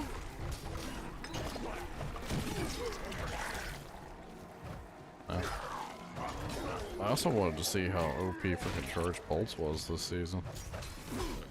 Oh, I think that's how I'm gonna have to set up the teleport builds with charge bolt.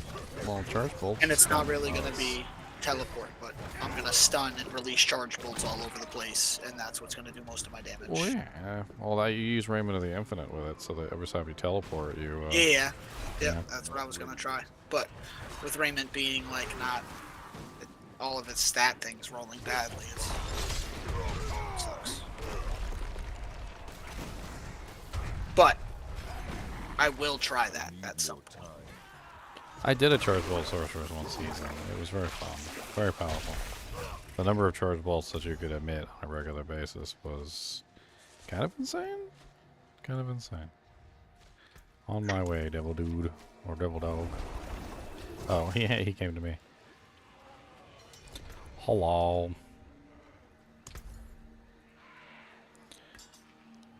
What you want? You want some pants? Here, have some pants. No.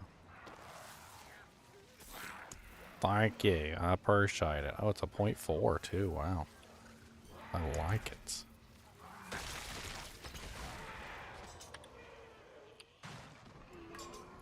Mm.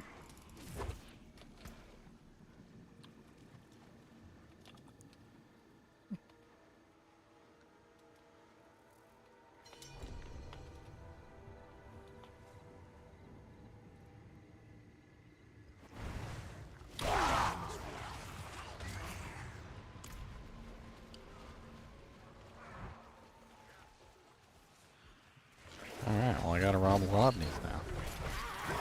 My Nice. damage should be going up through the roof. I've got 2 billion, I've got 3.5 billion.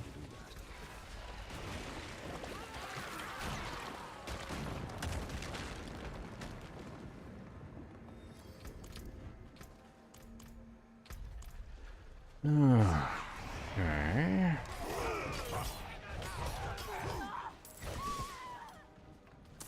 I got screaming in pain over there. Poor guy.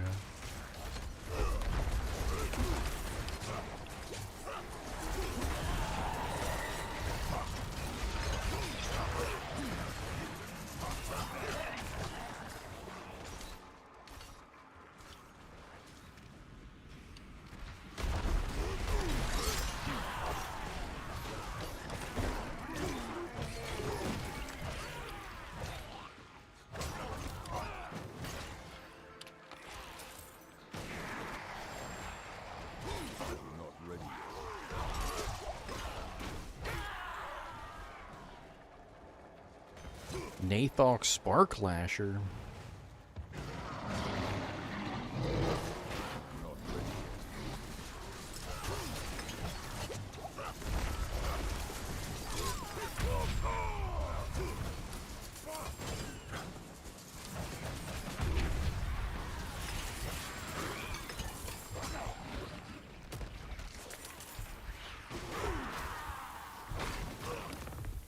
I need time to do that.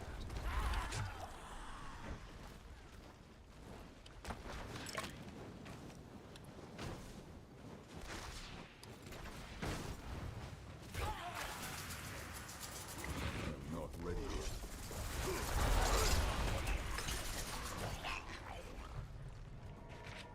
I think maybe Dungeons. I think Dungeons is the best place to get veiled crystals.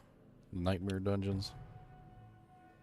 It seems like every single monster was dropping about 2 veiled crystals, like, per kill. Yeah, dang it. I hate accidentally clicking on the freaking waypoint. With freaking teleport. As soon as I freaking get to town, I accidentally click on the teleport and go right back down. I do that so much. It's almost like there should be a cooldown on that. Not ready yet.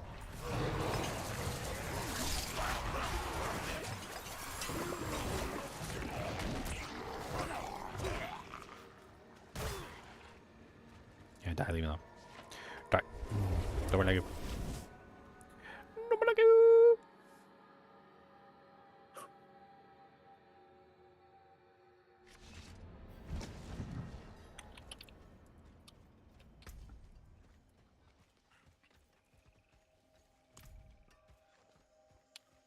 That's going pretty good. Blizz is faster than our Clash. First Carlo, now Leo. How you doing? No one will do anything. I'm just having a leisurely late night, testing out Doojanks.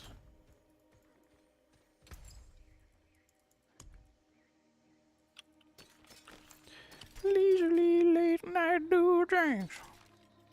Coming at you from the bank. Leisurely late night Doojanks. I wish I had some veiled crystals, but How can I help? I do not have any veiled crystals. I do not have the veiled crystals. I have no veiled crystals. There is no veiled crystal for me. Do not have them. This is sad.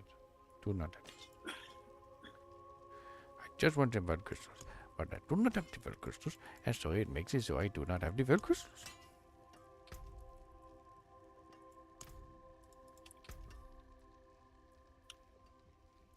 Kick damage, Barbarian only. 185% kick damage. Holy Jesus.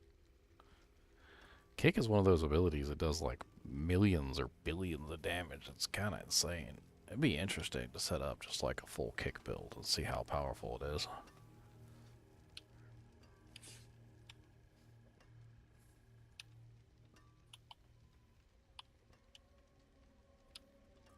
Oh, there's a damage with Iron Maelstrom activated too. That was kind of nice.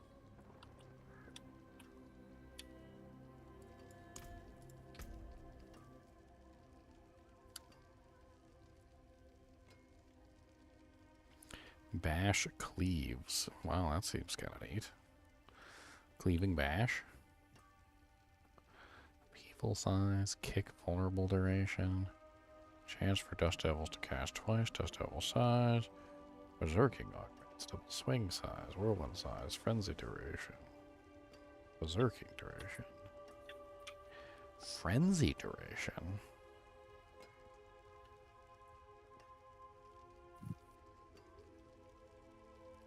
It's a 45% frenzy duration. Frenzy only lasts for 3 seconds. Even if I got the frenzy duration on everything, I don't know if that would be worth it. Because like 3 seconds plus 45%, it's 4.35 plus another like 45%.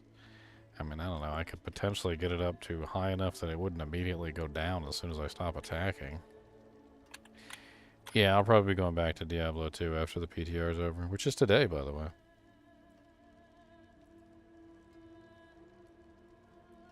It is indeed. What time?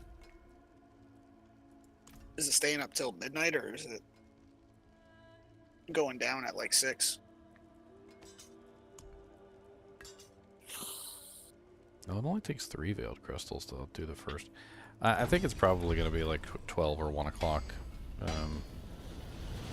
Or PST or something like that is usually what it ends up being. So sometime today. Use it well.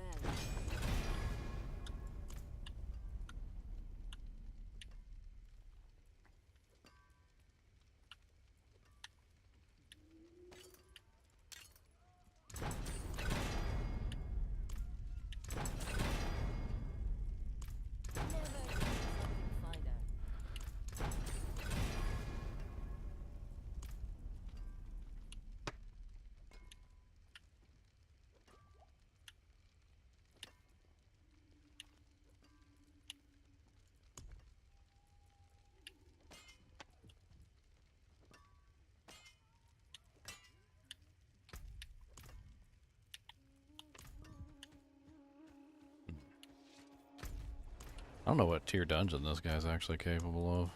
Guess I could just go craft something. I don't think it really matters. To like a 60 or something. I'm pretty sure it can handle a 60.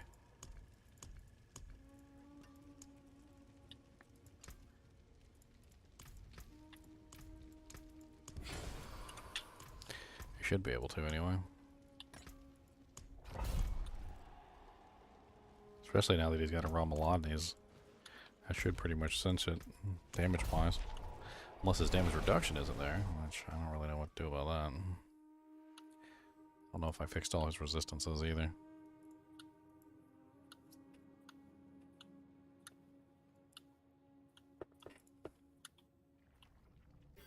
He's got some freaking crazy health though, I tell you what. Oh, he's negative poison res. Okay, yeah, he's gonna die to poison monsters.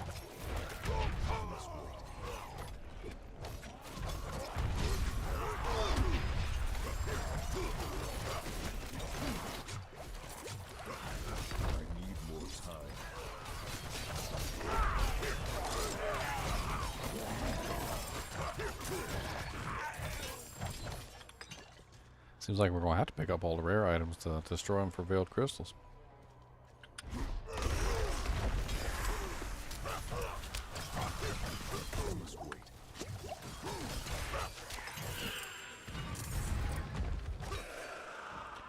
Yeah, this was way too low. I could have done a hell of a lot higher than this. Alright, now I gotta go check and find one of those events. HellTide and see how many veiled crystals I get from that. Because I just did 2 dungeons. And I didn't pick up any of the gear, or do any of the gear, because you're going to get the gear from the same... You're going to get the gear at the same tick from the events that I'm talking about, as you do. Well, the gear is going to give you a decent amount, but for some done. reason, destroying them, even a whole inventory, only gives you like 16. Yeah, I know. I'm just saying that, like, if you did that in the dungeon, you would get the same from the HellTide. So I wanted to test. Because I just did 2 dungeons, and I went from 166 to, like, 179, so it's 13. Well, what I'm noticing is that the monsters themselves, the monsters themselves are they just actually keep dropping. spawning people But it seems to be all elites. over the place. I think the elites are what's dropping the veiled crystals, because the regular monsters don't seem to be dropping them.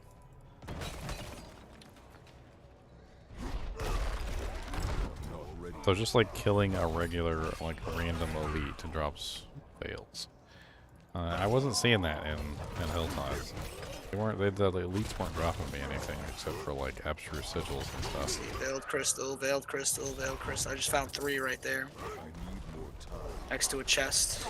The monster spawns there. But there's like 2 things I'm searching for. They're both altars that just keep spawning monsters if you stand in the circle. Yeah, those are the things that came from the vampire thing from season. Yeah, those things 2. drop like. You missed out big time on those. That was one of the most fun events.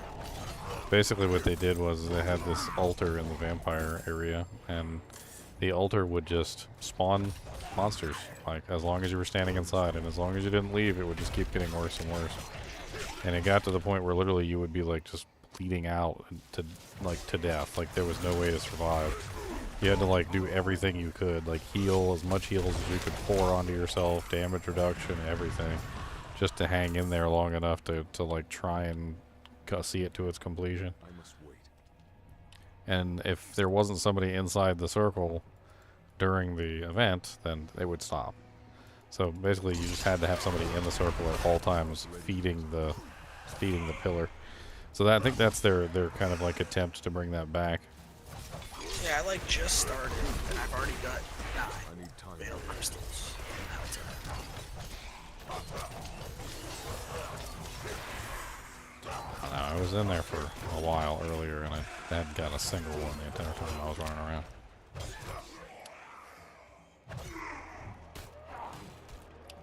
Not sure what I'm doing wrong.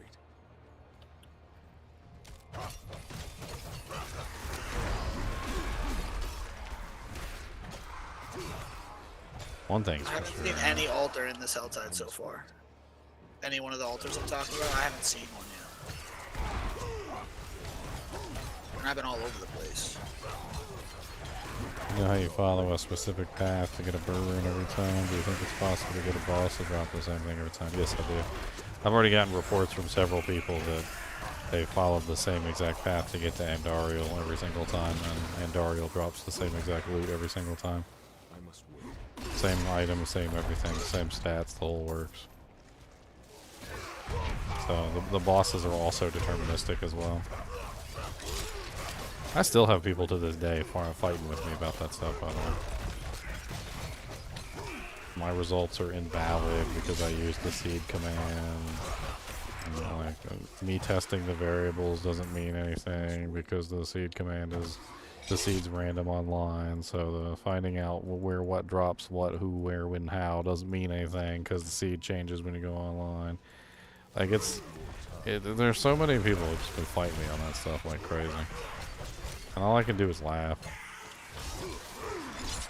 Because they don't want to hear anything I gotta say, so.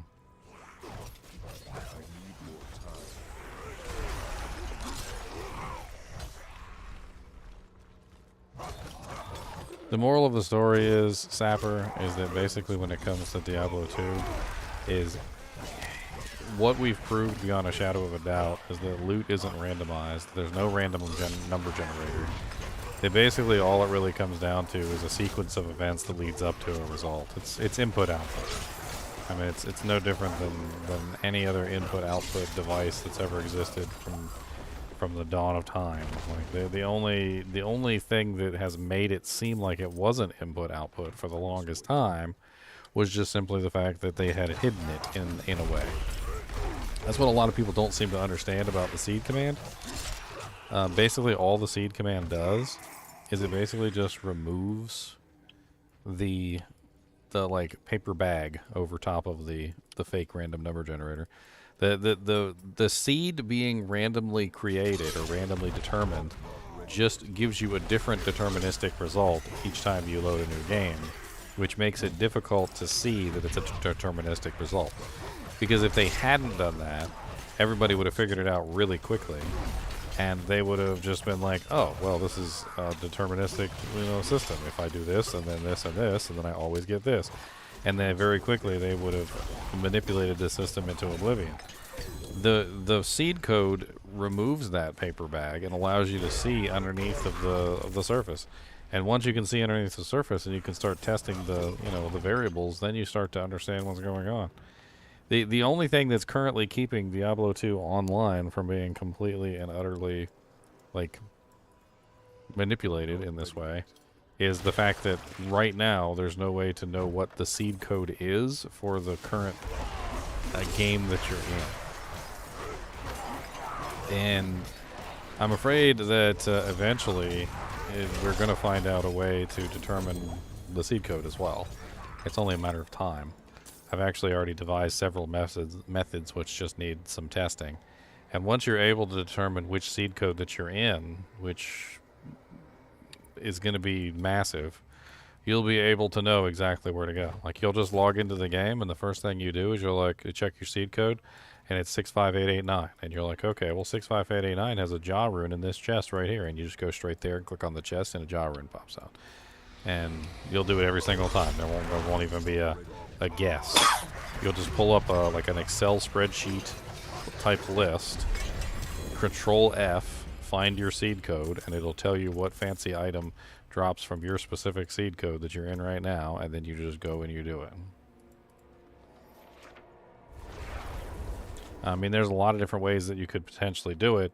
I mean, that's one of them. I've also devised a method for potentially finding out the seed code online, which is something that does require some testing, but I've come down to the conclusion of you might be able to determine exactly what seed code you're in just by simply like going outside and clicking on something.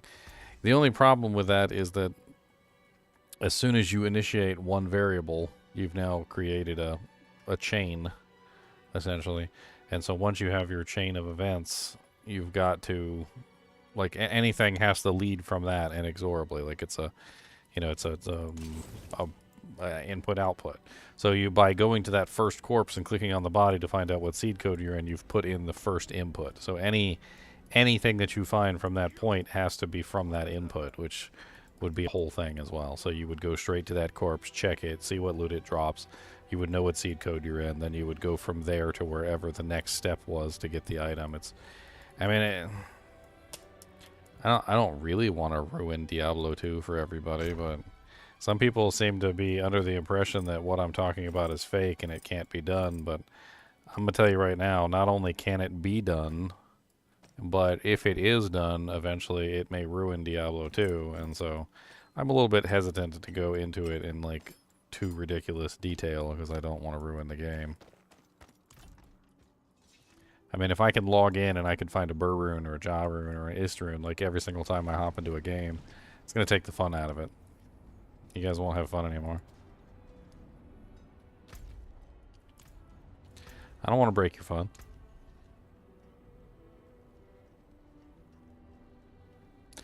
I do, however, feel like some of the people that are like clutching their pearls, so to speak, on the fact that Diablo 2 is random number generators, like especially with Silo's Pen. I feel like Silo's Pen has been lying to us for years, because Silo's Pen is under the impression of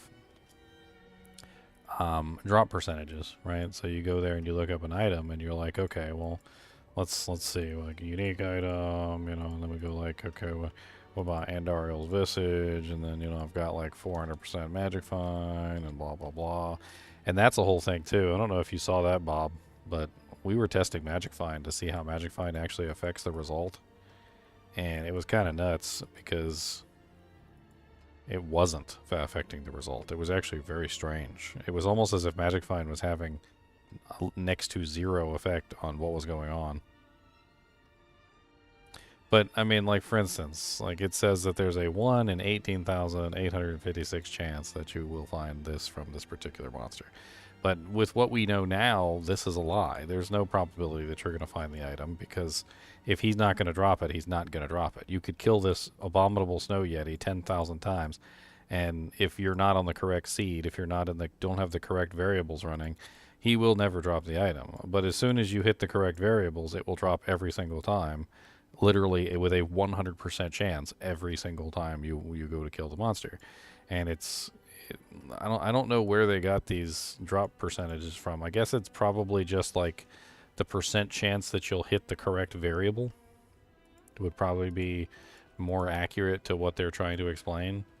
Like to say that, like, the, you know, like, hey, you know, we know that there's like an exact variable that you have to hit to be able to cause this item to fall. But like the percent chance of you hitting that exact variable on like a random chance is this. But it belies the fact that how it was explained to everybody when we originally started playing was that killing a monster just has a percent chance to drop that item, when it actually is more along the lines of killing that monster has the exact chance to drop the item that the variable's predetermined, and if the variables did not predetermine the item that you're looking for, then you do not get it. And I've been working under a similar assumption for a long time, even before we proved that. The chests and everything were essentially dropping items that were always kind of like predetermined to drop.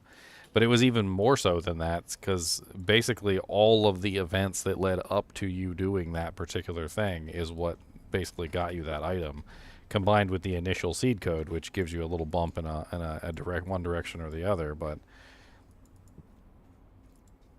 Some of them are even more simple, like armor racks are so simple that you can manipulate them even online.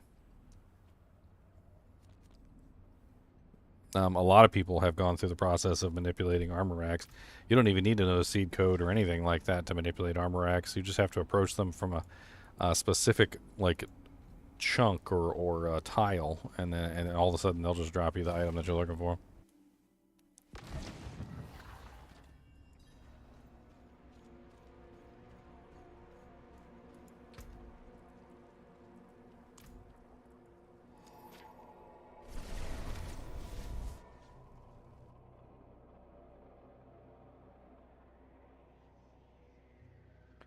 I think the best thing that I could do, and honestly, it's probably the easiest. It would just take time. Is basically just running the numbers, or running like a bot program offline with like random seed codes, and have each bot set to a different path, farming the same boss. Like maybe one does Andariel, and instead of doing Andariel and going directly to Andariel, maybe they go to like Durance of Hate first and then Andariel. And I'll have like, you know, you could have like 10 or 20 different bots all running the same exact thing, just going to Andariel and killing her, but always doing like a different step, you know, like procedure before you get there, and then comparing the drops at the end to see how many got, you know, like anything good or anything of worth, and you know, like directly making a correlation of, well, this pattern that this particular person is taking is better than that pattern.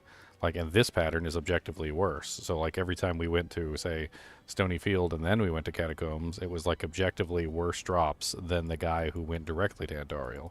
But then the person who went to Durance of Hate first and then Andariel always got better drops than all the other characters. Like, this guy has, like, 6 Sojas in his inventory, which is insane. Or something like that. And I'm sure that eventually, as you play around with the variables and you kind of just mess with things, and you do like maybe like 1,000 runs or like 2,000 runs, and then you compare the results, I think you'll very quickly start to paint a picture of which variables are superior to others, which could be a more interesting way to approach it, as opposed to, like, you know, setting it up so that people can just manipulate the items that they want. Because then I could literally tell people, I could be like, well, you know, if you're doing Andariel, going to Durance of Hate first before you go to Andariel is proven to give you like 50% better drops every single time. And then, you know, they do it, and then they see the exact same results because I've already proven that it's correct, and then they end up with better drops because they go to Durance of Hate first. And there's definitely things like that within Diablo 2, where the pattern that you choose, a lot of people called it a ritual, is like the ritual that you choose. The ritual that you choose can directly affect, like, the results. And, I mean, it's really interesting. That some people just have better rituals, I guess. You have some people who find lots of good items, and I'm pretty sure it's just because they do crazy things, like, on a regular basis. Like, you know, it could be that one guy who, like, every time he does LK, he always does Pindle first, and then he always does, like, Eldritch and Shank, and then he goes and does his LK, and, like, he's adding in more variables than the guy who goes directly to LK, and so he ends up finding better loot than you do. And it's not because he's more luckier than you are, it's just simply because he's adding more variables into the equation before he goes to LK and clicks on all the chests. And I think that's why I've always been so successful in magic finding on my Necromancer, is usually because I stay in the game longer, because obviously I don't want to have to resummon my army. So a lot of the times when it came to my Necromancer, I would go through the process of, you know, doing like a couple bosses. Like I would do Pindle, go summon my army, and then I would go maybe do Eldritch Shank, and then I would go, you know, teleport down to like Neelathak or whatever, and I would have like a whole rotation that I would do, and the rotation probably helped add in a tons of variables, which caused all the cool items to drop. Stuff that definitely would not have dropped had I just went directly to the boss and then left. You know, directly to Eldritch Shank and then left, or directly to Pindle and then left. It's just a simple matter of, you know, manipulating things. The magic find stuff that we were discovering earlier, though, was crazy.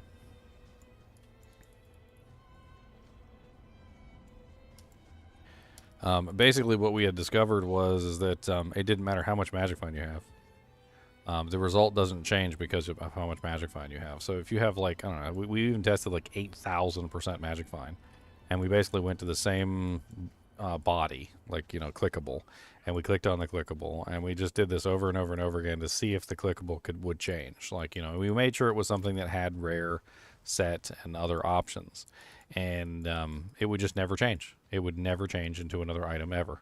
And then the prevailing theory was always that when you click on the item, it rolls what the quality is going to be, and Magic Find has a direct representation on what that roll is going to be.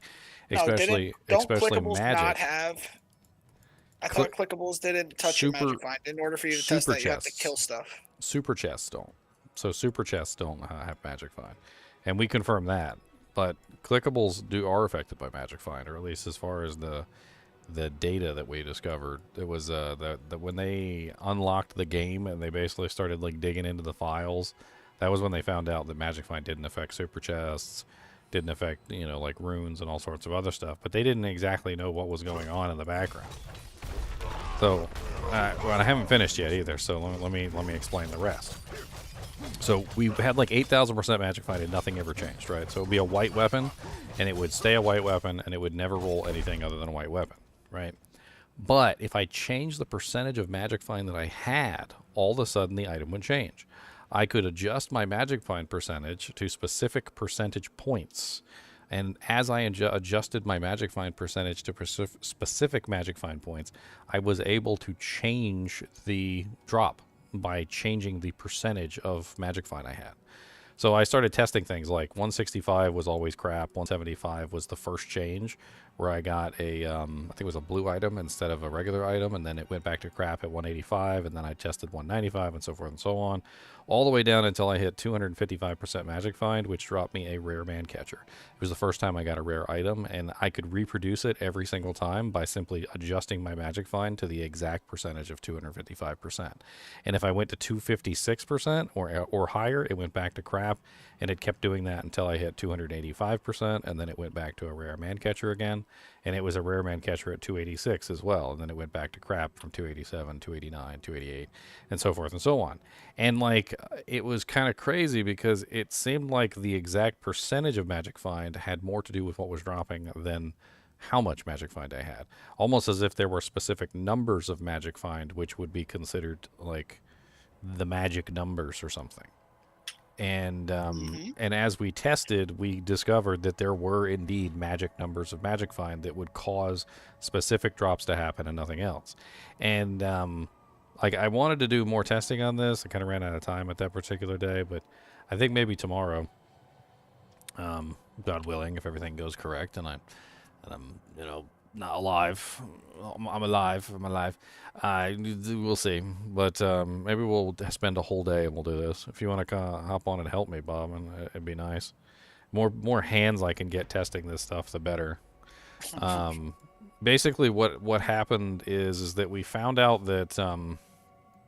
So do you remember the testing where I could change the stats on the item by changing the number of items in my inventory?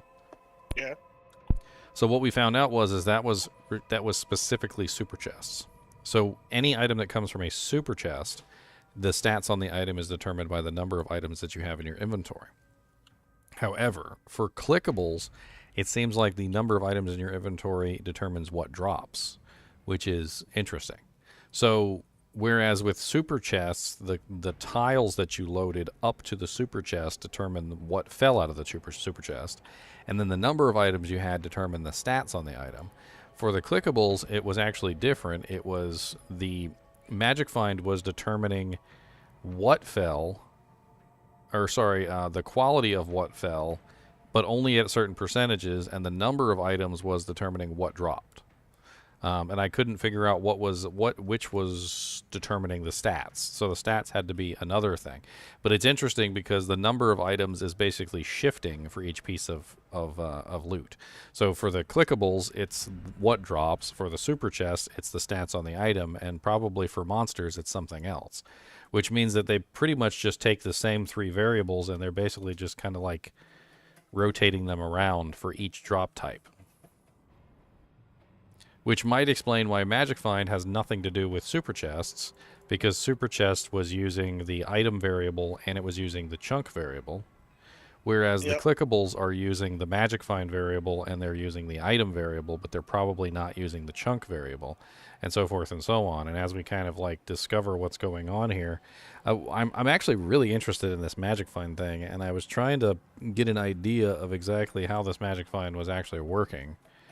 I need to test it on monsters too, but I need to find a monster that's, you know, like static in one place that I can kill over and over again, and I can kind of get an idea of how the magic find is working with him too.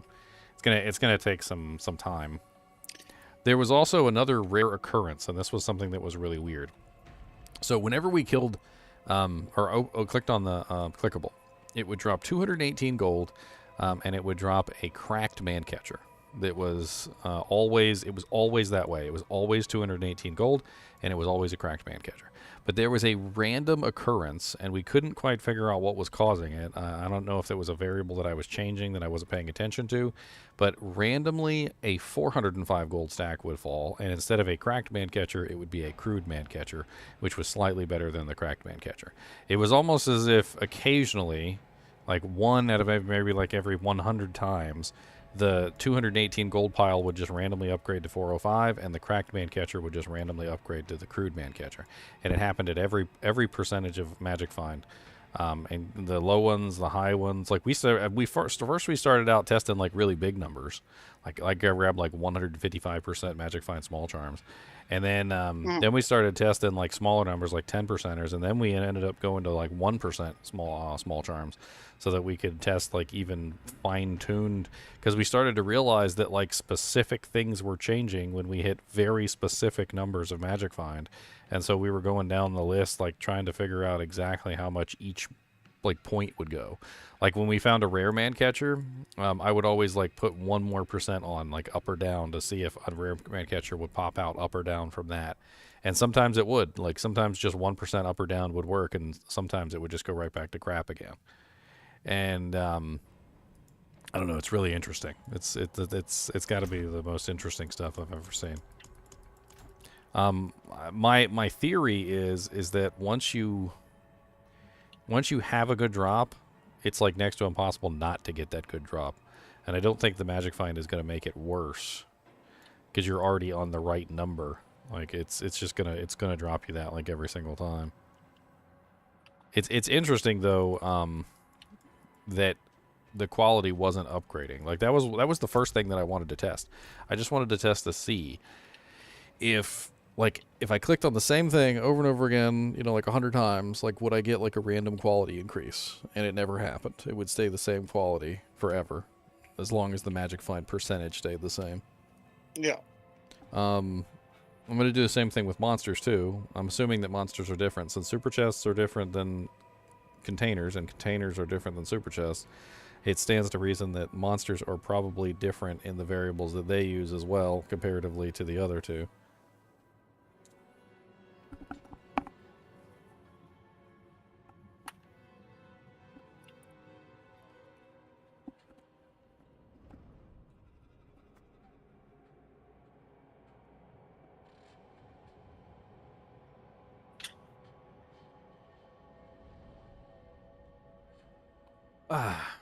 Why don't I have 50k subs by now? I don't know. I tend not to do like the sensational content and take advantage of people's emotions. I think that's all it is to it. A lot of other YouTubers, and I'm not going to like call it any names or anything, but they tend to go with these big, overly flashy thumbnails and like over-the-top statements like this build is the best build that ever existed, and there's no build that's ever gonna be better than it, or you know, like, oh my god, 10 quadrillion bajillion damage, but like they don't really relay the truth of it to you, which is like the 10 quadrillion damage is literally a bug, and they can't do that normally. And like there was a couple videos I saw like during the season 3 with the pet where they were talking, you know, they had these like outlandish screenshots of the pet dishing out massive amounts of damage to like the training dummies, and it was like in the trillions of damage. And then come to find out, like if you watch the video, like the pet really couldn't do a trillion damage. It was all a lie. They were basically taking advantage of a bug with the training dummies that basically allowed them to stack burning damage infinitely on a target that basically had infinite HP. And so since the training dummies couldn't technically die, you could basically just sit there forever and let the burning damage continue to stack basically until, you know, it got to like 10 trillion damage. And so it wasn't an actual real number that the minion could actually attain, and they didn't, you know, of course they're not going to tell you that. It's clickbait, right? Let's get you in, clickbait you, make sure you're in here first, and then we'll tell you the truth, if we even really explain what the truth is. And a lot of them do build videos too, and I can't stand doing build videos, and it's going to come back to bite them in the butt too. The build videos are going to come back to bite them in the butt.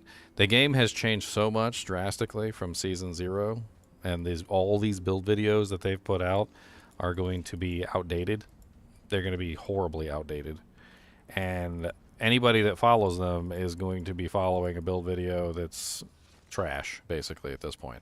And each season that we go forward, the build videos are just going to be even more garbage than the last season, because they're going to be even more outdated than the last. I mean, maybe eventually it'll come back around to me and people will, you know, realize they need to actually learn the mechanics and not just look up a build video, but I don't think that's how it's going to work. People, there's less people that want to learn how to actually play the game than there are people who are more willing, I feel like, to just simply pull up a build video and copy somebody else's build. And I don't particularly like that way of thinking. I like to learn how to play the games that I'm playing. I like to understand the mechanics. I like to know the whys and the whether tos, not just the you know, like, tell me how to do this and then just click the buttons for me. Like, what buttons am I pressing? All right, just pressing these buttons. Okay, let's just press these buttons. That sounds good.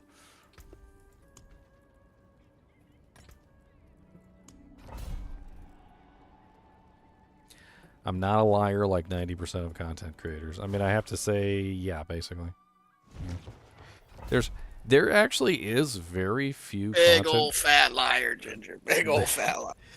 There's very few content creators that I would say that aren't just like lying to your face on a regular basis. Sweet Phil's one of them. Sweet Phil is usually pretty. He's a pretty cool dude. I like Sweet Phil. But then again, Sweet Phil doesn't really. I don't think he really plays Diablo 4 all that much. His user base doesn't want him to play Diablo 4, so yeah, it's unfortunate.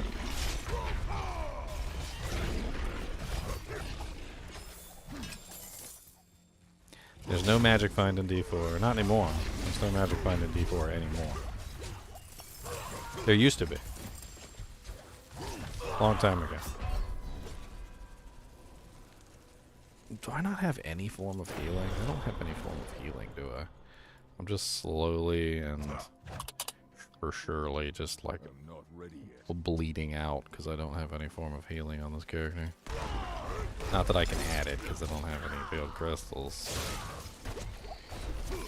Yeah, I don't think I have a healing source. That's one of my issues. I definitely need a healing source.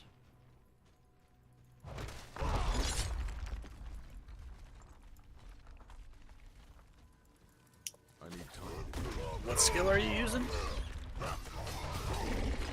Frenzy. I can get healing. I need to add it in. I need field crystals to do it though. You just want the aspect, right? Undying? Yeah, I probably just put the Undying aspect in. Yeah. Yeah, it's too good, right? Yeah, ever since they added it, it just makes it super easy to keep yourself healed.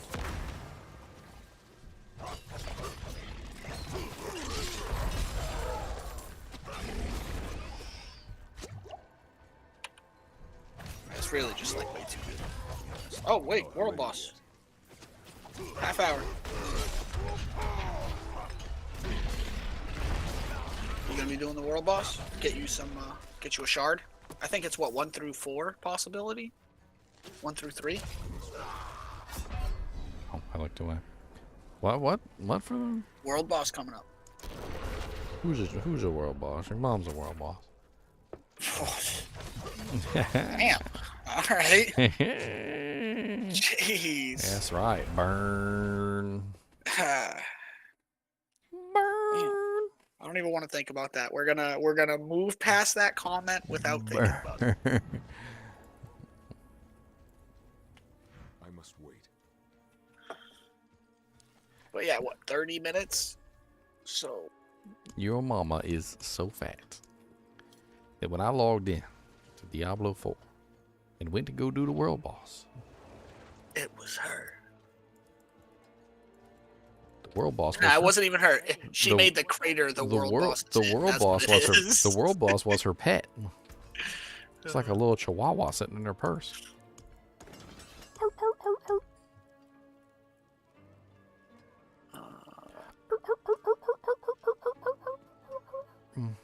Probably just go finish up. What the hell is this power anyway?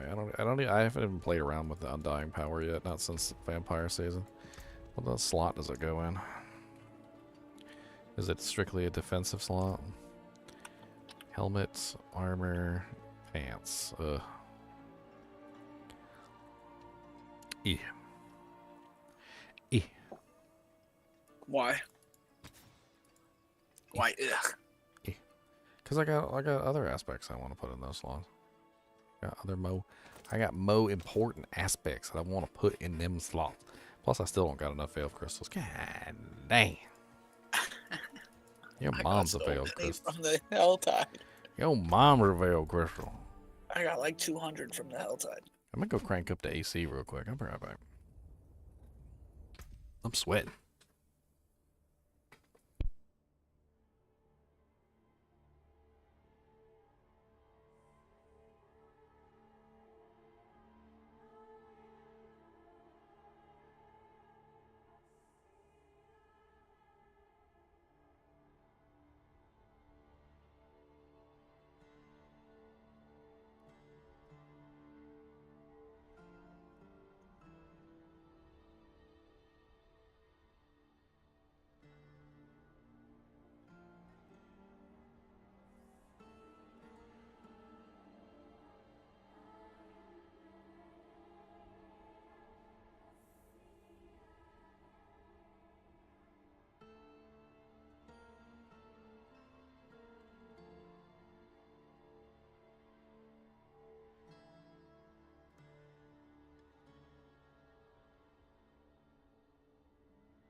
Blam.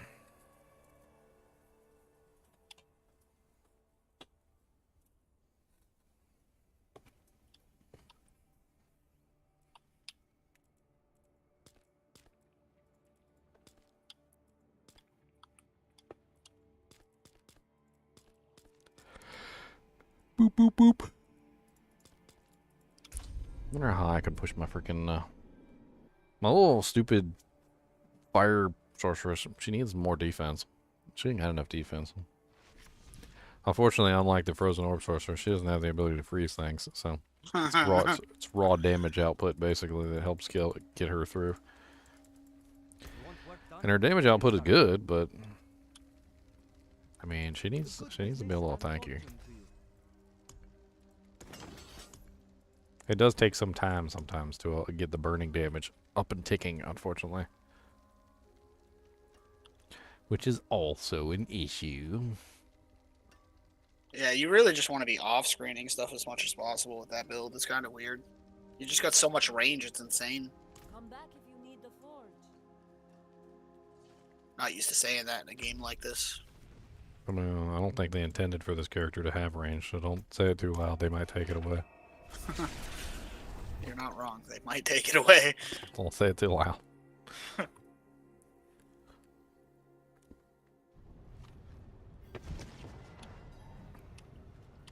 Chunks is playing his Final Fantasy VII Rebirth. I know. I was hoping he was going to hop on and do some testing. Oh, he's excited. excited. I'm going to play this season. He likes Diablo 4. He'll be on. He just likes the Final Fantasy VII better. If only I could get my viewers to like Diablo 4. They've been hating Diablo 4 since the first day it came out. Since before it came out. I'm still a big skeptic. Well, they were hating this game before it even was a game. I stopped playing after season 1. And like really nothing changed. That was bad about the game. I was like, well, I'll wait until, you guys fix the stuff. I mean, and they did at season 2. It was a pretty solid season all around. Yeah, I'm not doing this bit. This bit's way too high for me. I don't got enough damage reduction to do a 93. I don't want to get carried through. You're just gonna carry me. That's what I'm doing right now is the bits. That build is broken just because you can freeze everything. You don't even have to worry about damage reduction really, because you can just freeze everything on the screen. It's not even just freeze. That's the craziest part. It stuns everything too. You probably don't want to stun everything though, because it does actually interfere with one or the other. So it helps your boss killing speed. You kind of have to have it. Well, the thing is that like if your freeze is better, like if you have better freeze length and better freeze potential than stunning, and your stun is a shorter duration, you're basically just kind of like filling up the monster's unstoppable bar for no reason. That's what I found out when I was running my Frozen Orb Sorceress. So it was better to avoid the stun. I actually took the point out of the lightning spear stun so that it stopped stunning. And as soon as I did that, the monster stayed frozen for longer and more often. All these monsters just burn. Yeah, she needs more HP. I know that for a fact. She's got like 18,000 HP. How much HP are you running? Me? 20k. Yeah, I mean she's a little low on HP already. She also needs some more damage reduction in some way. I don't know. She gets her booty cheeks clapped too much.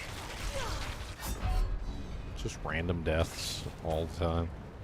I mean, I could stay at distance and I could just murder everything. Damage isn't an issue. So maybe that's what I need to do. Maybe I just need to scale back damage somehow. I really need some way of crowd controlling the monsters so that they can't just bum rush me. Because that's literally why I die most of the time, is because all the monsters will just bum rush me. I need time.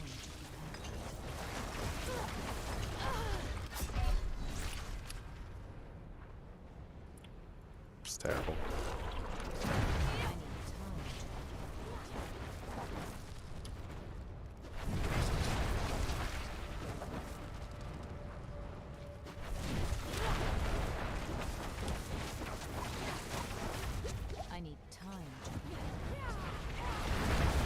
I don't know, maybe permanent uptime on Fire Shield is my option. I could probably get permanent uptime on Fire Shield if I tried. You can. I need time. It's possible.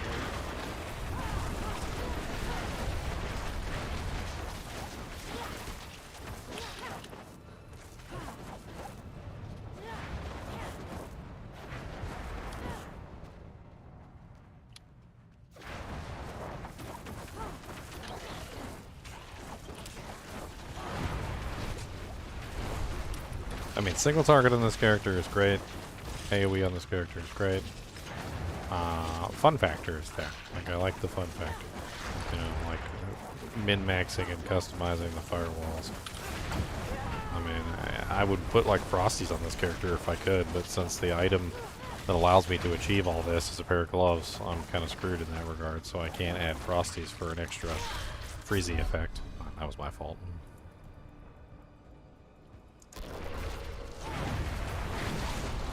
I mean, there is that one aspect that makes it so that whenever you immobilize a target, immobilize doesn't protect me though. That's the whole problem. I don't really feel like with fire going with immobilize is really the best idea. Yeah, it stops the targets from moving, but they're still, you know, firing off their abilities, shooting at me, firing their lasers. Freaking, it's a little bit more difficult to deal with the loss of I don't know, of freezing with immobilize. I mean, stun works because the monster is of course stunned during that duration, so it's a lot easier. So you need to work it. Need a chance to stun. I don't know. I mean, as of right now, if I play the field lightly, you know, like I use my range, which I have a significant range advantage, I'm okay right up until the point where something that also has the same range as me basically takes me out from off screen. Like the corpse bows. The corpse bows can hit me from off screen, so I don't know they're there and I can't stop them from hitting me, which is unfortunate. Yeah, those things aren't a problem at all. I mean, maybe it's just dodge chance. Maybe I just beef up my dodge chance or whatever. I don't know.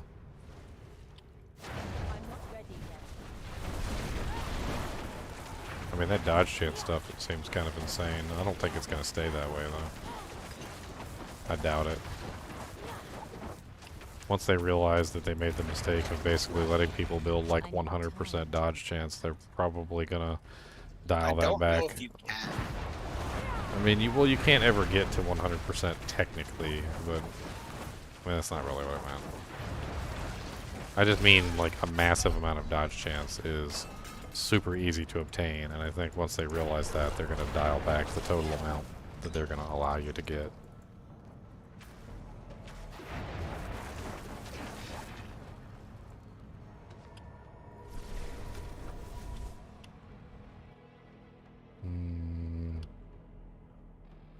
I don't know. I do know that if they release the season in its current state, it's going to be a broken, buggy mess. And that 90% of the builds are just going to be whirlwind barbarians with dust devils.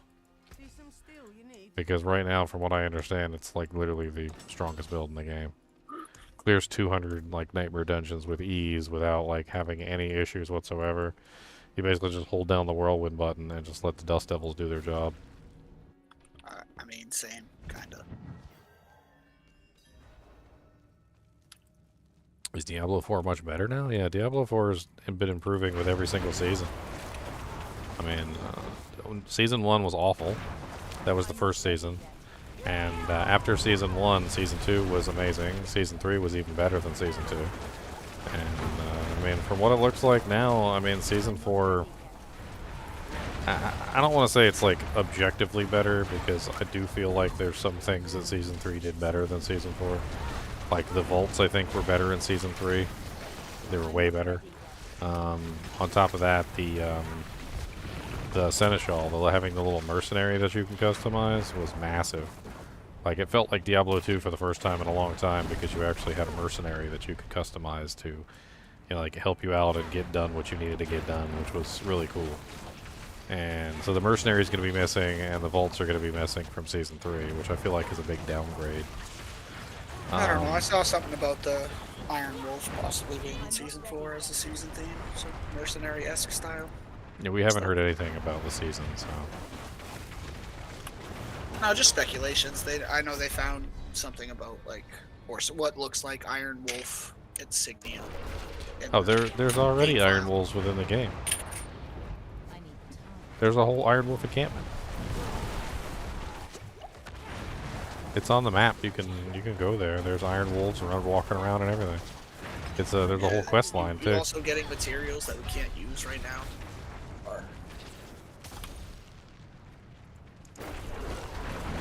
I'll see if I can complete this. Dying over and over again and failing the pit, I'm not really too concerned about. Holy shit, I don't even know what killed me that time. I was outside of the circle. No companion for season 4 that we know of yet. No. 15 minutes. The range that some of these monsters have, the fact that they can hit you from like 3 screens away is insane. Like, I'm sitting way over here and I'm just firing off my doojanks and incoming like these frickin' spider things from like 10 trillion miles away. I'm not ready yet. And they got some good aim too, because they're shooting through the walls. I need time to prepare.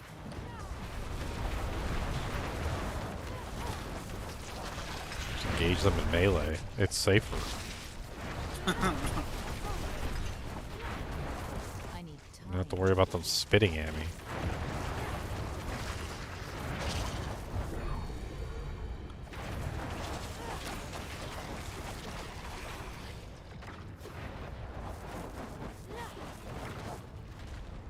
I need time to prepare that.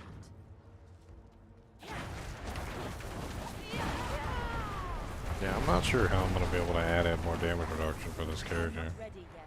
I'm already using aspect of might. That's 1 damage reduction. I already have cap resistances, and I have 18,000 armor, which should be more than sufficient for even a tier 200 pit. I need time. I mean, I guess I'm basically just missing HP, which you have about the same amount as HP as me. I'm only shy by about 2,000. So I'm not really sure where it is that I'm slacking so hard in damage reduction that I literally can't take any damage here. I feel like the monsters are just ripping me to shreds at the higher tiers. Teleport damage reduction. I have 100% uptime on it. You're spamming teleport damage reduction? I don't even have teleport on the bar. I think it gets me killed more than it helps me, I swear. Yeah, I don't use it to get out of anything. I literally just spam it for damage reduction. That's all it's there for. 30% damage reduction. Obviously, the mobility is nice, but for the most part, I'm just spamming it directly in front of me wherever I'm moving for damage reduction. Ready yet. Let's just dive in.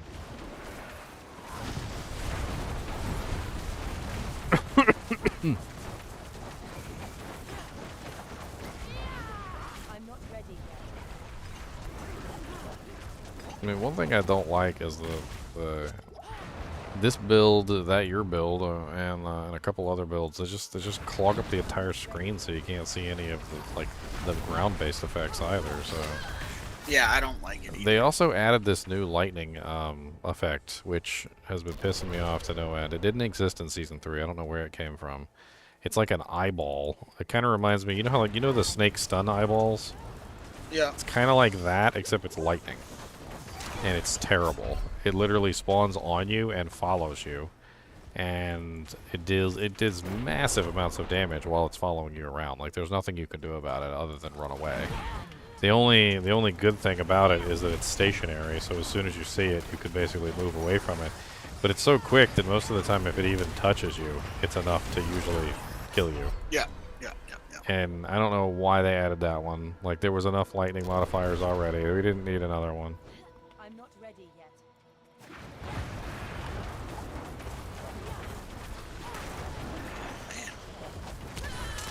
Oh, I forgot the snakes have that stupid charge too. I'm 11 literally just minutes. I can do one more 200. I'm literally just dying over and over again. This probably isn't do even two. worth my time. Too high level. I just can't. I can't survive. I can dish out the damage. I just can't survive. Everything just one shots me. Which is pretty much what I knew was going to happen as soon as the freaking the tier got raised. It was going to go back to everything one-shotting you all over again. I'll just have to figure out how much damage reduction I need to be able to do the higher tiers, and eventually I'll figure it out one way or the other. Unfortunately, it's going to be different for every single character, because every single character has different things that they have available to them. You know, like the Sorceress has like Snow Guard's aspect, which you can use with blizzards, which is amazing. And then like, you know, Yeah, like, that there's the thing is so aspect of the good. might if you're using your basic skills, which I am using aspect of might. So I mean, that's already one that I've got, but it's not enough. I mean, more damage reduction would definitely be nice. More HP certainly wouldn't hurt either. A little bit more dodge chance could be helpful, but it's not going to prevent one-shots, but it'll prevent me from getting hit repeatedly, which would certainly be nice. To do that. How many builds have I tested? I tested the Minion Necromancer first, and it's pretty good. It's really good. Hello. I think Minion Necromancers are going to be very solid. Apparently there's some sort of bug right now, though, with Minion Necromancers, which is probably going to get fixed. So I wouldn't take their performance completely as a an indicator. But basically they've got like this thing going on where apparently the close damage is applying to the minions, and it's also applying to the Necromancer. And then when the Necromancer is close to the monster and the minions are close to the monster, the minions are getting both close modifiers at the same time, apparently. So it's basically doubling your close modifier, which is apparently giving the Necromancers a very unnatural bump in damage output.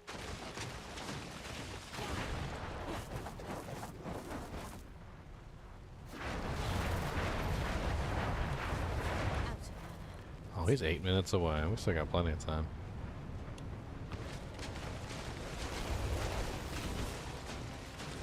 Lo.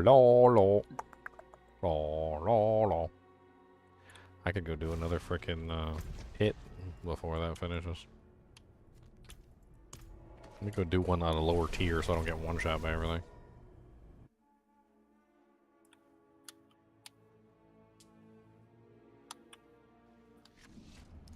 I'm really not a big fan of the one shot crap. This is straight out of like the Diablo 3 handbook, by the way, is the like everything one shots you all the time. Like if you're not in the correct area, if you're not set up correctly, like there's no like middle ground. It's just you're in the wrong area, well you're dead. You know, like in Diablo 2 when you went into the wrong area, like you knew you were in the wrong area, yeah, but like most of the monsters wouldn't just straight up one shot you. They'd chunk your HP pretty bad, and they would give you a haircut and slice off one of your nipples, but like it usually never was just simply a complete and utter one shot unless you were so far out of your league that you just like you knew you shouldn't have been there in the first place, right? Like a level 50 character doing like Ubers or something stupid.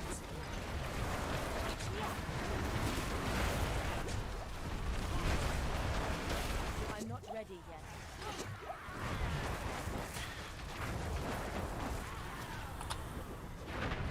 They should let us convert the Neth Iron into Veiled Crystals. Yep. 100%.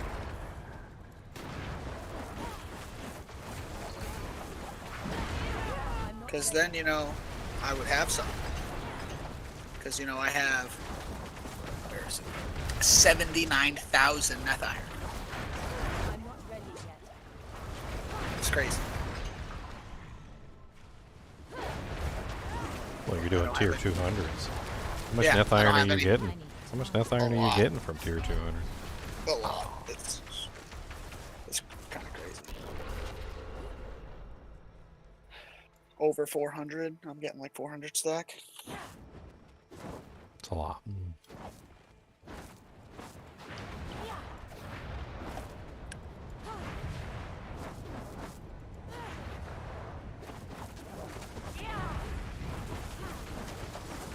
probably like a lot more than that too. I just can't tell.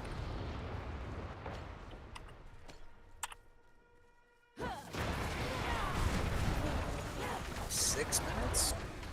I need Yeah, time. I'll just go there.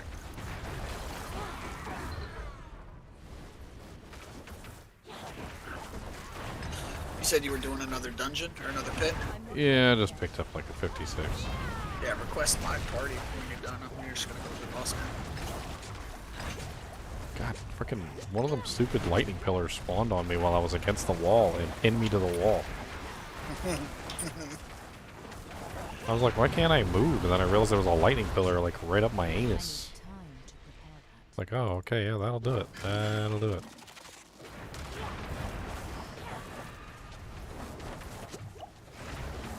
I'm not ready yet.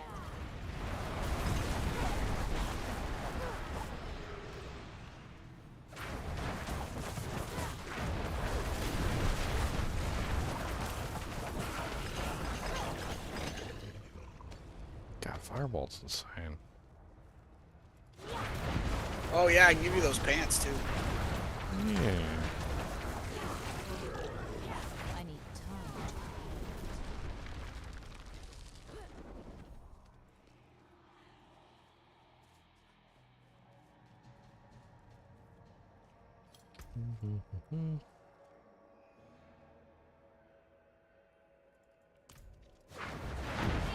I'm not ready yet.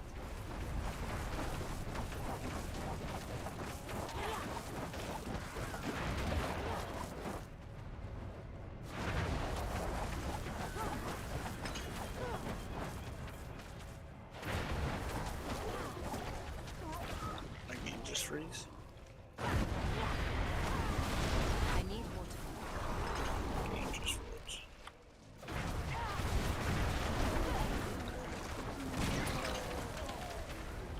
I do feel like certain monster types in this game just need to be removed. Like, the freaking, those corpse foes can just go to hell. Like, they can just go straight to hell. I think they played around with a bunch of ideas, and you know, like, eventually they came to a conclusion of what was good and what wasn't. And they know that the corpse foes suck, and they should have removed them a long time ago, but they still haven't. I need time to prepare. At least you can see them easier now with the zoomed out camera. Somewhat. They can still attack you from off screen, but it's less effective now than it was before. I'm not ready yet.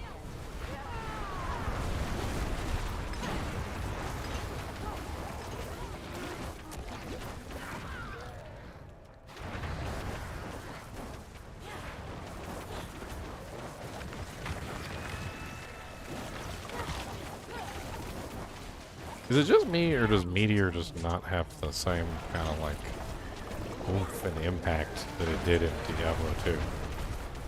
Like, it just really doesn't feel like Meteor at all. The animation seems kind of boring and bland by comparison to Diablo 2's animation. Diablo 2's animation feels like it has some impact and some oomph, and it actually feels like it does damage. And this one, I don't know how to explain it other than it doesn't even feel like it does damage. It feels terrible.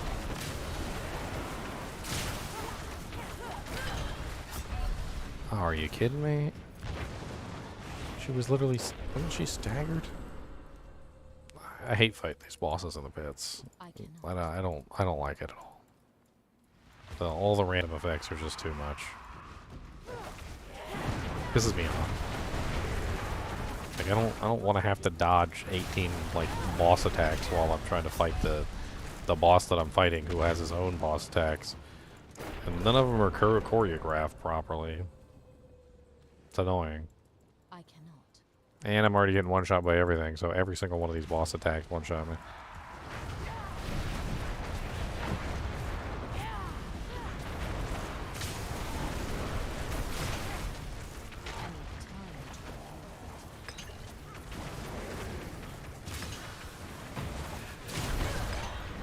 Are you kidding me? Well, I got her. Another random attack. I ain't seen that one before. Come on, let me go. I need time to prepare that. Anus lightning pillar? That's your new skill? That's terrible. Why would you do that?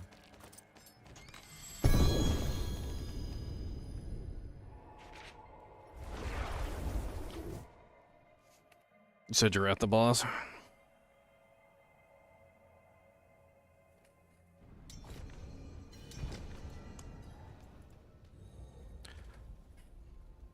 Did I make it in time? I am indeed at the boss. There's Did 40 seconds left. Did I make it? Yeah, you still got 40 seconds. You're good. This is gonna be the most dead boss in the history of the day.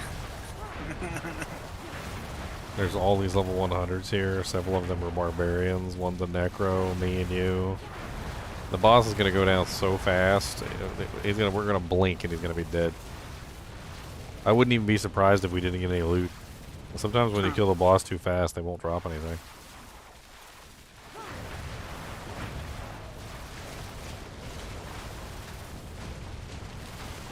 Alright, let's prep it up.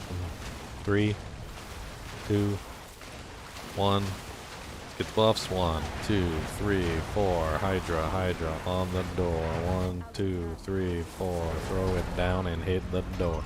1, 2, 3, 4. He's dead and we don't got no more. At least we got loot.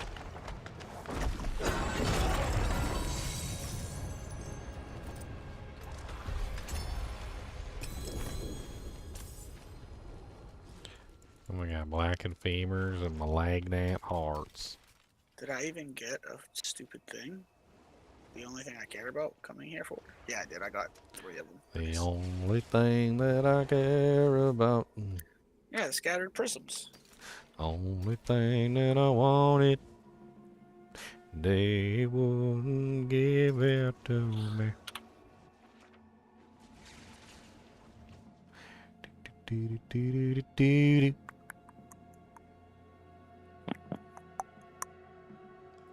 So you need more damage reduction on your character. I Or more guess. defense. I But you're need out of veiled everything. crystals. Yeah, I'm at the point now where I basically just don't have the veiled crystals to test, and I'm not willing to put in the effort for them anymore. So I think I'm just gonna call it. I'll figure out the character on live when I'm actually playing it. Plus, they're gonna change a bunch of stuff anyway. So Oh yeah, for sure. For sure. This character 100% is going live. There's no way they let this character go live. Unless there's some significant power increase to the mobs that we're fighting. There's no way the build that I'm playing makes it to live, right? see, I don't want them to do that. Like, I'm hoping they go the other way, which is just Same. balance. Stop increasing the damage of the HP of the monsters and the damage of the monsters. Just start balancing the characters properly so they can actually do the content. Yep. Like, nobody wants infinitely scaling content. Like, if 200 nightmare glyphs or whatever is your cap, then leave it as the cap and stop increasing it, and start balancing the game around that cap. But the thing is that, this is just my opinion, is that why would you want to balance the game around a 200 nightmare dungeon anyway? Like, anybody who's capable of 200 nightmare dungeons is going to walk through world bosses, walk through basically all content, HellTides, any of the, like, Duriel, Andariel, whatever. They're just going to walk through everything. So the only thing that's even going to be anywhere near a challenge to them is, what, the 200 nightmare dungeon and the 200 bosses? Yep. But the 200 bosses aren't even difficult, though. Like, I can do the 200 bosses, and I can't do the 200 nightmare dungeon. So, there's some disconnect there as well. The bosses aren't putting out anywhere near as much damage as you would think that they would put out. And instead, you've got the stacking debuff, which is pretty easy to avoid. I don't know why they put the Beast in the Ice only at tier 150. That's a kind of a slap in the face. I feel like that's got to be a bug. Because all the other ones are 200, and then the Beast in the Ice over here, he pour a little 150 and he gets his butt handed to him.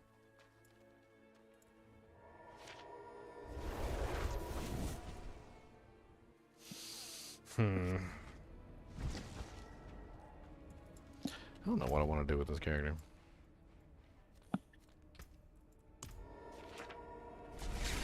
I already tested out Frozen Orb too. It's broken. I did that one first. Yeah.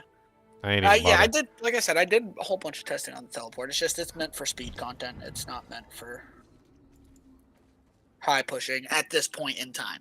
It's not without a significant damage buff increase.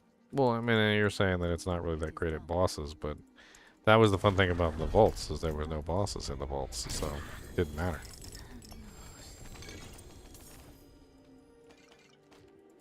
I can't even pick up gem fragments anymore.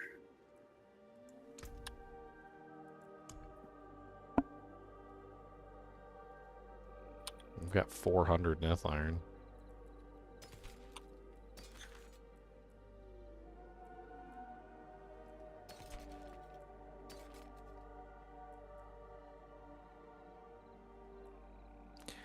Wah, wah, wah, wah, wah. I hate that I couldn't get 4 Resplendent Spark, so I couldn't just go get Uber Unique. I mean, they're definitely dropped now. I mean, if you were used to Season 1 drop rates and you never got one, then you're going to get them now. You'll get them. I've had one of every single Uber Unique at this point. I think, personally, I think the Melted Heart of Saleg is the most overpowered out of all of them. But What? yeah, Melted Heart of Saleg easily is the most overpowered. The other ones don't even compare, really. Harlequin Crest is just raw power. It has a little bit of damage reduction. I mean, it's nice. It's okay. Honestly, there's helmets in the game that outclass Harlequin Crest, in my opinion. Things like Godslayer Crown and, like, depending on whether you're on the Druid, there's a couple helmets that outclass it there, too. Grandfather is nothing but raw damage. That's all it adds. It just adds massive amounts of raw damage. And it's, don't get me wrong, it's a lot of damage, but I think it also gets outclassed in some situations as well when you need something for a specific build. Because it consumes your weapon slot. There's a lot of builds that have weapons that require that for that build, so Grandfather ends up getting outclassed. The Amulet Melted Heart of Saleg, not only does it basically give you Mana Shield, which is amazing, and the Mana Shield essentially makes you invincible as long as you have resource. On top of that, it also gives you a massive amount of resource as well, so 60 maximum resource, which there's a large number of builds that can utilize maximum resource to increase their total damage output. I mean, honestly, you probably could too, to be honest. In Frozen Orb build, there's a couple ways that sorceresses can take advantage of resource. But, like, this specifically, though, like, builds like the Fury build, like the Ramalama Ding Dong, there's a couple really good ones. I mean, Hoda used to, but Hoda doesn't anymore because they took it away. Kick does. There's a lot of builds that utilize that maximum resource and can multiply their damage many-fold with it. So not only does it basically make you invincible by using your maximum resource as your health pool, it also gives you a huge damage bump in return as well. And it has movement speed on it and pretty much everything else. And it doesn't really take up like a super-duper important slot either. It's just your amulet slot. Yeah, this build will be able to use it. Yeah, so like there are a couple builds that have amulets that are required for their setups, but yeah. Melted Heart's nuts. I really enjoy that one. I've had it. I had it on Season 3, and I use it on a couple different characters. And not only does it make you pretty much invincible, but I mean it's such a nice amulet. It really is. I was thinking honestly that Tyraels might go really good with your build too, because you have so many frozen orbs going out on a regular basis, and you have so many conjurations, and every single conjuration frozen orb can emit the artillery strikes. And if you threw Tyraels in with the 10% damage reduction, the amount of extra damage that you would have going off on a regular basis with essentially permanent artillery shrine would be insane. I mean, every single time you fire an orb, you get like, what, a circular artillery that comes out when it explodes. Every single time your minions fire, so when your hydras shoot, it'll shoot out individual spikes. Your lightning spears, when they attack, they shoot out individual spikes. Your ice blades, they're going to shoot out individual spikes. And I think even when your conjurations shoot their frozen orbs, they're going to shoot out circular artillery strikes. I think Tyraels is like insane for any build that has a large number of attacks per second, because you're just going to be shooting off massive amounts of artillery spikes everywhere. Oh yeah, come here. Where are you? I'm in Gia Cool. Are you in Saragar? Yeah. Drop you these pants. Pants. Yeah, +4 firebolt pants. The 2 dual greater affix that you can roll to if you don't want life, because it's a low roll on life, you can roll the armor. If you want to roll the armor. These I cannot things. do that here. Oh, I can't drop it because it's favorited. Those things are pretty sick. Of the singed extremity.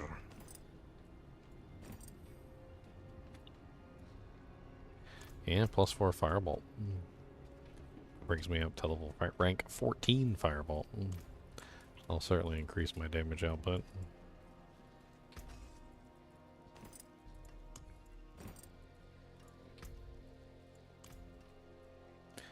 Can I actually afford to temper them?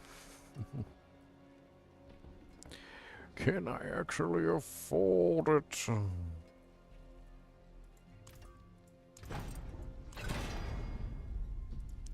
There's maximum life.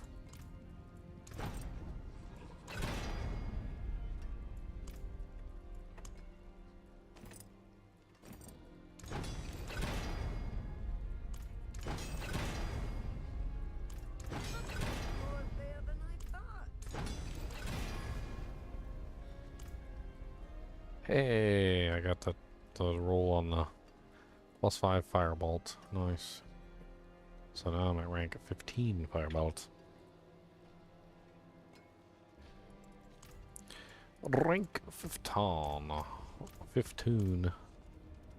I cannot do that. Kind of damage output can I put out with a rank 15 fireball? Sounds neat.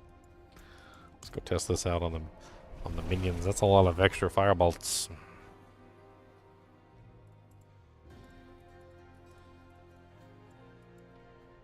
Oh, you missed the season of the Dwemer though. That was hilarious.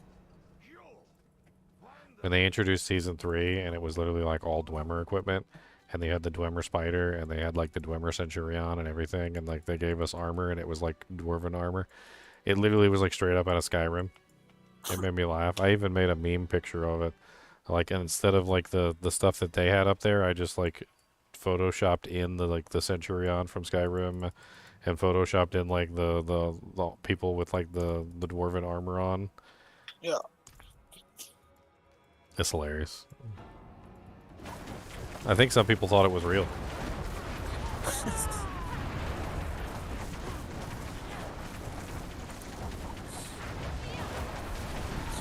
I need more time.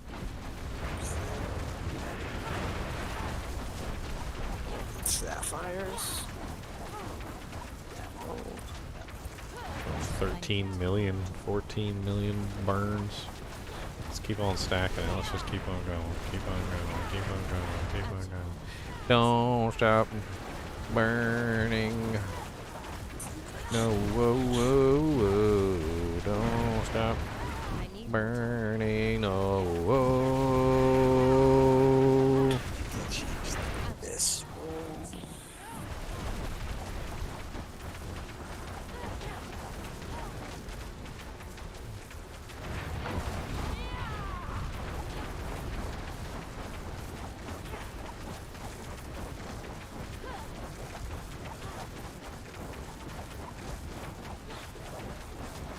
I mean, even just holding down Firebolt, I'm still getting, like, what, 4 million, 4.5 million, just literally holding down the button.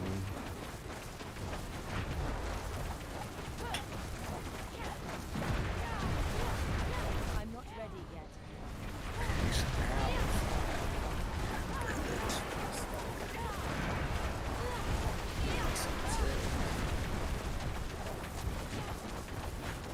Max life.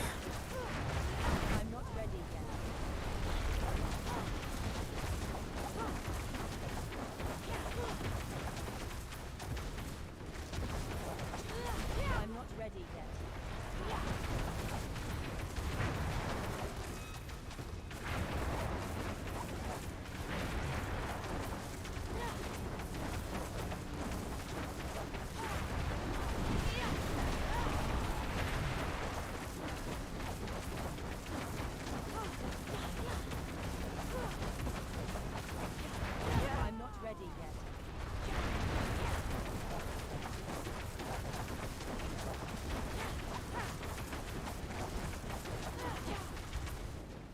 does it feel like I'm not really fast enough? I don't really know how to explain it.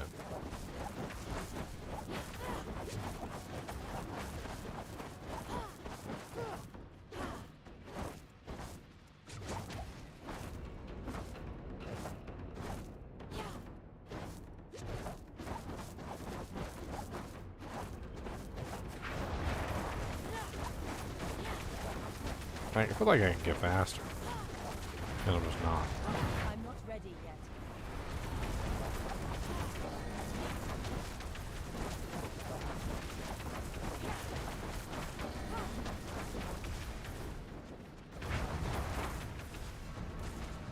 Should have normal training dummies.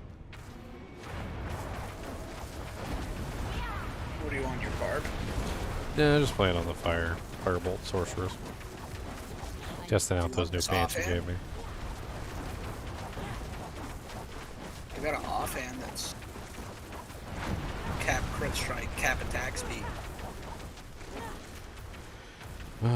Mine is pretty decent. Like, it's not terrible, that's for sure.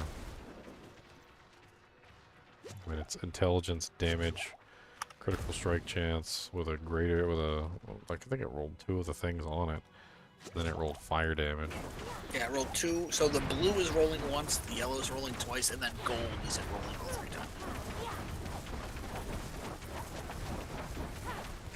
Like I have my boots. My boots roll triple crit strike damage.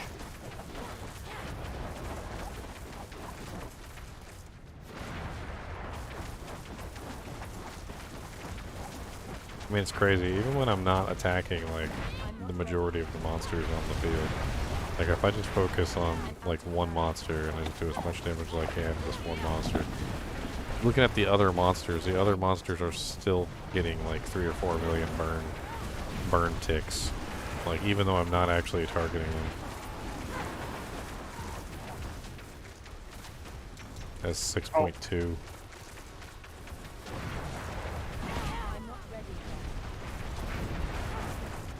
Are you still doing pits if you don't need the stuff from the pits? Huh? So you're I don't on. need the stuff from anything right now. I was gonna go level a character, I think. Not while I'm in town. Supposedly it's super easy now. I haven't done it yet.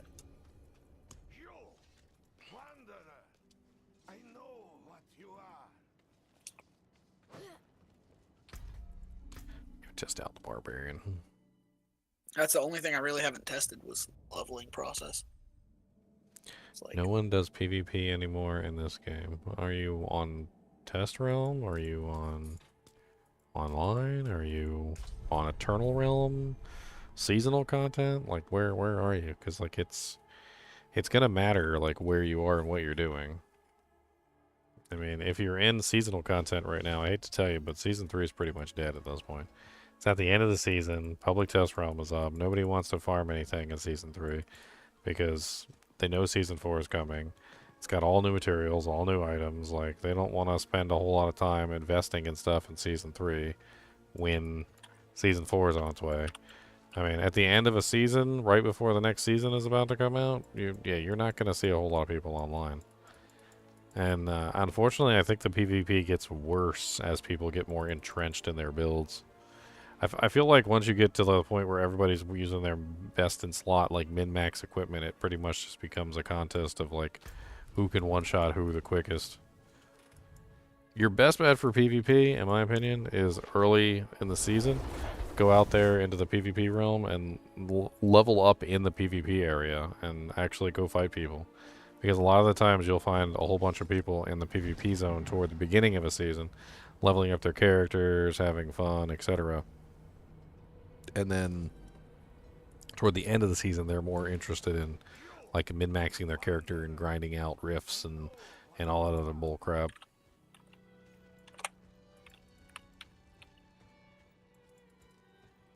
In fact, you'd probably have better luck PvPing on Eternal Realm right now.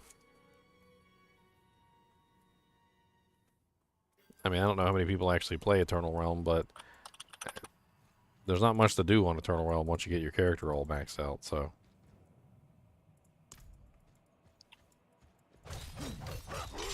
alright. see how I want to level.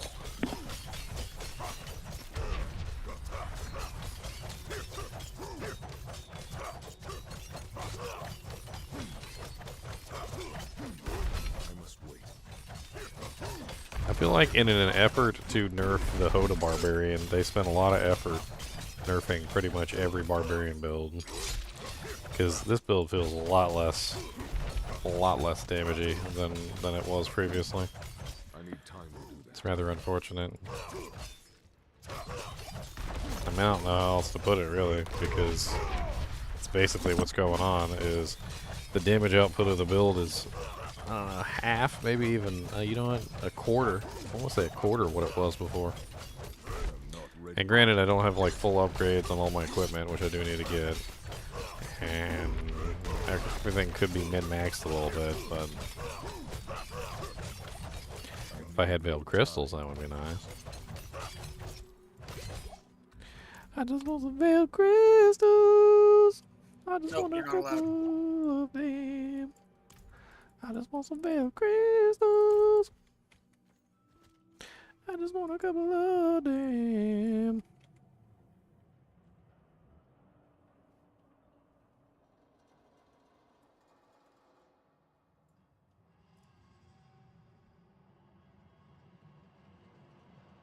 I'm gonna write it down here. Veiled crystal shortage.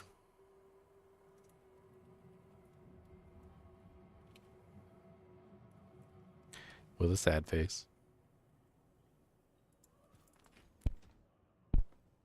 Yeah, I need to get this video made.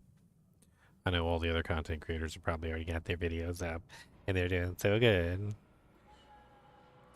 Poor little Ginger.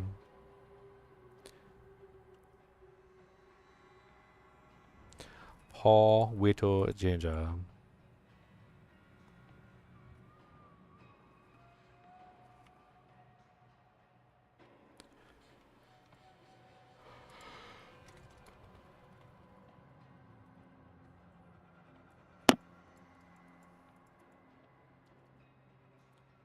Hmm.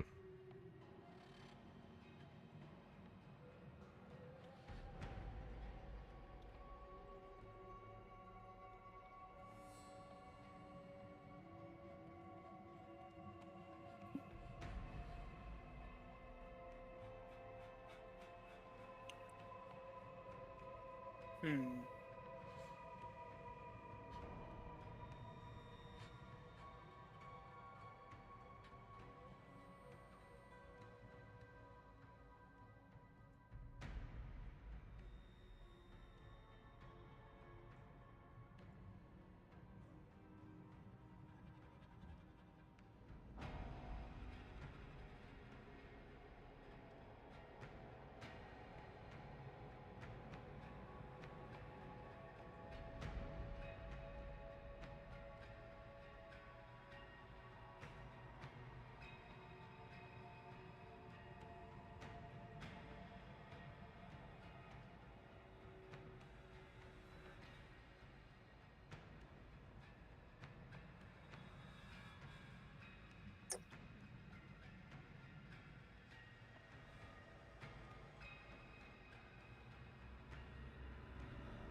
I wonder if they've got any information out. Let me go check the forums real quick just to see if they've talked about anything.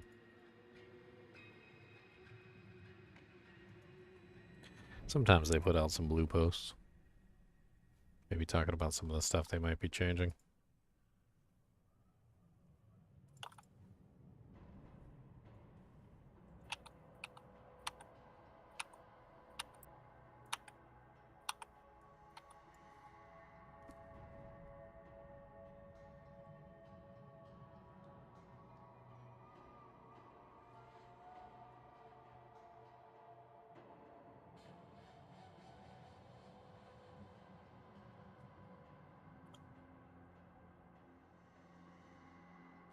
Veiled crystal cost too high. Apparently they responded. The common thing we are hearing, and we will look at the data and feedback, and we'll make any necessary changes once we We consume it all if needed. Yeah, it needs to be reduced.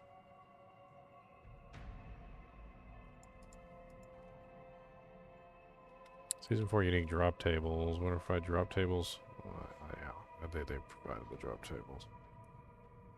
I was hoping there'd be more than that.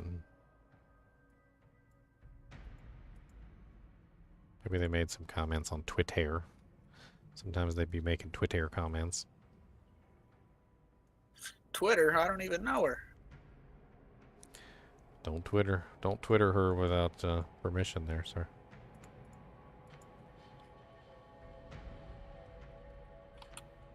I don't know what I just got, but I'm putting it on. Oh, nothing, apparently.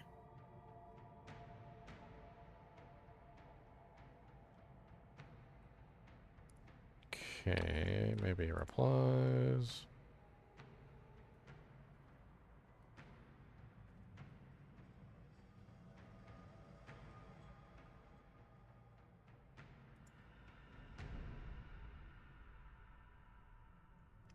Considering that the flat damage on the tempering manuals makes it too easy for alts, apparently people are joking about the flat damage aspects that you can throw on, or affixes. Apparently you can put those on a level 1 character, like a level 1 character's weapon, or level 5 or whatever it takes to get to the first occultist, or the blacksmith, and you can temper on those ridiculous things and literally just one-shot everything. Apparently they're taking a look at it.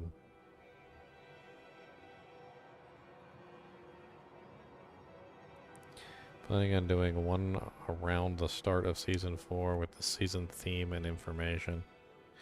What's crazy is that we don't know what the season, like, stuff is. Like, this stuff that they've added is nuts. But, like, you realize that the season theme could completely obliterate what we're looking at right now. Like, you think your build's OP now, but then, like, the season theme comes out and it has something that, like, makes your build, like, 10 times more OP. And then you're just like, oh, okay, well, alright then.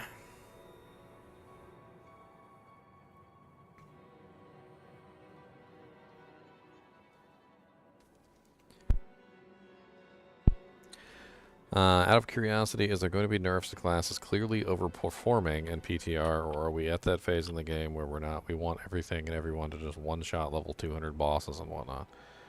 And apparently he said yes. Expect nerfs to overperforming builds. That was like, everybody pretty much knew that was going to happen.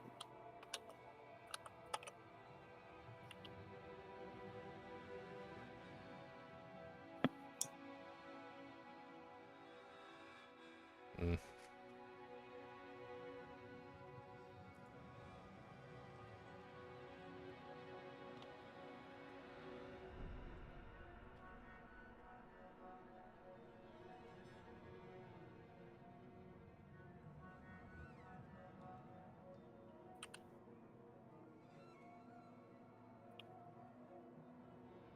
I have to, like, watch myself when I tell people that builds are going to get nerfed, though, because one of the things that I've started to realize is that Blizzard doesn't know how to properly nerf builds. They don't even know what makes the build overpowered in the first place. And so, like, half the time when you tell people that a build's going to get nerfed, I mean, I'm correct in saying that Blizzard thinks that they're doing the nerfing. But the funny thing is that they suck so bad at actually doing the nerfing that half the time the characters just end up not nerfed. It's like, oh. I mean, how many times did they nerf freaking Twisting Blades before they finally actually nerfed it? It was like 5 times they nerfed that dang thing before they actually figured it out. Actually, I think it was 6. Because they nerfed it once in beta, they nerfed it once in Season 0. They also nerfed it in Season 1. They also nerfed it in Season 2 and Season 3, and that was when they finally succeeded. But there was some micro nerfs here and there in between the seasons. So it was a lot. Like, they spent a long time trying to nerf that ability, only to finally actually nerf it. You know, the funny thing is all the things they did to nerf it weren't necessary because it turned out that the reason why it was so broken was actually due to a bug. And once they fixed the bug that was actually causing it to be broken, they probably need to, like, reissue a lot of the things that they did to the skill to try and fix it because it was like the skill was only working that well because of an underlying bug, basically.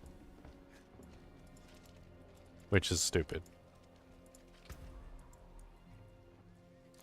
Let's see if my minions can handle some ridiculously high pit. I can hide in the back and cry. While my minions... See if my minions can do it.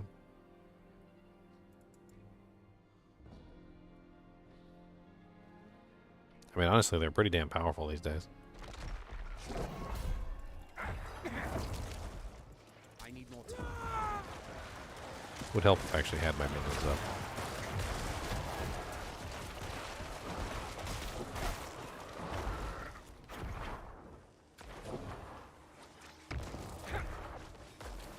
I lack the required essence. Honestly, I think if I stay back far enough and I don't go in there, yeah, pretty much. I can just let my minions do the work. I need more time.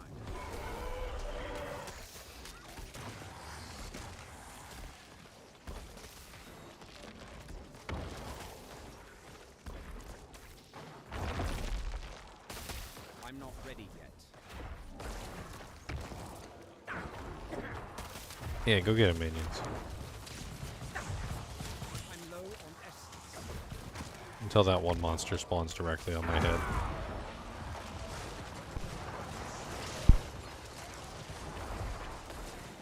I'm low on essence.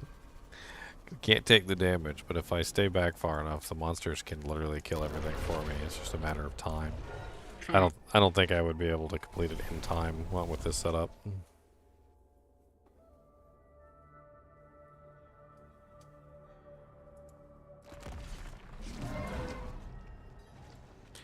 Alright, what else do I want to talk about in this video? I've got a tempering system. I got a bunch of notes about the tempering system. I've got a bunch of notes about the Mastercraft system, so I've already really talked about that. The Tormented bosses, kind of talked about those a little bit. Are already good. Aspect storage is really good. I mean, there's nothing wrong with that. Failed crystal storage. So we got that in there. Failed crystal shortage, sorry. Minion Necromancer seems powerful. So does actually all minions. Like, just minions seem quite powerful now. Uniques feel less powerful than they did before, except for when they're required. Except when they are required for the build, which is the whole thing. Speaking of this particular build, I think this particular build would probably level quite well without the unique. I mean, the unique makes a big difference, but I don't necessarily think it's required to get optimal damage out of this build. It's a big boof. It's like a 4 times multiplier on my damage output, but I don't need it for low tier content.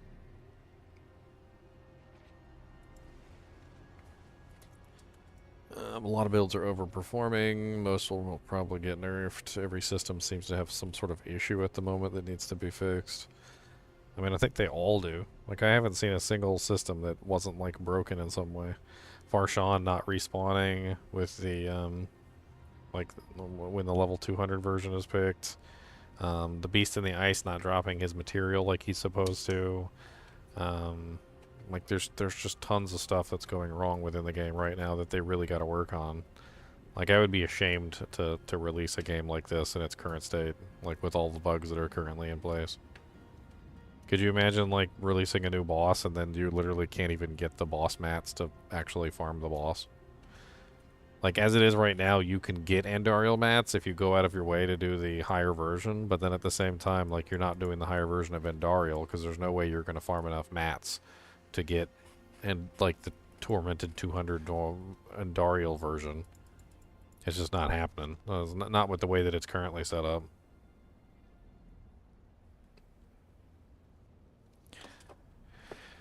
What else is there to talk about?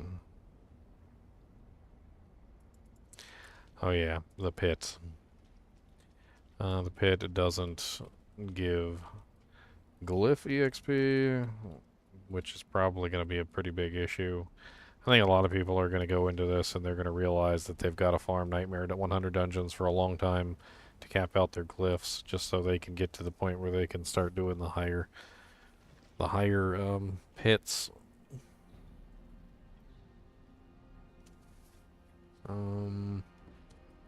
Boss mats seem to be dropping from everywhere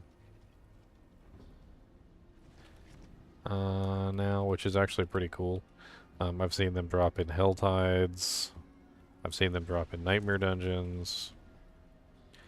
I haven't seen them drop in Pit, because that's just not possible, but I've even seen them just drop like random monsters running around the open world sometimes if you happen to find like the right monster pack.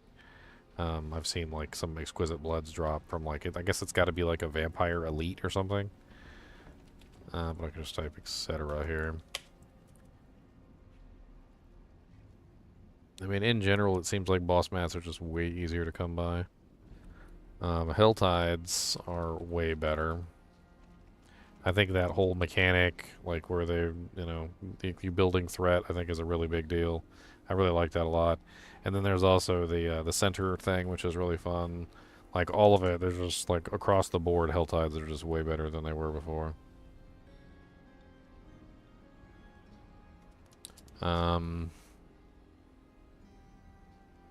When does the PTR end? It ends today. Well, tonight or tomorrow morning.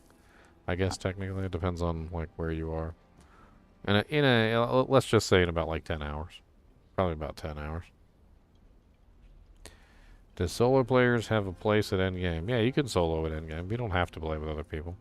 I mean, there are definitely advantages to playing with other people. Like, for instance, when you do Duriel, you get to multiply your mats by 4. So, you know, it's just simple math. Duriel drops something for everybody when you go, and it only takes one set of mats to spawn him. So if you spawn him by yourself, you get 1 kill, but if you spawn him with a group, you get 4 kills. And that's just the way the cookie crumbles. I mean, they also have enabled trading in the game too, so unique items and legendaries and things like that can actually be traded between players, which is going to open up a lot of you know, compatibility. Like within the kinship, I can guarantee you, within the kinship, we are going to be trading items left and right. I mean, I hate this. We can't really do swap games, but we might have to figure something out for Diablo 4, like similarly to a swap game, because at this point, with the ability to transfer uniques and legendaries, and holding on to all of it, we're gonna be swapping items like left and right.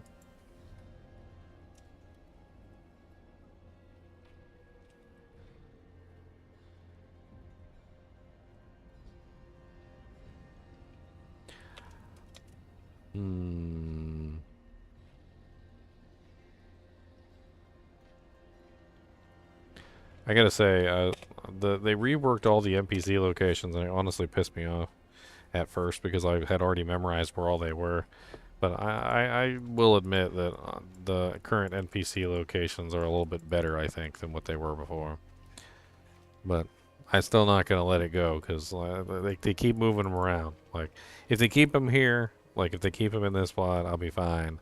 But like if they keep moving them around over and over again, like we're doing the grocery store shuffle, where literally they just keep moving the ketchup from aisle 8 to 12, and then 12 to 10, and then 12, and then 10 to 16, and then 16 to 30, and then 30 to 2, and then 2 to 4. Like, what's the point of doing that? Like, exactly. Like, why rearrange everything all the time, every single time you go to the grocery store, like everything's on a different aisle? Like, you know, just like find a good configuration, like, and leave it. I'll find a good configuration and leave it alone.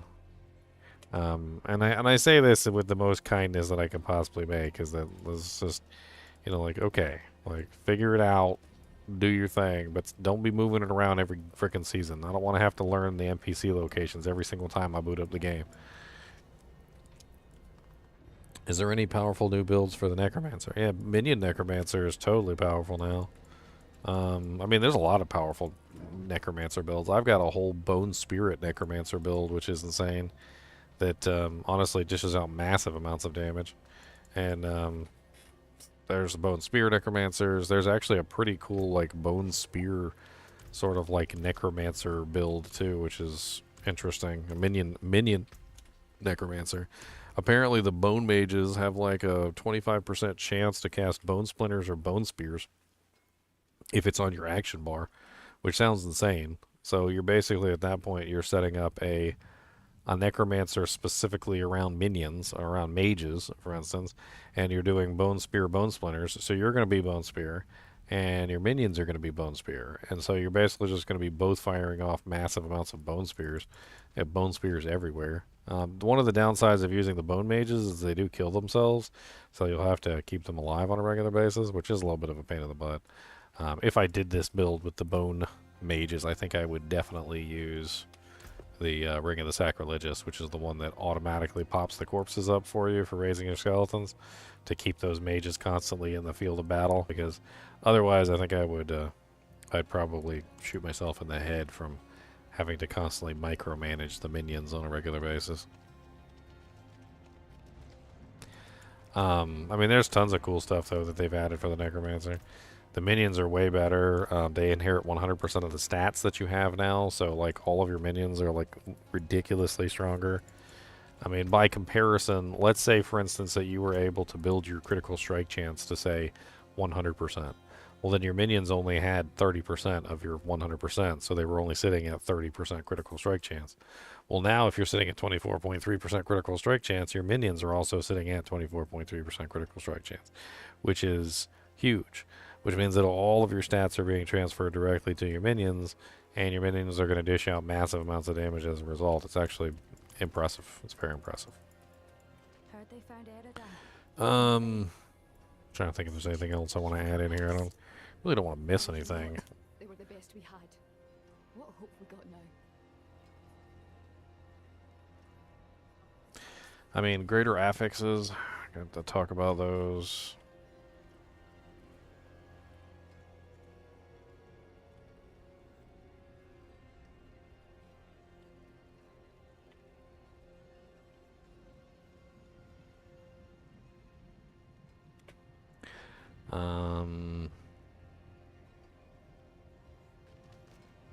Yeah, Thorns is more viable because they're going to inherit 100% of your Thorns.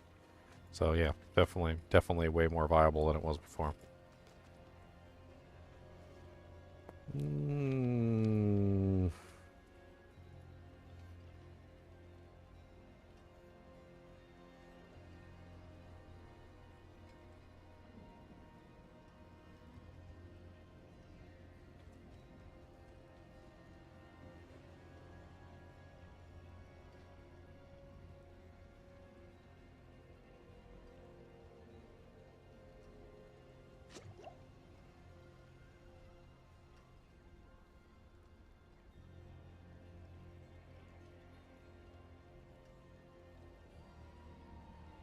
Take this one and throw this one up here with the tempering.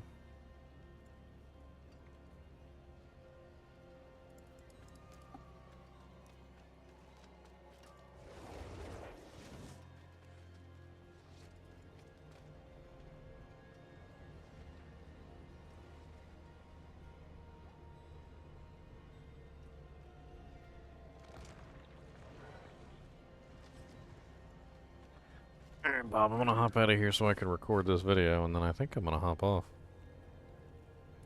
Because, well, I think I don't think I'm done. I've done as much testing as I can, and I feel like a lot of this stuff is just not gonna stay the same. There's no way.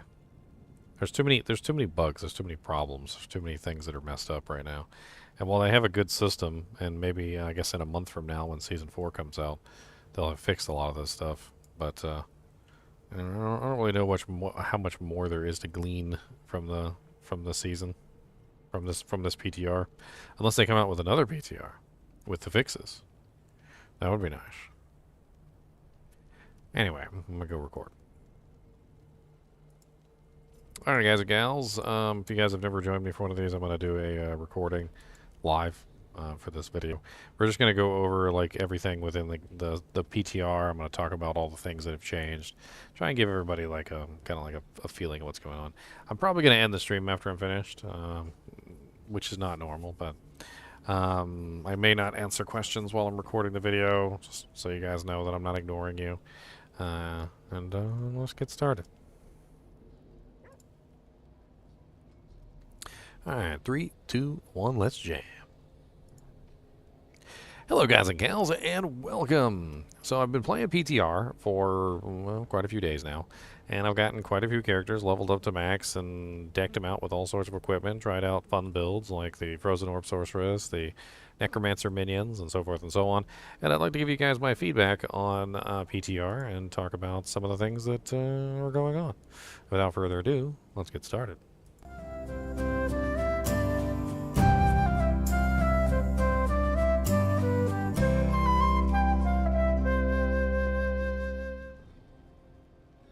So PTR, Public Test Realm. A Public Test Realm is obviously where we were testing out all the new changes that they're coming out with for the new season. Now, keep in mind, however, that these changes are not the seasonal changes. And the seasonal changes have yet to be revealed, and it's very important to remember this because what we're dealing with right now is changes that are going to be across the board on the entire game, internal realm included, as well as the seasonal realm. Now, they've changed a lot of stuff, and I feel like I had to take notes and I had to like write everything down. First off, let's talk about the tempering system. So the tempering system kind of has a lot of wasted affixes. I do feel like a lot of the affixes are in a category that I would call junk affixes, which is a little weird. A lot of the times when you're trying to re-roll an item or with your your affixes or whatever, you're going to find that you basically have to choose from a specific number of affixes, and a lot of the times you go in here and you're going to take a look at things like this one, for instance. The Corpse Explosion size kind of seems useful for Corpse Explosion Necromancer. Corpse Potential size is like it's a meh. It's an okay stat, I guess, if you're trying to build, like, pull in, but Corpse Potential is already amazing anyway. I'm not really sure how Corpse Potential size is going to make that big of a difference. Iron Maiden size, and Decrepify size, they're both, like, okay, meh at best. And then Curse Duration, which, again, is, like, a kind of a meh. Like, some of these that they force you to choose, like, especially when you take, like, things like Natural Resistance, where you just have resistances across the board, not really all that amazing. But then you have stuff like this, which gives you life, armor, and dodge chance and whatnot, which is more useful.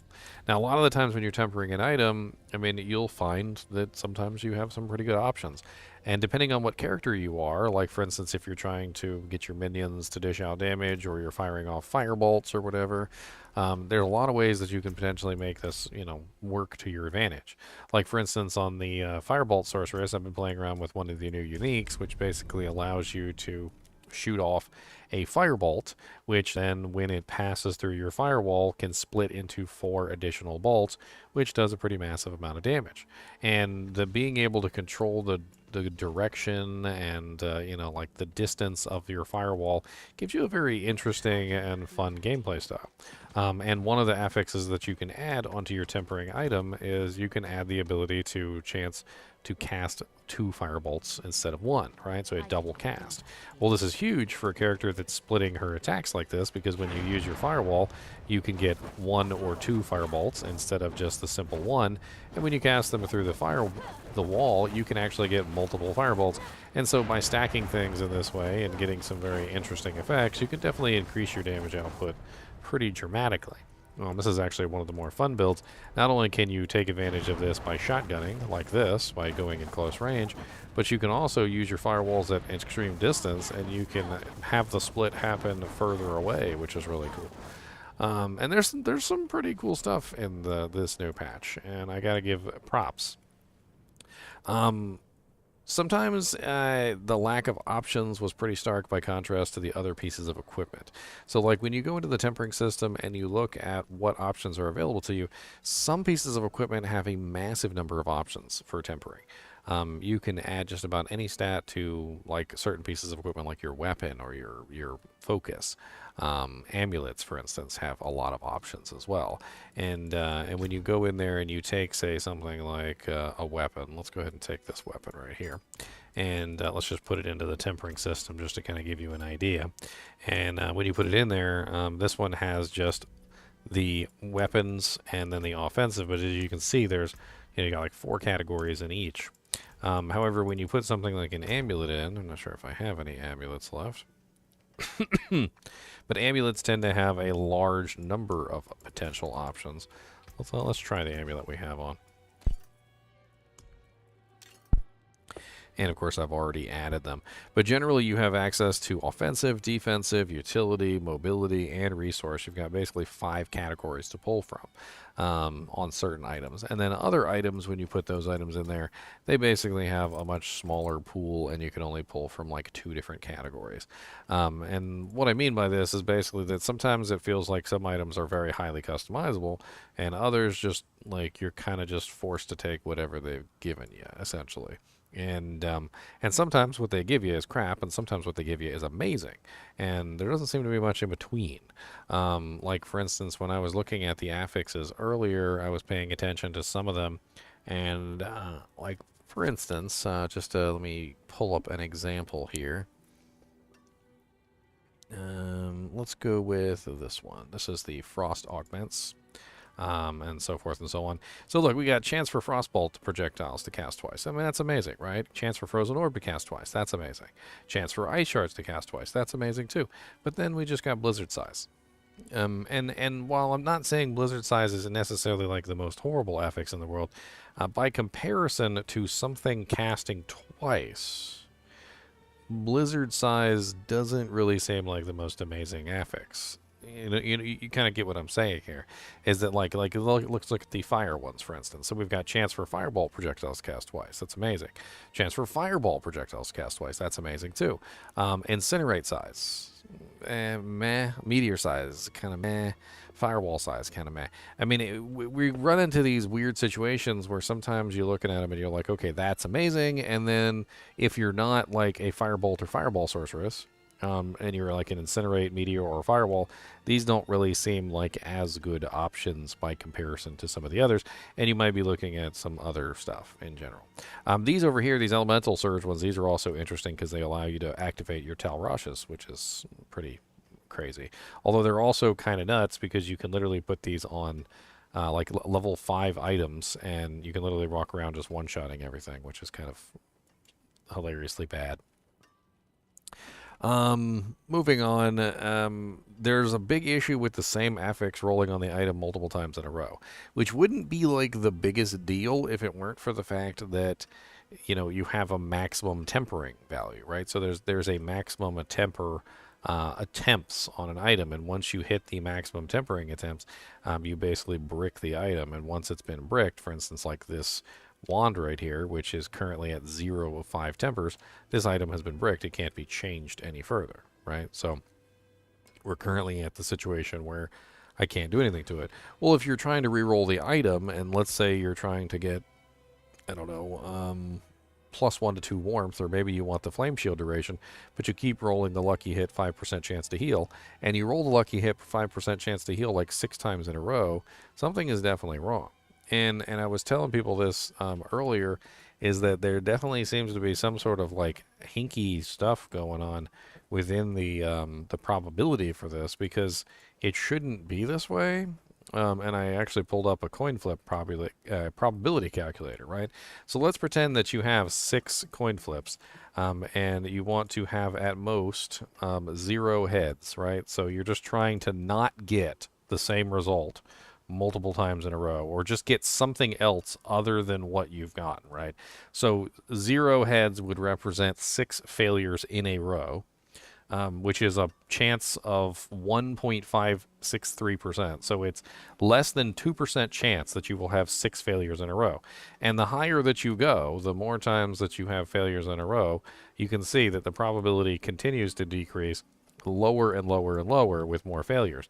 But for some reason or another, like, I literally witnessed this essentially rolling the same exact thing more than 6 times in a row and literally just bricking the item. So like once the item reaches its maximum number of tempers, the item's bricked and you can't do anything else.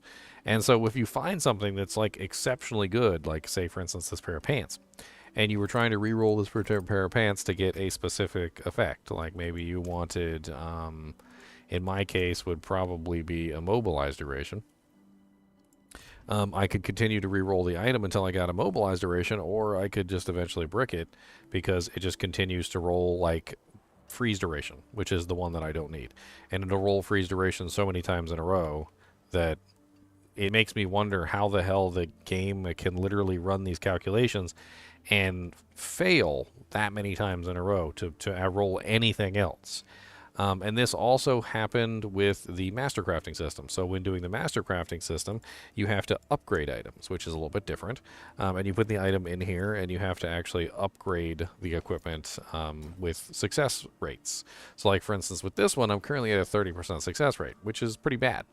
However, I've had some of these which are literally at a much higher success rate, like 70%, fail multiple times in a row trying to upgrade even just like a 70% increase. And again, it's the same exact thing as the tempering system, is that it seems like for some reason or another it will literally let you fail like multiple times in a row without any care in the world. Even when your percentage chance is something as high as like 70%, it'll still fail multiple times in a row. And it doesn't really make a whole lot of sense. And for the master crafting system, it's not as big of a deal, because at this point you're pretty high on resources, you're just farming pits, you're not really too worried about it. Like, these aren't really so rare that they're like hard to come by. But, you know, when you find like that god tier item that has like 2 or 3 greater affix rolls, or maybe you even find one that has 4, because apparently you can with unique items, and you find that really good one, and you start trying to throw your temper on there to get like this special effect, like say that you're my kind of character, and you need to have that firebolt projectiles cast twice, because if you don't get that, it's going to break it. Well, rolling the wrong thing over and over and over again is definitely going to be rage-inducing, as you realize that you essentially never had any chance to get the roll that you wanted, because it was just going to continue to roll something stupid like fireball chance instead of firebolt chance, which of course makes a big difference because you're not using fireball with this particular build. And it's just a pretty silly thing overall. The systems are interesting, but then at the same time they're kind of they all kind of have issues with them at the moment. The tempering books, which is something that you have to find. So as you're going through the game, you need to find the tempering books. Well, I've done tons of content within the game. HellTides, I've done Nightmare Dungeons, Pits. We've also killed plenty of bosses, Grigore, Varshan, Beast in the Ice. We've also killed plenty of Zir. We killed the 200 bosses a couple times. We've also killed Andariel, Duriel, etc. And like, I can't find the books to save my life. Like, some of the books are just like impossible to locate. There's basically 4 books for this category, and I only have 1, and I'm pretty sure this is the one that they gave me.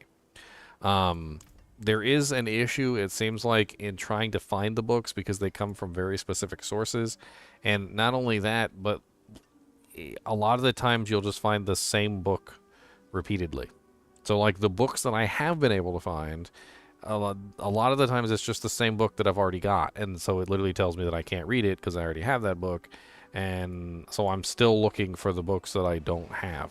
I kind of wish there was somewhere you could go that you could just like purchase the books maybe for like a fee. Maybe I could use some of this like mounting Neth iron that I seem to be accumulating in large values to spend on like some of the upgrade books or something, but it doesn't seem like it's the case. Also, there seems to be a huge issue with veiled crystals, just everything requiring way too much veiled crystals, no matter how many items I destroy, no matter how much equipment I get rid of, no matter how many dungeons I farm. It feels like I never have enough veiled crystals to properly deck out all my characters. And they're just not dropping in large enough quantities. They're not coming from the equipment in large enough quantities. And on top of that, everything that you do requires veiled crystals. It's insane. You need veiled crystals to add an affix to an item, about 20 there. You need veiled crystals to imbue an item. So if you're trying to add an aspect to the item, you need a relatively large amount of veiled crystals for that as well. So if I go on here and I try and add an aspect, you need 75 veiled crystals for that.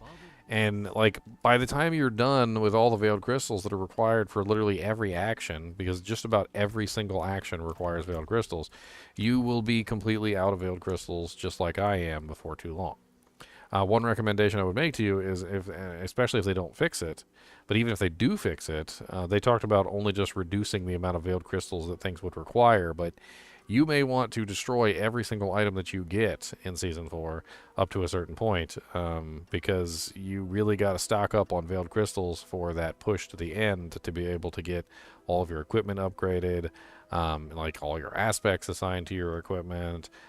You know, like your freaking tempering requires the veiled crystals as well, which is a whole thing. And because of all the failures, every single time you fail, you're just eating veiled crystals.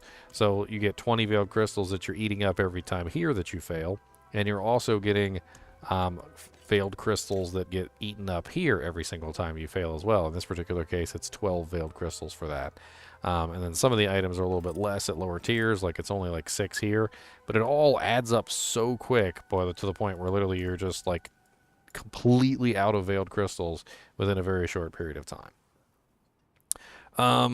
One of the things about the tempering, which I was talking about earlier, which is the junk projectiles, or the junk affixes, I already went over that, so that's all right. I mean, it really just doesn't feel like a lot of the times that you have much choice in the matter on what you're putting onto the item, which is really weird, because the whole system is literally about choice, right? It's about, you know, like, hey, you put an item up here, you choose what you want to put on the item, and then you go from there. But then a lot of the times when you go in there and you actually are trying to figure out what to put on the item, you realize there's not really any good options to put in that particular affix slot, because you can only put one affix per category. And the category just might not have anything good for your particular build. And I'm not saying that there's not anything good in the categories, but for your specific build, there might not be anything good in the categories, and you feel like it's just a wasted affix. The master crafting system. The animation for master crafting is just unnecessarily long. And skipping it is not really much faster than waiting for the animation. Also, I guess they wanted it to be a surprise. Like, what happens to the item when you mastercraft it, right? So when you hit the button and it does this big long animation, and then like it comes out on the other end and it's like da da da da. But the silly thing is that you can literally hold your mouse over the button before the animation ever finishes, and you can see what the hell happened, whether it was upgraded or not, like what the effect was, like the whole 9 yards.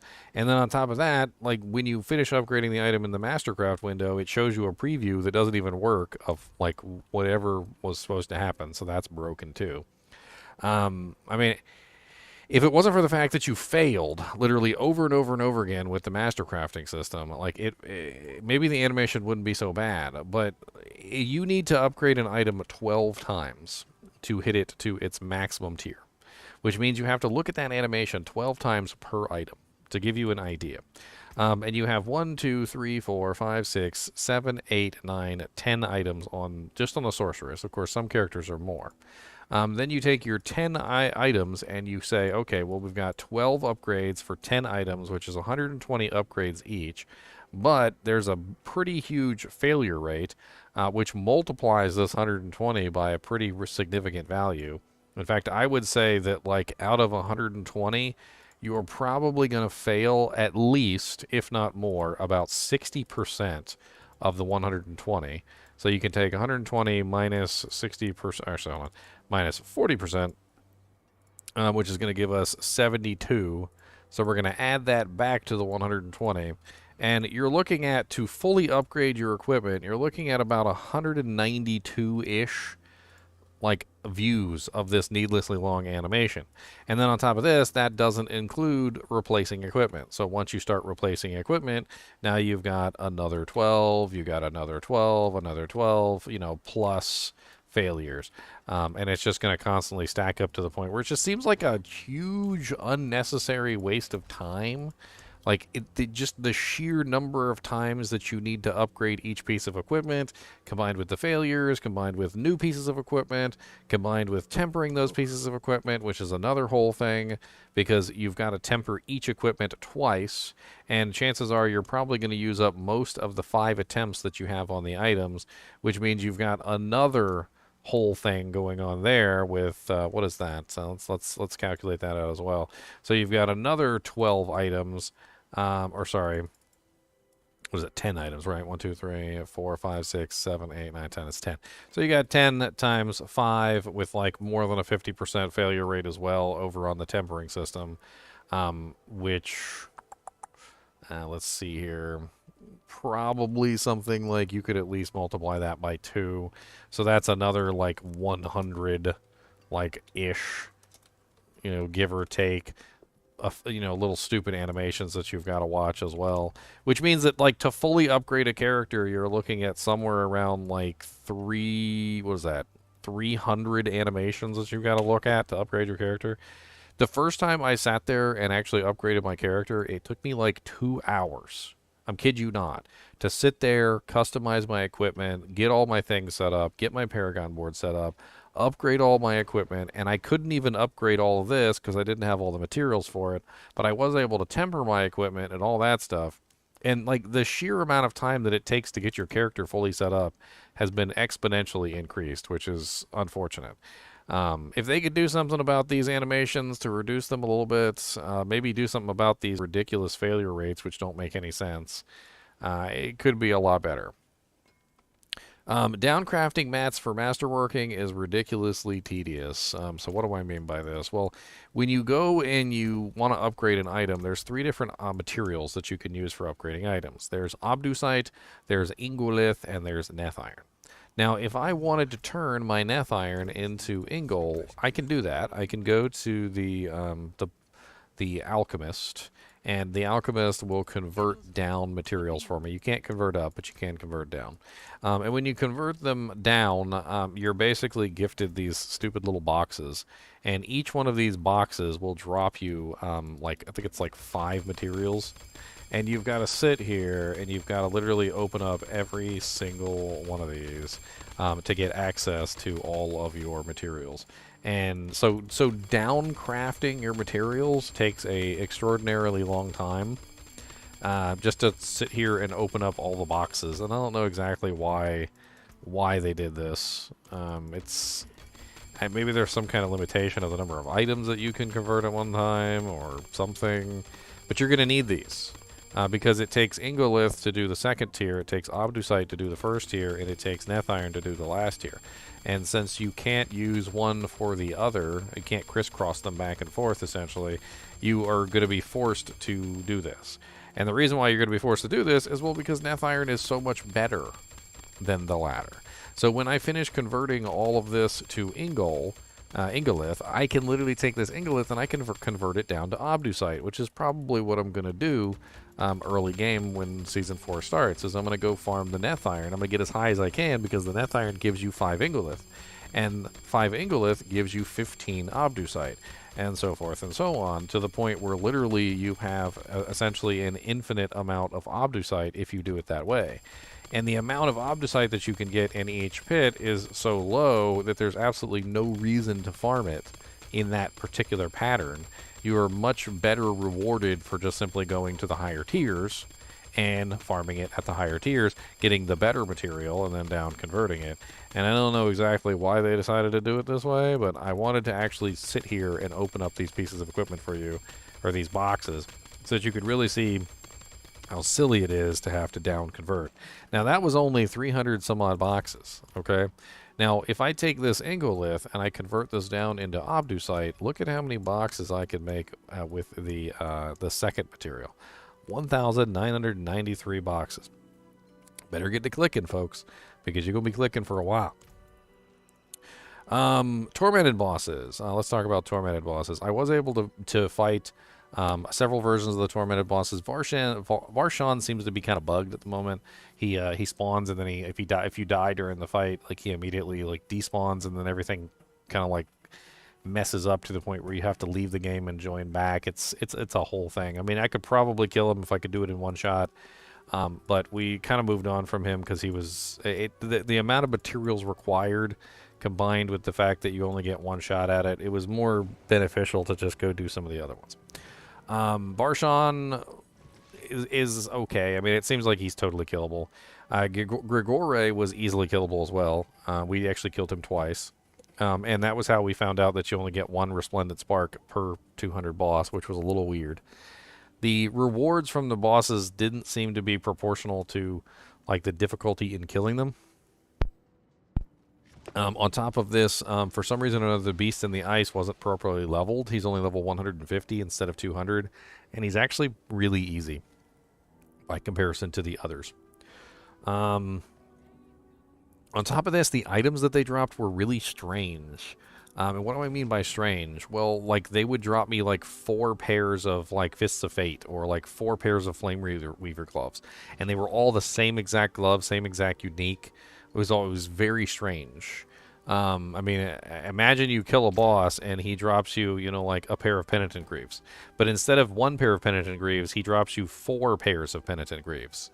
And you're like, oh, you couldn't drop me anything else besides 4 pairs of Penitent Greaves? And that's exactly what the bosses were doing when we were killing them, is they were literally dropping the same exact unique multiple times.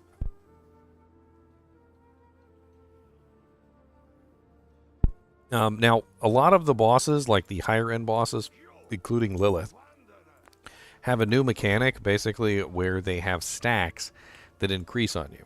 So the Uber bosses or the Tormented bosses really aren't that difficult, but what they do have is they have a stacking damage increase, which continues to stack on you until you eventually die. I can show you this really quickly with Uber Lilith. Won't take but a second. I can pretty much one-shot her almost immediately, but that's not really the point. The point is to show you how the stacking buff is currently working.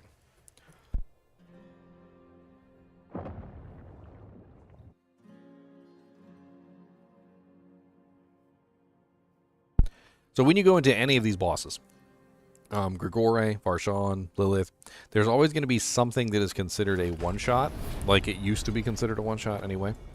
And anything that is considered a one-shot at this point has been changed into a stacking debuff, which will basically cause you to increasingly take large amounts of damage until you eventually die.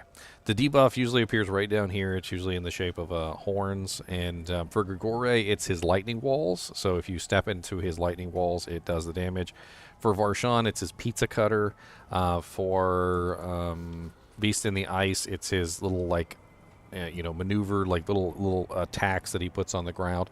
You'll be able to figure it out pretty quickly which attack is the one that's giving you these stacks and how the stacks work. So let's go ahead and just force her into the next phase here. And the reason why we're going to force her into the next phase is because I want to show you the stacking buffs. So the way that she applies the stacking buffs in this one is the purple, like, projectile things that she shoots out. They technically are no longer one-shots, and instead what they do is they apply a stacking debuff to you repeatedly until you lose essentially your life. So you see how I have this takes damage increased from blood creation. That's one of them. And then the second one is the orbs. This is these orbs right here, which is takes exponentially increased damage from all sources. Usually when you get to about 3 stacks, it's too much. Once you start getting to about 3 stacks, 4 stacks, you are pretty much going to get to the point where no matter how much damage reduction you have, no matter how much tank ability you have, and of course it's going to be varying slightly depending on, how tanky your character is, but there's always going to be a point at which you've made too many mistakes, and once you make too many mistakes and your stacks goes too high, you're going to die. And that's the way that they've kind of done these uber bosses, is instead of making them overly difficult in the terms of like, hey, they're one-shotting you on a regular basis, or they have so much HP that you just can't kill them, or they're dishing out so many AoE effects that they're just, laying you into the dirt. It's actually more along the lines of, are you doing the mechanics correctly, which is actually very good, by the way. And if you are doing the mechanics correctly, then you're avoiding the stacks. And if you're avoiding the stacks, then you are generally going to have a pretty easy time with the bosses. In Varshan's case, it's the pizza cutter. So you basically just have to make sure that you're doing the pizza cutter correctly. You're getting into the empty spots on the pizza circle, and you can avoid basically the stacks entirely, and Varshan is pretty much a cakewalk. However, if you can't avoid the pizza circle and you do gain stacks, then you're going to die relatively easily. Same thing for Grigore, but Grigore's is even easier because all you really have to do is just make sure your back is facing toward a hard surface and not one of his lightning walls. And so because his main thing is he knocks you back into the lightning walls. So as long as you don't walk into the lightning wall and he doesn't knock you into the lightning wall, then you can pretty much avoid the stacks on Grigore entirely. And again, he ends up being pretty much a cakewalk. Beast in the Ice was a little bit more difficult, but just simply because he does a lot of knockbacks, and it is a little bit of a pain in the butt sometimes when he lands on you while you're trying to do the mechanic. But he is only level 150, which made him extremely easy by comparison, and we pretty much just ripped him to shreds. So far, I do feel like the 200 bosses are either A, too weak, B, don't really have enough good, quality drops to make them worthwhile. Including, of course, boss mats, and this is a whole other thing. So the boss mats that are required for these guys is much higher. It's basically 5 times the normal amount. So whatever they cost in the current numbers, like if, for instance, you're fighting Duriel and it's 2 and 2, then it's going to be 5 times 2, which is 10. If it requires 5, then it's going to be 5 times 5, which is, I think it's 25 for Grigore, and so forth and so on. So it's 5 times the normal amount of mats to spawn these 200 versions. And the sad thing is that they do not give 5 times the amount of mats for their respective boss. So let me give you an example. So, let's say, for instance, you kill Grigore, and Grigore gives you, 1 shard of agony, right? Well, that's exactly what he gives you in the normal version, right? And then when you fight the 200 version, he also gives you 1 shard of agony. So there's not really a whole lot of reason at the moment to actually fight the 200 versions, because number one, you can only get 1 Resplendent Spark total from killing them, and not just killing each one, which is what I had originally thought. I had originally thought it was 4 total or 6 total, if you killed each 200 version, you would get 1 Resplendent Spark per, and then you wouldn't get another one after that, but you could at least collect 1 per Tormented boss, and essentially get yourself 1 Uber Unique. But it's not 1 per boss, it's 1 total for all of them, because I don't know why. It seems rather stupid. I felt like it should have at least been 1 per boss, even if it was restricted, but instead it's 1 per total of all bosses. We've killed a bunch of them so far, and we basically still have only gotten 1 Resplendent Spark. And I can show you that, because despite all the bosses that we've killed, all the 200 bosses that we've killed, or the tormented version of the bosses that we've killed, you could see I still only have 1 Resplendent Spark here. So if they were dropping multiple Resplendent Sparks, like if I could get 1 from each boss, I would have multiple here. Actually, if I had 4, I would have turned them in for Ethereal's Might already, and I'd be playing around with Ethereal's Might. Moving on to Aspect Storage. Aspect Storage is amazing. There's absolutely nothing bad about it. It is absolutely insanely good, and quite honestly, one of the best changes that they've made in a very long time. It was a community suggestion, by the way. Don't ever forget that this this amazing thing was actually something that was recommended by the community during one of the dev champs. And the developers honestly didn't seem to have any idea what we were talking about. And when they asked the question, they were like, that's a good idea. And, here it is. So the community coming through with this amazing aspect storage. Honestly, I think this is going to change the way that a lot of people play the game. You're going to hang on to more important items, and for the most part, you're just going to deconstruct most of your legendaries. When you know, like in Season 3 or Season 2 or whatever, you would have tons of legendaries in here that were basically only there for the express purposes of saving them to deconstruct them for a legendary affix. So, I mean, aspect. So, like, for instance, this right here, which is a Ritual Dagger of the Elements, it has a perfect roll on the, you know, the of the elements aspect, right? So I would hang on to this in case I needed an of the elements aspect, and I would destroy it. Well, you don't have to do that anymore. You just go destroy it. You just take the item, and you take it over to the blacksmith, and you just destroy it. And as soon as you destroy it, he extracts the aspect for you. And when he distracts the aspect, you basically get your aspect upgraded in the list. And if it does upgrade the aspect, it'll tell you up here, aspect has been upgraded, aspect of the elements upgraded in the codex. And then when you go there and you look at the aspects in the codex, you're going to see that it is now completely finished. So let me type in elements. And as you can see, it's 16 of 16, which is the highest tier. So we have the highest tier of the aspect of elements. It's a really good upgrade. It's huge. It's going to make a huge difference in like what you're collecting, how you're collecting stuff. It's going to be nice. I talked about the veiled crystal shortage already, that everything seems to cost veiled crystals. I did already cover that, but just touch on it one more time. It is really sad. And also, the developers have been made aware of it, and there is a message from Pez Radar talking about potentially fixing the veiled crystal shortage. So we'll have to see. Minions are quite powerful now. They inherit 100% of your stats, and I have checked out the Necromancer, and I've checked out the Druid, and honestly, all of the minions are so much more powerful than they were before. It's really hard to understate this. Basically, everything from Thorns being 100% inherited to critical strike chance to your damage with close, your damage modifiers, all of it, they are like insanely more powerful than they were before, and this is definitely the season to give a Minion Necromancer HI, for instance. Speaking of the Minion Necromancer, they made a whole lot of changes to the Minion Necromancer. Some pretty crazy stuff, like giving the Bone Mages abilities to cast Bone Spears, giving them finally an Unstoppable attached to one of the Golems, having like massive changes to the way that the minions actually function within the panel. So like there's a lot of really neat stuff in here, like the Skeletal Defenders basically having a 99% damage reduction. The Reapers reducing cooldowns. They also have some pretty neat ones. Like I said, the Bone Splinters having a 25% chance to cast Bone Spear.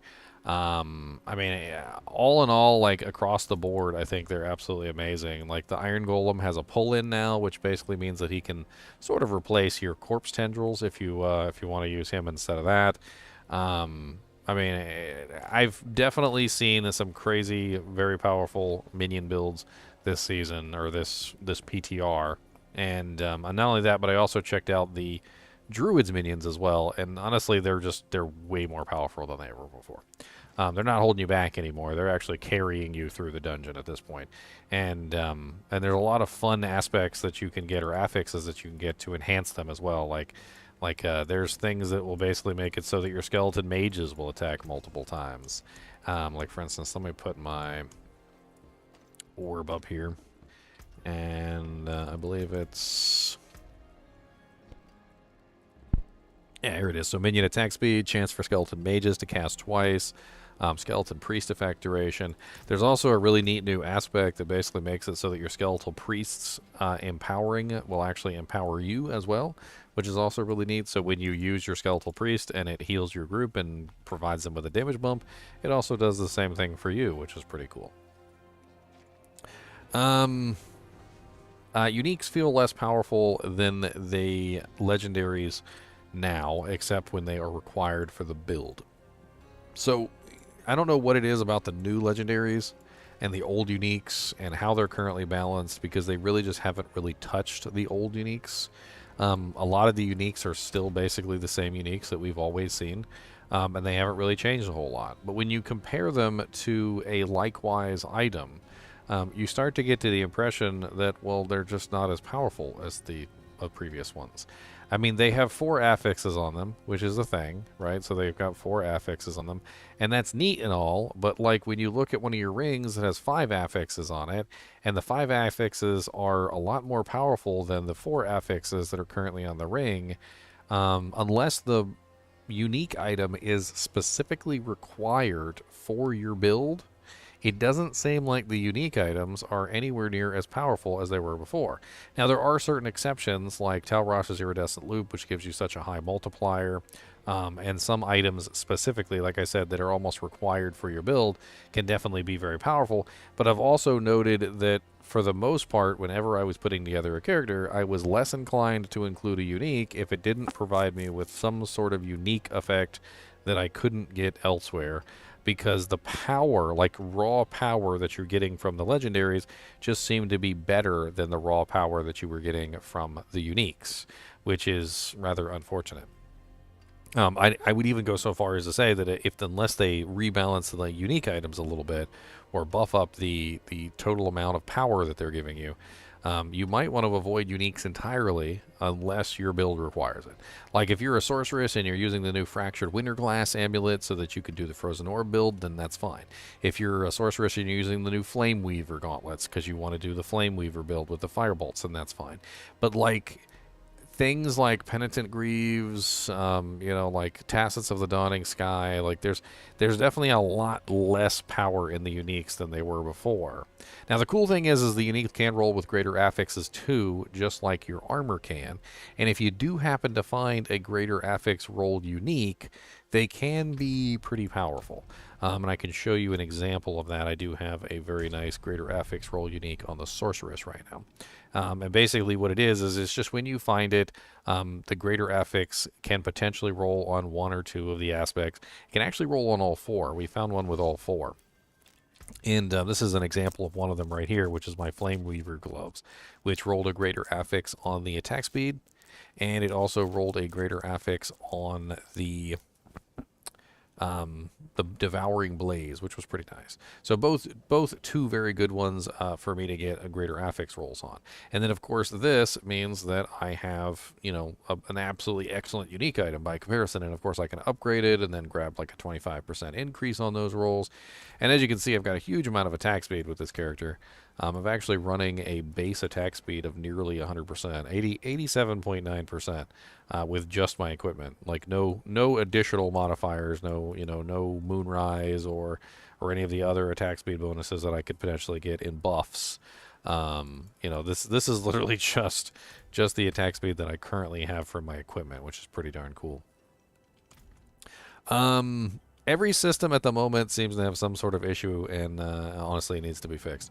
I can't really exemplify this enough. Like, they got some work to do before this season goes live. I feel like every single thing that I've tested out so far has had some sort of bug or some sort of problem with it. The tempering system and the masterworking system fail way too much. Varshawn doesn't respawn with the 200 boss like he's supposed to. Beast in the Ice isn't dropping his material for Endarial like he's supposed to, so you have to do like the 150 version to get the material.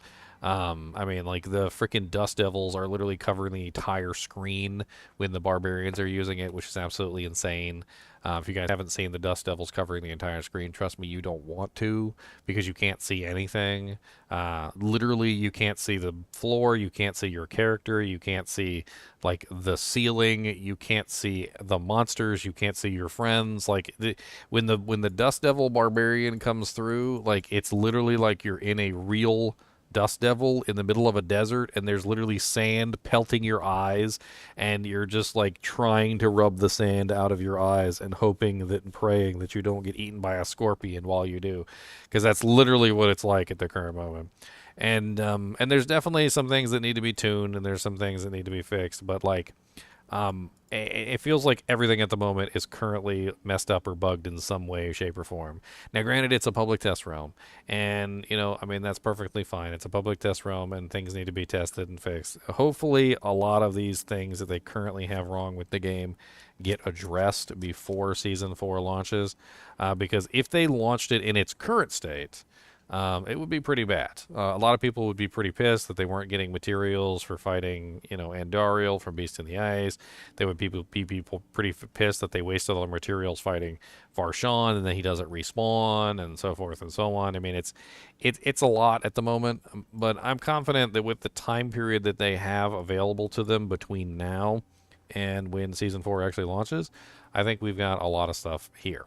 Now, one thing I do want to talk about, though, is that we don't know what this season mechanic is. So we still do not know what the season mechanic is. And this is kind of important because everything that we're testing right now, although it's fun to test these new mechanics that are, you know, like in the game, these new unique items and the new things that are going on, we don't know how the new season mechanic is going to interact with the current changes, right?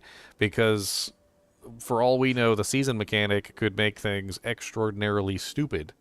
You know, once we get into the new season, like these season mechanics could be so broken that literally, you know, the builds that currently aren't broken could then become broken through the season mechanic, and we still haven't seen it yet. It would be nice to get some sort of like inkling of what's going on with the season mechanic before things go live, but I don't know if they're going to have another PTR. Like, are we going to have a season PTR? Chances are not, because they like to keep the season mechanics a secret, which is silly, by the way, because it usually ends up with a bunch of things broken on season day launch, but I guess that's just how things are going to be. A lot of builds are overperforming tremendously, and will most likely get nerfed. This was actually stated by Pez Radar, so this isn't even just me saying that they're going to get nerfed.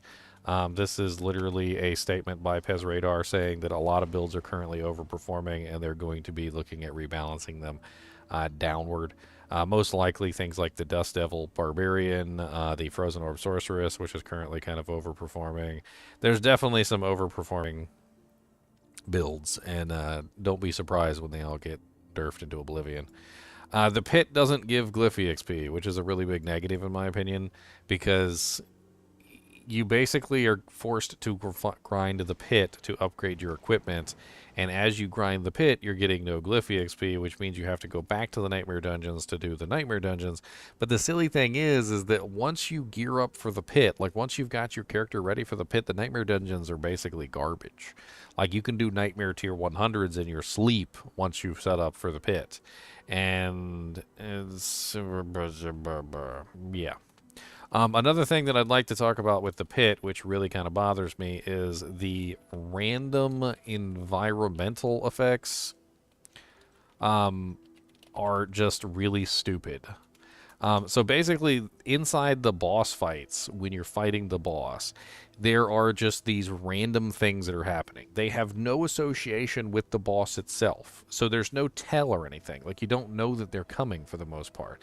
Sometimes there's a little indicator on the ground, sometimes there's not. And they can range from everything from like big wide like AoEs, like tornadoes that knock you back and kill you, and tons of other things that are just completely unpredictable. And the best way that I can explain this is these random environmental effects are just pure, utter chaos. And once you get to a certain part in the pit where, you know, your damage reduction might not be enough or your health might not be enough, they will one-shot you. And they're very good at one-shotting you.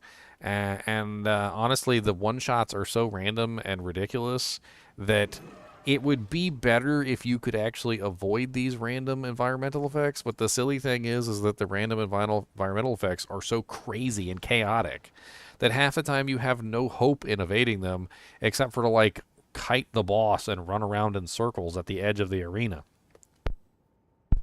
And depending on the boss, some of them are so ridiculous, like one of them in particular, the Beetle, which has his own environmental effects that compound on top of the environmental effects from the random ones that are also happening at the same time. It gets just really, really stupid. And you guys will see it. Eventually, you'll get to that level in the pit where you're just a little bit too far ahead of yourself. You'll clear the level, like no problem. You'll clear all the monsters, everything in the area just fine.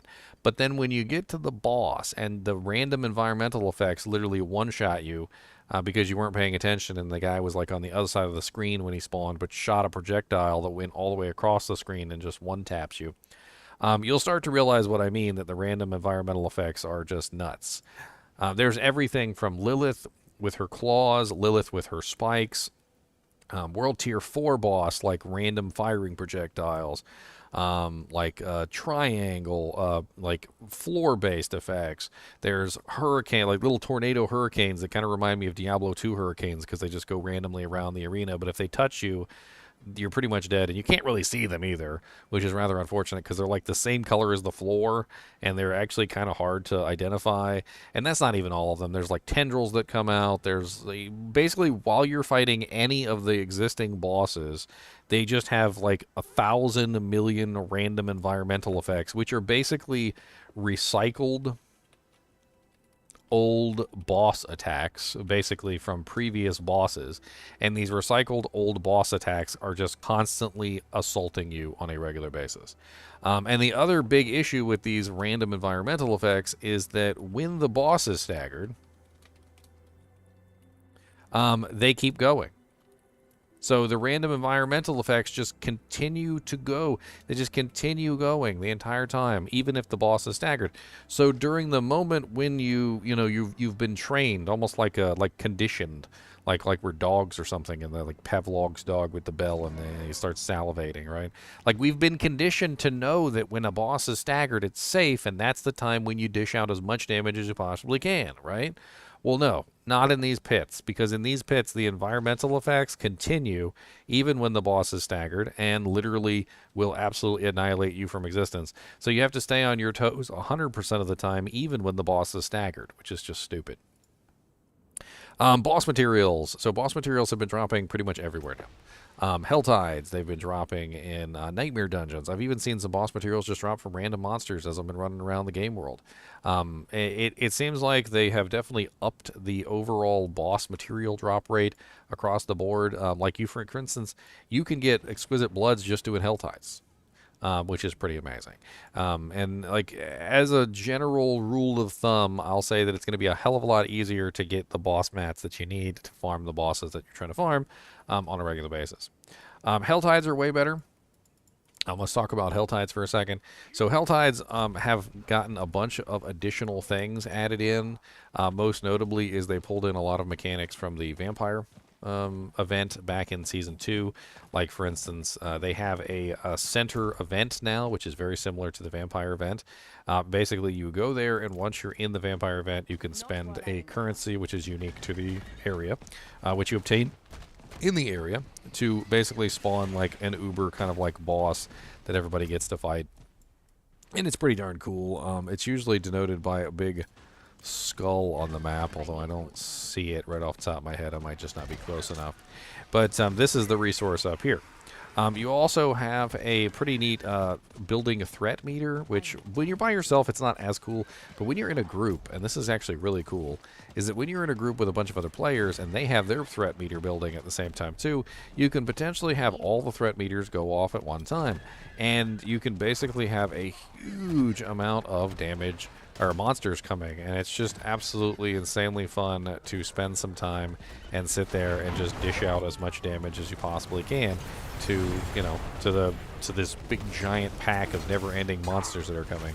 And this is the center little zone thing right here. You can see a big giant skull on the mini map.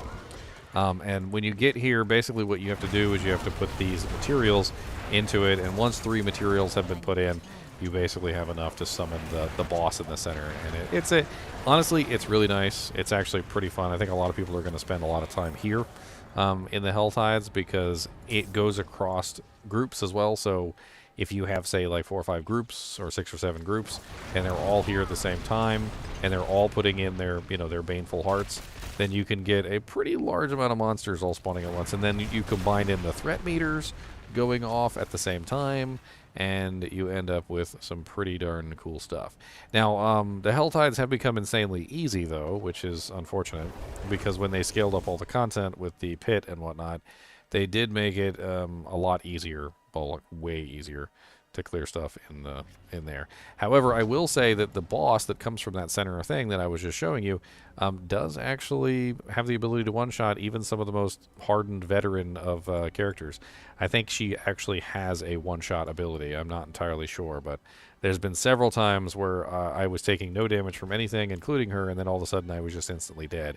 And several people have had it happen. Overconfident people who were like, oh man, she can't hurt me, I'll just go AFK, and then they come back and they've died like 3 or 4 times, which is pretty hilarious. Trade opens up a lot more group fun as well. So basically all items in the game are tradable. And you can essentially trade everything now except for Uber Unique. So you can literally just drop items on the ground for your friend, or you can trade them. And it's going to be a lot better of a like group fun kind of a thing going on. So when you find that Hellhammer and your friend's been looking for it for 1,000 years, you can actually give it to them now, which is super duper cool. They let you zoom out the camera, which was really nice. So as you can see here right now, it doesn't look any more zoomed out than it was before. But when you go outside of town, that's when the zoom out happens. And I got to tell you, the zoom out all by itself is a feature that has definitely been worth using. I mean, I'm extremely impressed with the zoom out in general. Now, when you walk back into town, do keep in mind that it will zoom the camera back in. You notice it zoomed back in. But as soon as you walk back outside of town, the camera zooms back out, and you can resume your sexiness of having your zoomed out camera, which is definitely nice. They reworked all the NPC locations, and I couldn't help but be angry at this at first. I'm going to be perfectly honest with you guys. I'm not going to lie to you. Like, I was pretty angry about this. I was constantly running to the wrong location. I had already learned all the locations, and as somebody who had already learned all the locations before in all the cities, it felt really annoying that they moved around all the locations of all the NPCs again. This is like the second time they've done this, by the way.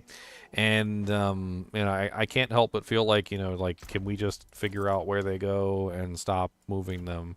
I mean, I will say that after having played for a couple days, I do feel like the current locations that they have are definitely better than the previous locations. But at the same time, I really hope they don't make a habit out of this, of moving the NPCs all over the place whenever they feel like it, constantly. Because it's really annoying to have to figure out where all the NPCs are every single time you log into the game for each season. For instance, the occultist for Kyovashad used to be over here, and now she's over here. The jeweler for Kyovashad used to be over here, and now she's over here. You know, like, and so forth and so on. The Purveyor of Curiosities used to be over here. Actually, it used to be over here, then it was over here, and now it's over here. And you can see how it's getting a little bit annoying, because now you have to relearn everything. So when you log back in for Season 4, you're going to have to relearn where all the NPCs are again. And you're probably going to feel just like me, a little bit annoyed that they moved all the NPCs around. But at the same time, you might eventually come to the same conclusion as me, which is it's a little bit better than it was before. I just really hope they don't make a habit out of moving them around all the damn time. Greater affixes are interesting, but they do make for some extremely powerful items. But honestly, they mostly just end up junk. Because you can't re-roll the greater affixes, or when you do, the greater affix is taken away, it causes an issue where basically, even if you do find an item with a greater affix, well, when you re-roll the item, the greater affix is lost. So you kind of just have to leave it as is, essentially. So like this particular item that has 139 intelligence and +5 to firebolt, and there are 2 greater affixes, I have to leave this as it is. I can't change those. I can change the maximum life, but I can't really change anything else other than the maximum life. That's the only one I can re-roll. And if you have an item that actually rolls with all greater affixes, then basically all customizability of the item disappears. You can't re-roll any of the affixes at that point, because if you do, then obviously you're going to lose the greater affix rolls that you get. And what I mean by a lot of the times they end up as junk, well, a lot of the times you find greater affix rolls and it's something like this, like a greater affix roll on like cold resistance or something stupid like that.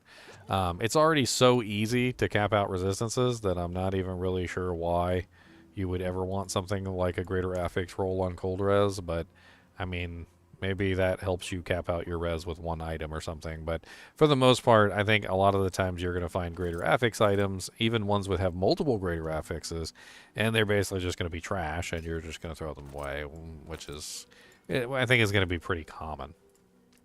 The affix pools are definitely much less contaminated with junk now than they were before. So, you know, going over the affixes on legendary items, a lot of the times when you found a legendary item or even a rare item before, the affixes were just a lot of garbage. It was a lot of junk, like Damage on Tuesday stuff and things that nobody wanted, that nobody was ever using. And they've kind of removed and condensed down a lot of those affixes into more workable affixes that make more sense. So that you have things that you're actually looking for rather than all the things that you aren't.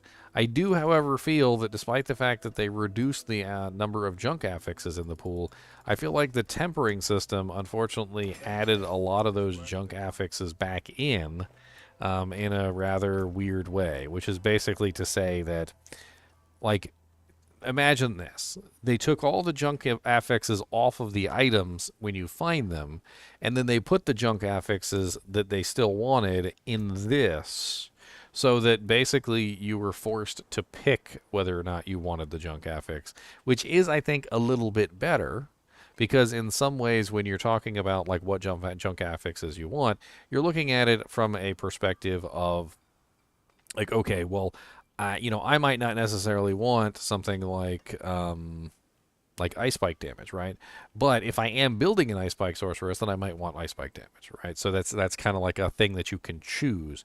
But if you had ice spike damage roll on, say, like a pair of gloves or something, it would mostly be useless because most builds in the game don't use ice spike damage. So it's kind of neat that they took a lot of the lesser junk affixes and threw them in here, because if you still want them, you can still get them, but you can also easily avoid them by not choosing them.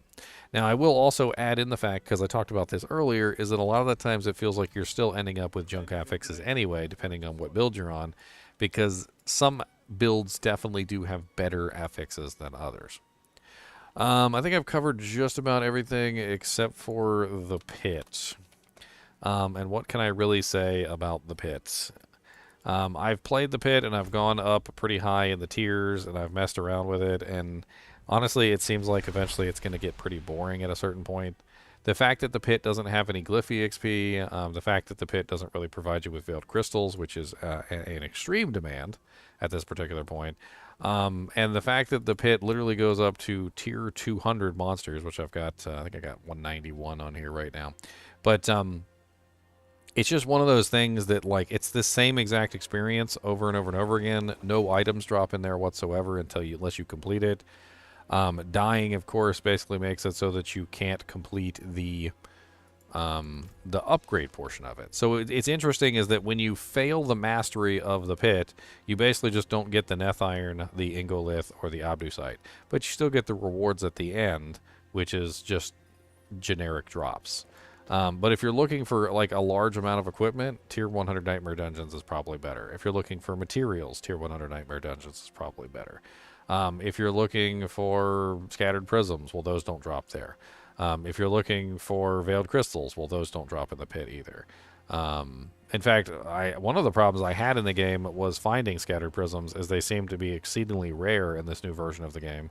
Whereas before, it seemed like I was getting Scattered Prisms all the time from just about everywhere. World bosses, nightmare dungeons, like, killing specific bosses and so forth and so on, as well as in HellTides.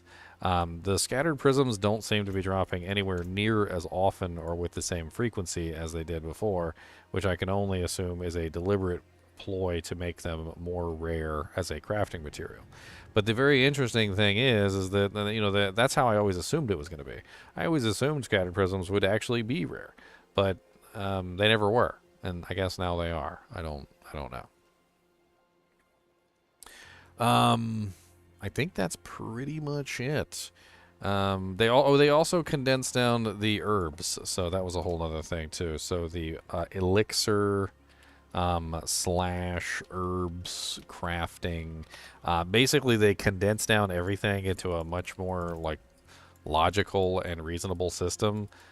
It's way better than the previous system. So basically everything just gives you herbs, and the herbs can be used to craft elixirs. They kind of like condense down the tiers of elixirs as well, so there's less elixirs clogging up your consumable tab. I think in general you're going to find that this season is definitely going to be the season of not clogging up your inventory, because combined with obviously the more condensed elixirs, the fact that you are going to have a lot less items in your inventory in general. Rares unfortunately got the axe in this one, and I'm really hoping it's something that they change. But if they don't change it, again, you're going to have even less rares in your inventory. As of current, and this is something, the one last thing that I want to cover, is that rare items are basically garbage in this version of the game, and I'm really hoping that they change it. If you take a look at a rare item now, you will see that rare items essentially can have 2 affixes on them. They cannot roll more than 2. You can take them to the tempering, and you can temper them, and when you temper them, you will be able to put 2 additional affixes on the item, which brings them up to a total of 4. But because they are stuck at 4, they are essentially always going to be inferior to an item like a legendary, which rolls with 5 affixes. And this is unfortunate because this means essentially at this point that rare items are completely garbage, and there is no reason to pick them up or even utilize them in any way, shape, or form unless you just don't have something better to put in that slot, which is a legendary item, or you are, leveling up and you're just trying to make do with what you can. But legendary items are basically always going to be better than rares at this point, and unique items are always going to be better than rares at this point because they have no way of becoming as powerful as legendary items, which is rather unfortunate. And it's a change that I do hope that they revert, because rare items, as you guys know, were basically the most powerful items in the game up until Season 4. And essentially, if this patch goes live as it is, rare items will now become the least powerful items in the game as of Season 4. And so they are actually so bad at this point that once you actually have enough materials and you don't really need the money, you might as well not even pick them up because they have no purpose other than to be destroyed for materials or sold for gold, which is rather unfortunate. I'm trying to think if there's anything else I left out. I'm trying to be as thorough as I can. I know my videos are always long, but this one definitely is on the longer side here. But this is honestly one of the biggest patches that I've ever seen in a game.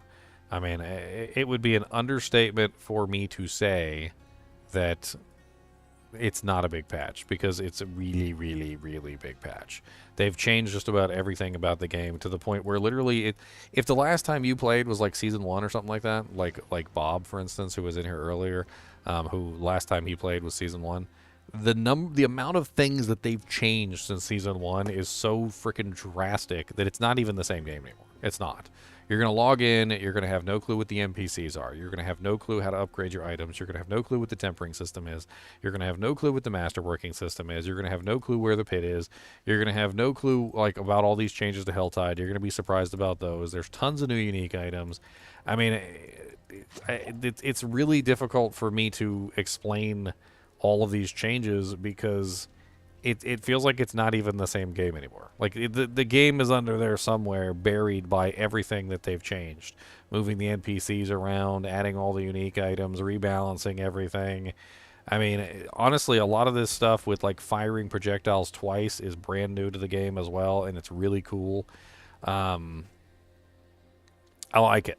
I mean, if I have to give my personal opinion on the current changes, I like the changes. I do. I don't think the pit is too ridiculously difficult. I think we'll see a lot of builds that will be able to scale the pit if they keep it at its current difficulty, which I think they should. Because if they make it too difficult, they're going to narrow down the playing field way too much, and it's just going to be a 1 or 2 builds maxing out everything. But as it currently is, I think most builds can make it to the end of the pit. I think that's pretty much everything. As always, I do appreciate you guys and gals watching my videos, even when we're just talking about the changes to Diablo 4 in the public test realm. And as new things come about, I'll try and keep you guys updated. They did say they were going to give us Season 4 details like sometime closer toward the launch of Season 4, so we'll keep our eyes open for that. And as always, if you enjoy my videos, be sure to hit the like button and the subscribe button. And as always, keep watching.